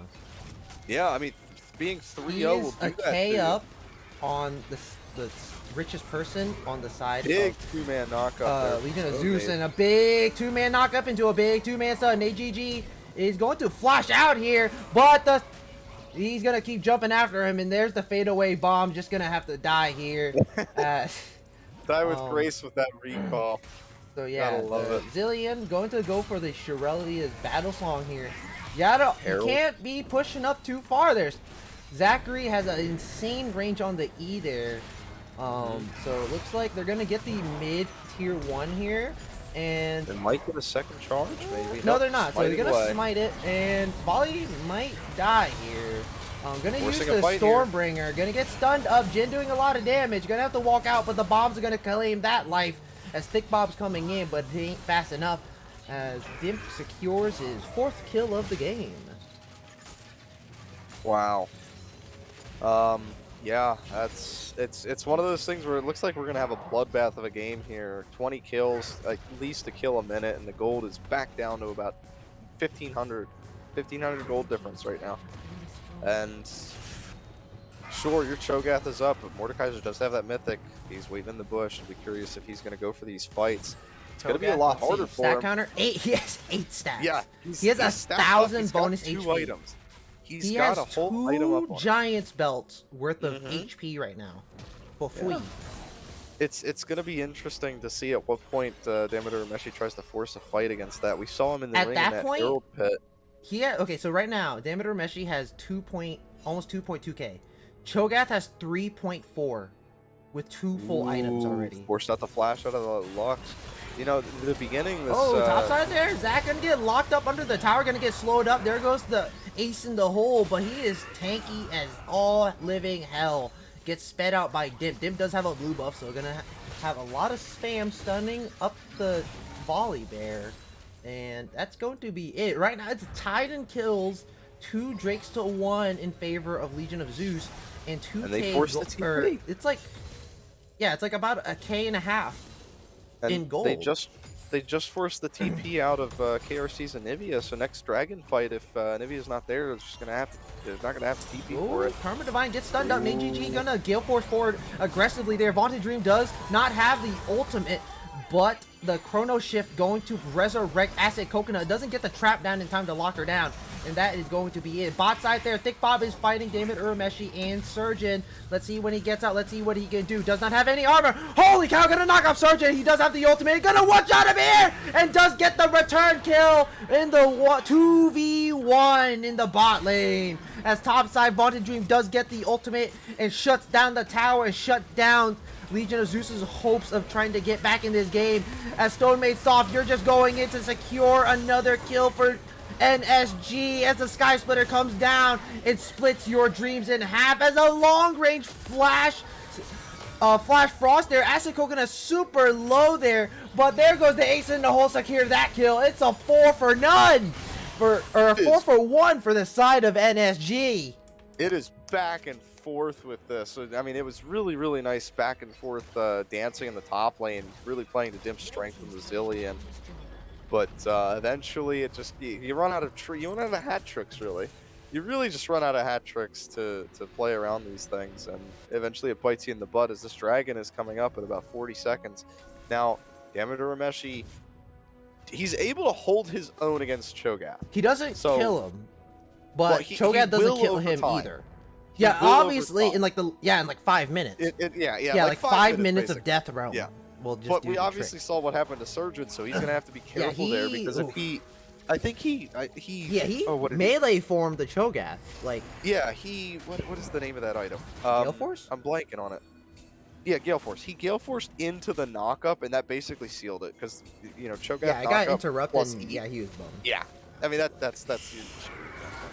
Again, he's building Collector. Whoa, gonna go straight on the NGG, nearly one-shotting him there with the hop. And there's a 2-man encore, gonna stun up 2. There he is. But KRC gonna get locked up into the death realm. David Urameshi having a free backline access, gonna pull back the Cho'Gath, not quite getting the one-shot. As NGG's gonna secure the kill onto the Cho'Gath. Vaunted Dream getting super low, secures that kill with the bouncing grenade there. So no smite for the side of NSG. Stone May Soft gonna get chased out. Does he have the passive? No, he does not. And Cho'Gath, Bob doesn't have the chomp either. So they're going to risk the steal. There goes Zach. He's going to go in. There goes the Jin. Going to secure that kill as the ace in the hole hits Dip. And they're going to secure that one as Jin gets the 4th shot and the execution on it. NGG trying to do as best as he can. But that is going to be the soul secured for the side of Legion of Zeus. Or the soul point secured for the side of Legion of Zeus. And that was a beautiful extended fight at the end there, just kind of balancing around the range limits of this Cho'Gath. And it was kind of funny as Mordekaiser's last dying breath, he just throws out that hand that pulls the Cho'Gath away from Surgeon, giving him just enough time to space out enough and just get away to position in much better places. Like we said, no smites. Stone Made Soft had his, but they eventually kill the Cho'Gath, and it's just a wrap after that. So looking up for the side of Legion of Zeus now. They are on soul point, but they are down about 2k gold right now. Another fight like that could seal it, especially if it's around the Dragon or Baron. We'll have to see if they play it safe. This game is dead even almost for like the past 24 minutes. It's been like, if you watch a gold graph, it goes like up and down and up and down, but it's like at this point, like the gold doesn't even matter anymore. It's just purely on execution. Because like the only time that gold really matters when it's like 5k plus, because that's when like whole items start coming into play. But right now it's like it is just small marginal victories here. Zach is actually going to engage onto the volley bear there. Stone Made Soft, he doesn't have the pass, or he has the passive. Encore onto 2. And there goes NGG, or Vaunted Dream, gonna get absolutely obliterated by the bombs and the poke coming out from the side of Legion of Zeus. Thick Bob is here. He is really, really big right now. He has 4k HP. His ult will, right now it's 718 true damage. So you will, like, 2-shot. I think they're okay with this. In ADC. I think they're okay with this trade here because they trade junglers for it, but they also burn Thick Bob's TP. Oh, which is brutal. Seraphine Goodbye, nearly Acid getting Coconut. destroyed as the Chrono Shift gonna keep her alive for now as the Flash Frost going in does not wait for the Chrono Shift to time out as Dameter Rameshi putting Thick Bob into the death room, gonna get all those free stacks. Really, really big and juicy as the curtain call is called down. KRC with the happy feet get put in the egg, but 4 shots gonna land, but you still gotta crack that one as there goes the deadly flourish. Not quite going to land there, and it's still a 2K gold lead. It's like I said, it's just a roller coaster ride here. It's just up and down, but it's always around that same line, and it's always so close. As every single player here is just playing with, their hearts on the table here, as they're just giving it their all. Surgeon doing some absolutely beautiful positioning and performances on these skirmishes, and at this point, Dameter Rameshi doing exactly what he needs to do. He's not ulting just one target. He knows who he needs to get rid of. Like in the river fight a couple fights ago, getting rid of KRC's Anivia, just get that damage out of there. Need to get rid of the Cho'Gath to keep my people safe? Let me get it out of here. Question is, when are we going to start seeing some QSS taxes come in? No one's built it yet, but you would imagine maybe the Anivia, maybe even Cho'Gath even might build it just to be more of a menace. I mean, imagine that you, for the side of Legion of Zeus, think you're safe because Mordekaiser just ulted the Cho'Gath, and then boom, QSS, and he's back in front of your face. Oh, Acid Coconut getting catch. stunned up there. That's a big encore going to CC Lux, the Lux, and Lux nearly going to get taken out. The Leandres is not going to burn enough as the shield comes through, so that forces the Lux to flash out there. Acid Coconut using a really big teamfight ultimate, going to be up in time for this Drake here. And Will it really? yeah, everybody, it's about 90 seconds, so I thought it was way longer than 90 seconds. Holy moly. From level 1 to level 2, it's a pretty significant drop. It's like 30, it's a 30-second drop almost from every single time you level it up. They buffed it a while ago, if I remember, because like it was obscenely long. It was like a 3-minute cooldown or something like that, probably. It wasn't that long. It was like Oh. it was like a minute 50, some shit like that. Or Look at something them like try that. to chase the groovy man Um, himself. You can't kill him in the zillion. He has That's the a Mikhails. classic. So like the thing is, with the only thing that bothers me is when people build like active items and they don't use them. I know, you see the Mikhails like never. Or well, like I when guess it's a somebody good like thing. they build like a QSS as a they interrupted the jump of the wall is blocking the Cho'Gath. He's too damn thick to get past the wall. So yeah, it's like you build your Cho'Gath's gonna get pulled in. They're gonna get CC locked. He's really, really, really tanky. Flash real early out of there. Yeah, from Dameter he Rameshi. just barely takes any damage. But They need to find a way in, but they yeah, can't. 'cause of these all traps. the ways are trapped up there. Dameter Rameshi getting poked to oblivion there. Acing the hole, gonna chunk him out even more. Shields are barely going to do enough. As Zach's going in, he's not gonna steal nothing, as he is going to get absolutely obliterated here. And KRC gonna pick up that kill, and that just means the Baron is left up on the table for NSG. It's one of those things where you just don't have to force it. It's okay. Slow down. You have a lot of people without flashes that were used. You're not in a good position. You didn't get priority of the river. You don't need to force it. We'll get another chance in 5 Oh, minutes. my brain. It's all right. I know. Oh, but I got a headache. Oh. Yeah. I'm sure the players may have Oh, migraine. Oh, Yeah. the Baron is going to be started up. Uses the light binding onto the Baron. It looks like he's going to get lower and Cho'Gath lower and has lower ult. here. And oh my, that was 500 HP, man. too. Yeah. That, I mean, I'm pretty sure Cho'Gath really- ult does as much as Smite does. Actually, no, more than Cho'Gath does Smite. way. It does like double Smite almost right now. Yeah, No, it's, not oh, quite is it- double. It's 1300. It's not on Epic Monsters. It doesn't get that extra. I don't. It's think. 1300. 1300 on. No, so minions. minions Okay. and Yeah. monsters in general, anything that Yeah. not a champion will do 1300 damage. So okay, so not quite double.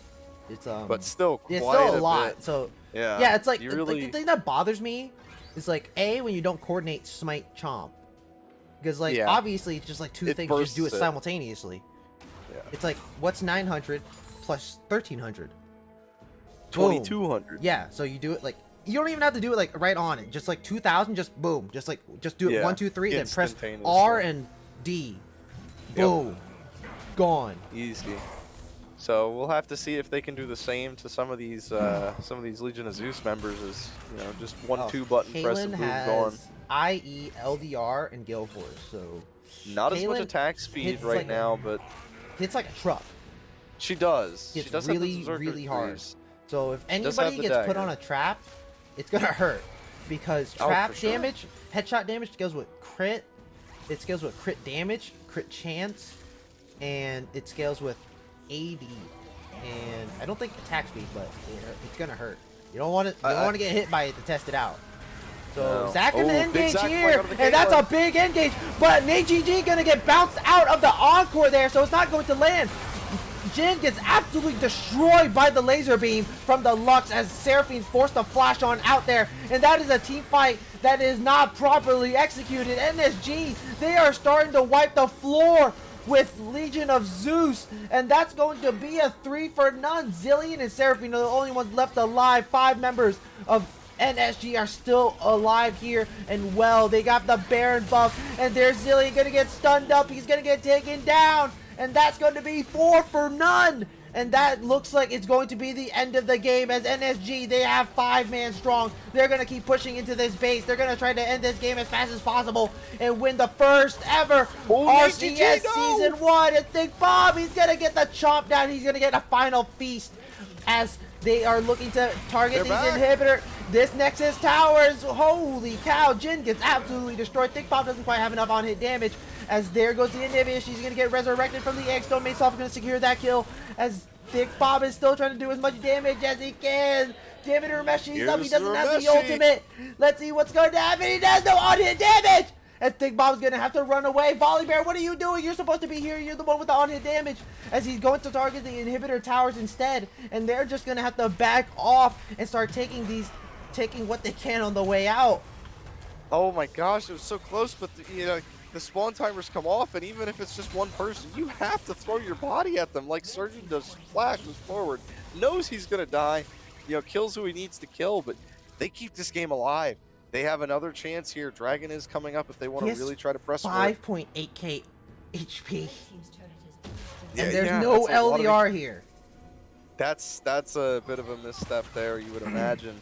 Hopefully they could build that soon. I mean, it's about a 6.5k gold lead now. 10 turrets to 3. Spread. It's still soul point for Legion of Zeus. They have time. They're okay if they don't get this dragon. They don't have to get it. If they get the soul, there is no Grievous for the side of NSG, and they're pretty beefy. As wow, Thick Bob just takes no damage. Takes 0 damage. That was just purely the shield from the Thimblewinter, and he just barely takes damage. You're gonna have to build void staffs if you want to chew through the front line. I mean, I personally, I'm imagining right now you need to build void staff third item if you're dealing AP damage. That is a must. You have two like tanks. these 2 they're meat stacking bags. him on. Yeah, it's like, oh Zach, you're deep in the backlines, man. This is He's going for the field goal. He's trying to. You can't. This is not saving Private Zach here. As the Flash Frost doesn't quite land there. Stone Maidsoft, yeah, you're on the wrong side of the rift there. As the Drake is taken by the side of NSG. Thick Bob securing that one. And Stone Maidsoft is going to get taken down here. Baron's not going to be up for about another minute. So they still have time. It's going to be a 4v5. There are pings coming out here. NSG are going to look for Last the end stand. here. It's Looking down 35 mid. seconds for Zach to respawn here. And right now, Legion of Zeus, they're looking down the barrel of an L in Game 5 of the RCS Finals. As the Stormbringer goes in, gonna stun up the Jin, and he's gonna QSS to get out the stun. Damn it, Rameshi putting Thick Bob into the death realm. And AGG is looking to end this game. And that is it. NSG are the RCS Milky Way Division champions, taking this series 3-2 against Legion of Zeus. Man, that was one heck of an ending to a final game, to a final series, just back and forth until finally it just starts leaning heavily on one side. I mean, not vaunted. Stone Maidsoft trying some really sneaky backwoods plays there, getting the Zac in position to try to steal that dragon, but they caught on quick and capitalized right away as they just run at barrel down mid lane. And not much you can do when you're 4-party strong versus a 5-party in the mid lane looking down the barrel of a gun and a Cho'Gath at like 8k health. No one on your team has Void Staff. You have multiple physical damage users. Void Staff is beautiful. Build that item third or second. Wow. What a series. That was pretty wicked. Obviously, the chat agrees as much as obviously it's a lot of bias, but I mean, I I'm think they not can even. agree. I'll also agree. It's Bob. Yeah, Bob's Bob. MVP. Like Not even every close. It's not even game, close. Every if single Bob game, not Bob's do MVP. good, team not do good. If you had to put me in like a room and you were gonna, figure out like, all right, who's best to worst here for MVP stuff here, Bob has to be at the top for the NSG, and Surgeon has to be at the top for Legion of Zeus. The first two games were rough for Legion of Zeus, but they finally figured out, hey, I gotta play bot side. Surgeon's my real carry here. Dameter Meshi is not doing well in the top lane. Whether it's we're just gonna put him on tank duty like they seem to have, and we'll just focus bot lane, which worked really well for him. It's just this game, brains kind of turned off a little bit in the mid game for some of the pathing and fights that were forced. It's okay to slow it down a little bit. You don't have to go full steam ahead and force stuff if you're already behind. And Surgeon played pretty much every game, even the losing games, exceptionally well given the situation of things. And Bob, Bob basically put NSG on his freaking back and said, "All right, we're taking this one all the way to the bank, baby." Whoa! Yeah, Thick Bob was absolutely on fire this series. Like even in their losses, Thick Bob was still doing pretty well for himself. Obviously, like the York game was like, obviously that's like, it's a split push central. I mean, what can you do? But he was he was like, you don't see my fingers, but he was that close to sealing the series for NSG. He was like just half a Nexus um HP bar away from winning the entire thing in 4 games. He's that close. But You wanna obviously, bring anybody in for yeah, I'm interviews? bringing Mr. Thicky and music. Yeah, music. That's his name. But like, I gotta like, Oh, come on, the let's go. coach, I Drag guess. it up. Come on. There we go. There Get we him go. in here. I gotta like, no, it's because like it's not. It doesn't scroll up with my my mouse. So here we have Mr. Thick Bob himself, and then I gotta bring this other dude in here too. Muzik is his name. And Muzik. then Muzik. That's Not how you say it. music, And not then Not music. music. we have Muzik. we have the other hero, Muzik. How are you Oh. two doing? Let's first start off to get to know him. Muzik, what are you the coach for NSG? Yeah, I've been coaching NSG Onyx for about ever since week 2, ever since they stopped losing. But yeah, it's been a pretty fun ride. Getting to work and know each of the players individually, and seeing them come this far. It's been a lot of fun. And Thick Bob, obviously we all know Thick Bob, but just tell us a little bit about yourself, background in top lane. Just give us a brief description. Oh, been playing top lane for quite a while and been with these guys, what was it, since the second week, and then we've won every single game since I hopped in. So my team's been great because they've been able to let me really explode in the top lane and be able to do a lot of split pushing and a lot of making my own leads kind of thing while I can trust them as 4 to hold their ground. So yeah, no, it's been really good playing with these guys, and no, I love playing with them. That's awesome. That's awesome. So, question for you, Thick Bob. What would you say are your top 3 favorite champions to play in top lane right now? Cho'Gath is obviously one of my favorites. It's banned almost every game, so I never got to play it much during the whole season. Probably Jax. I like Jax quite a bit. Loki, I love Wukong. He's a lot of fun, but it was a little tricky in that game to do anything. We had a little rough time on that game, but Yeah, little dicey into the Malphite. That was a yeah, really good wombo combo I from the play. side of Legion of Zeus. Yeah, I like playing a lot of stuff. I'm quite the flex player, so I enjoy playing a lot of different things. But those probably my top 2. Well, that's nice. Music, can you run me through the coaching side of things? I'm assuming you're there for the draft, if I'm not mistaken. So, can you kind of run me through the thought process that was going through you? And Bob, you could chime in here for the players' thoughts as well. For what was in your heads, games 1 through 5?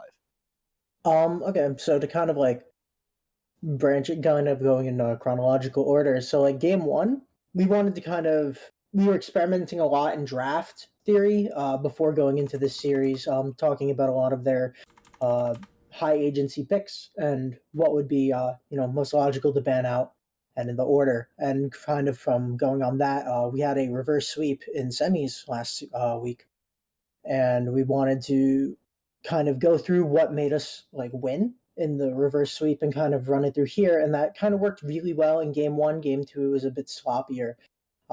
Draft kind of fell apart a little bit in 3 and 4, and I remember coming back into VC, kind of telling them, let's get our stuff together. Let's kind of go back to the basics. We want to fight them 5v5. We've been playing really well when we're in a situation we thrive in. So we wanted to kind of pick a stronger, more like lane heavy sided bot side, as well as giving us something that can be strong in most matchups in jungle with the volley flex. And from there, we wanted to put a lot of pressure and a lot of tempo into the bot side of the map so we could create these leads, create the dragon advantage, and kind of get our way snowballing while Bob, who's been our most consistent player, just run a clinic in top side and we throw him on anything and he just makes it work. Bob, just maybe I can get more insight from you for this from a player perspective. What was going through the players' minds, especially in I think game 4, where it was almost so close of a base race with you were playing Yorick?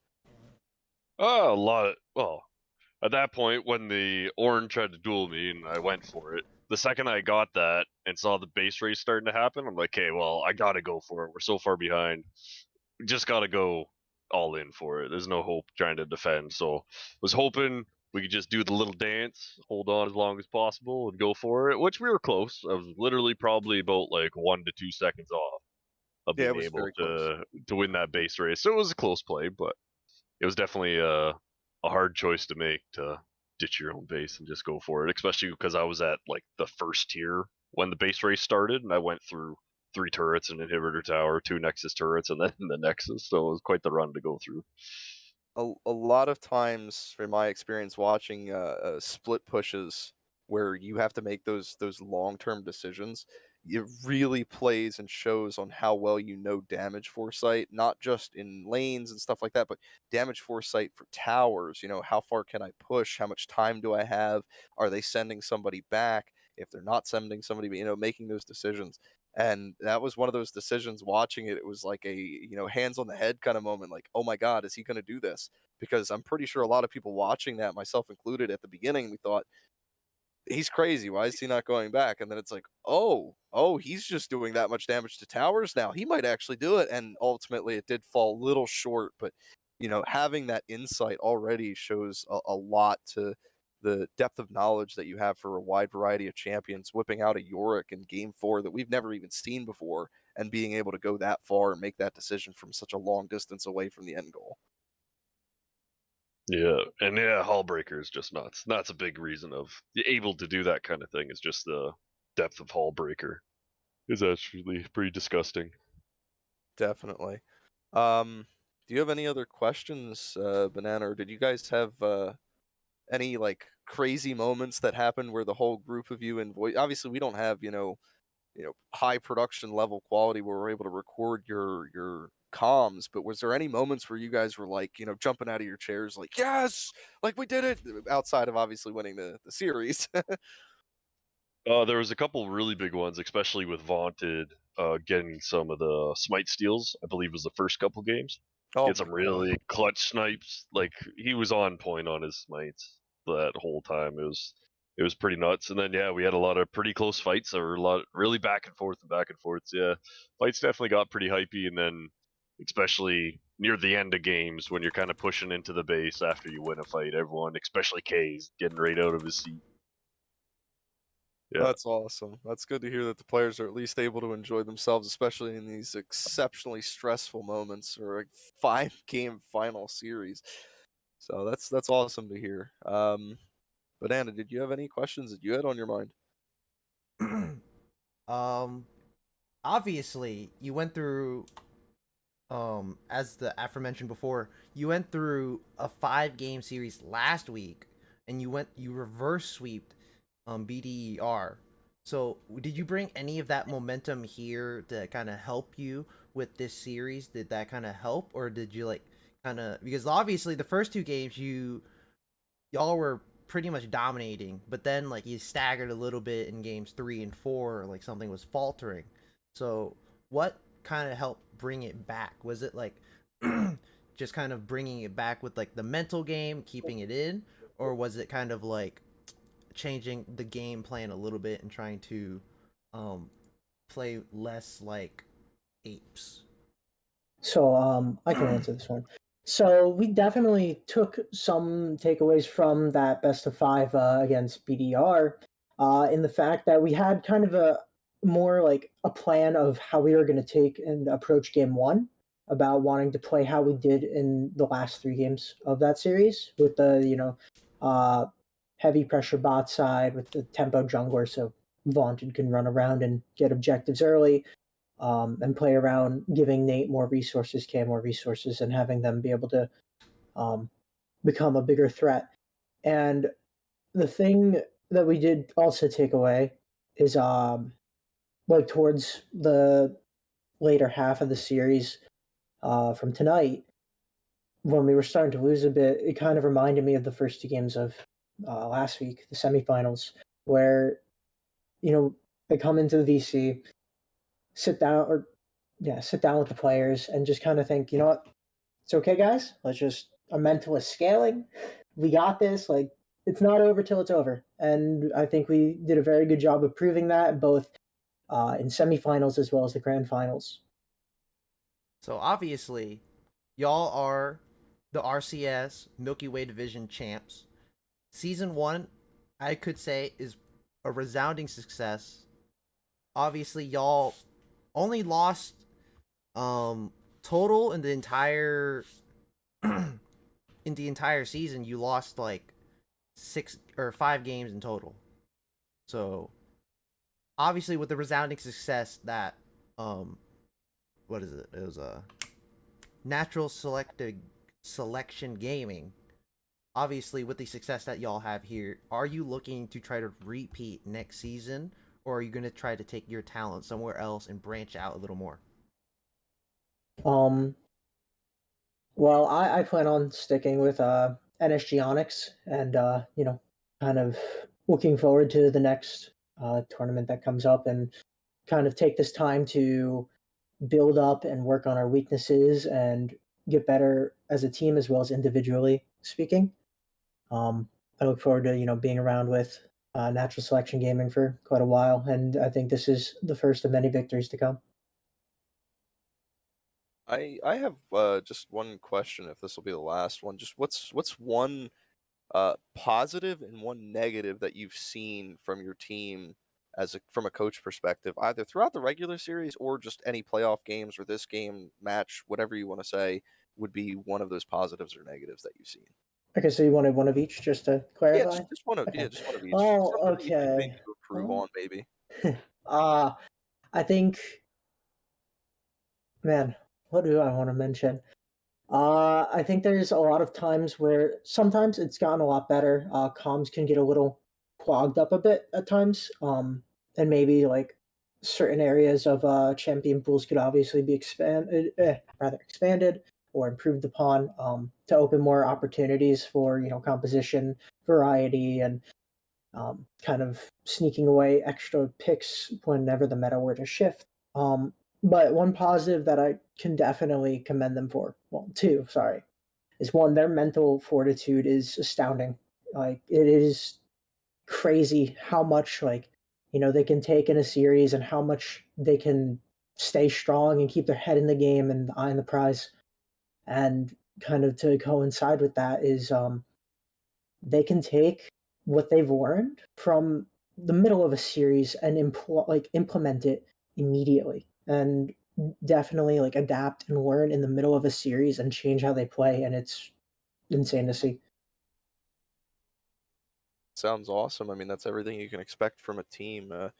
to kind of end us off on this last note, we mentioned this at the very beginning, and I think it's something that everyone should really take a look at and keep in mind is both your team and Legion of Zeus's team, full credit to them. It was a 5-game series, definitely a brutal match. And both teams are the only teams in the entire series outside of, season, outside of, I think, Glacial Frost, which came in halfway through, that had a consistent roster. And we've said it at the beginning, I'll say it now, consistency breeds success. So it's nice to see that you guys don't just cycle through players as an organization, nor does Legion of Zeus or Glacial Frost, that you keep these players and try to develop the skills within them and develop these champion pools.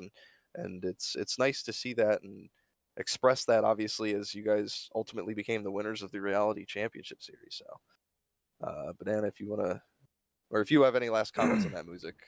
Yeah, no, it's just consistency is the most important thing. Like, yeah, it's great to see how much all the players have put this much time and commitment. Not just NSG, but like all the teams from RCS are able to put so much time and dedication into a tournament. It's really nice. Yeah. Banana, if you want to take us away then, unless you have any other questions. It is late as hell. It is 1 p.m. EST.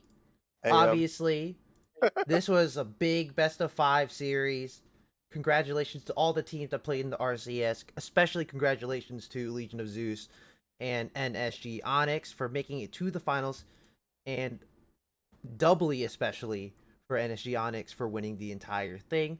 It is great to have you guys here and hope to see you next season. If not, wish you good luck on your many endeavors. So it is going to be I, Banana Bread XD, my co-host Stevo, Thick Bob, and Muzik, and that is going to be it for us tonight. We'll see y'all next season.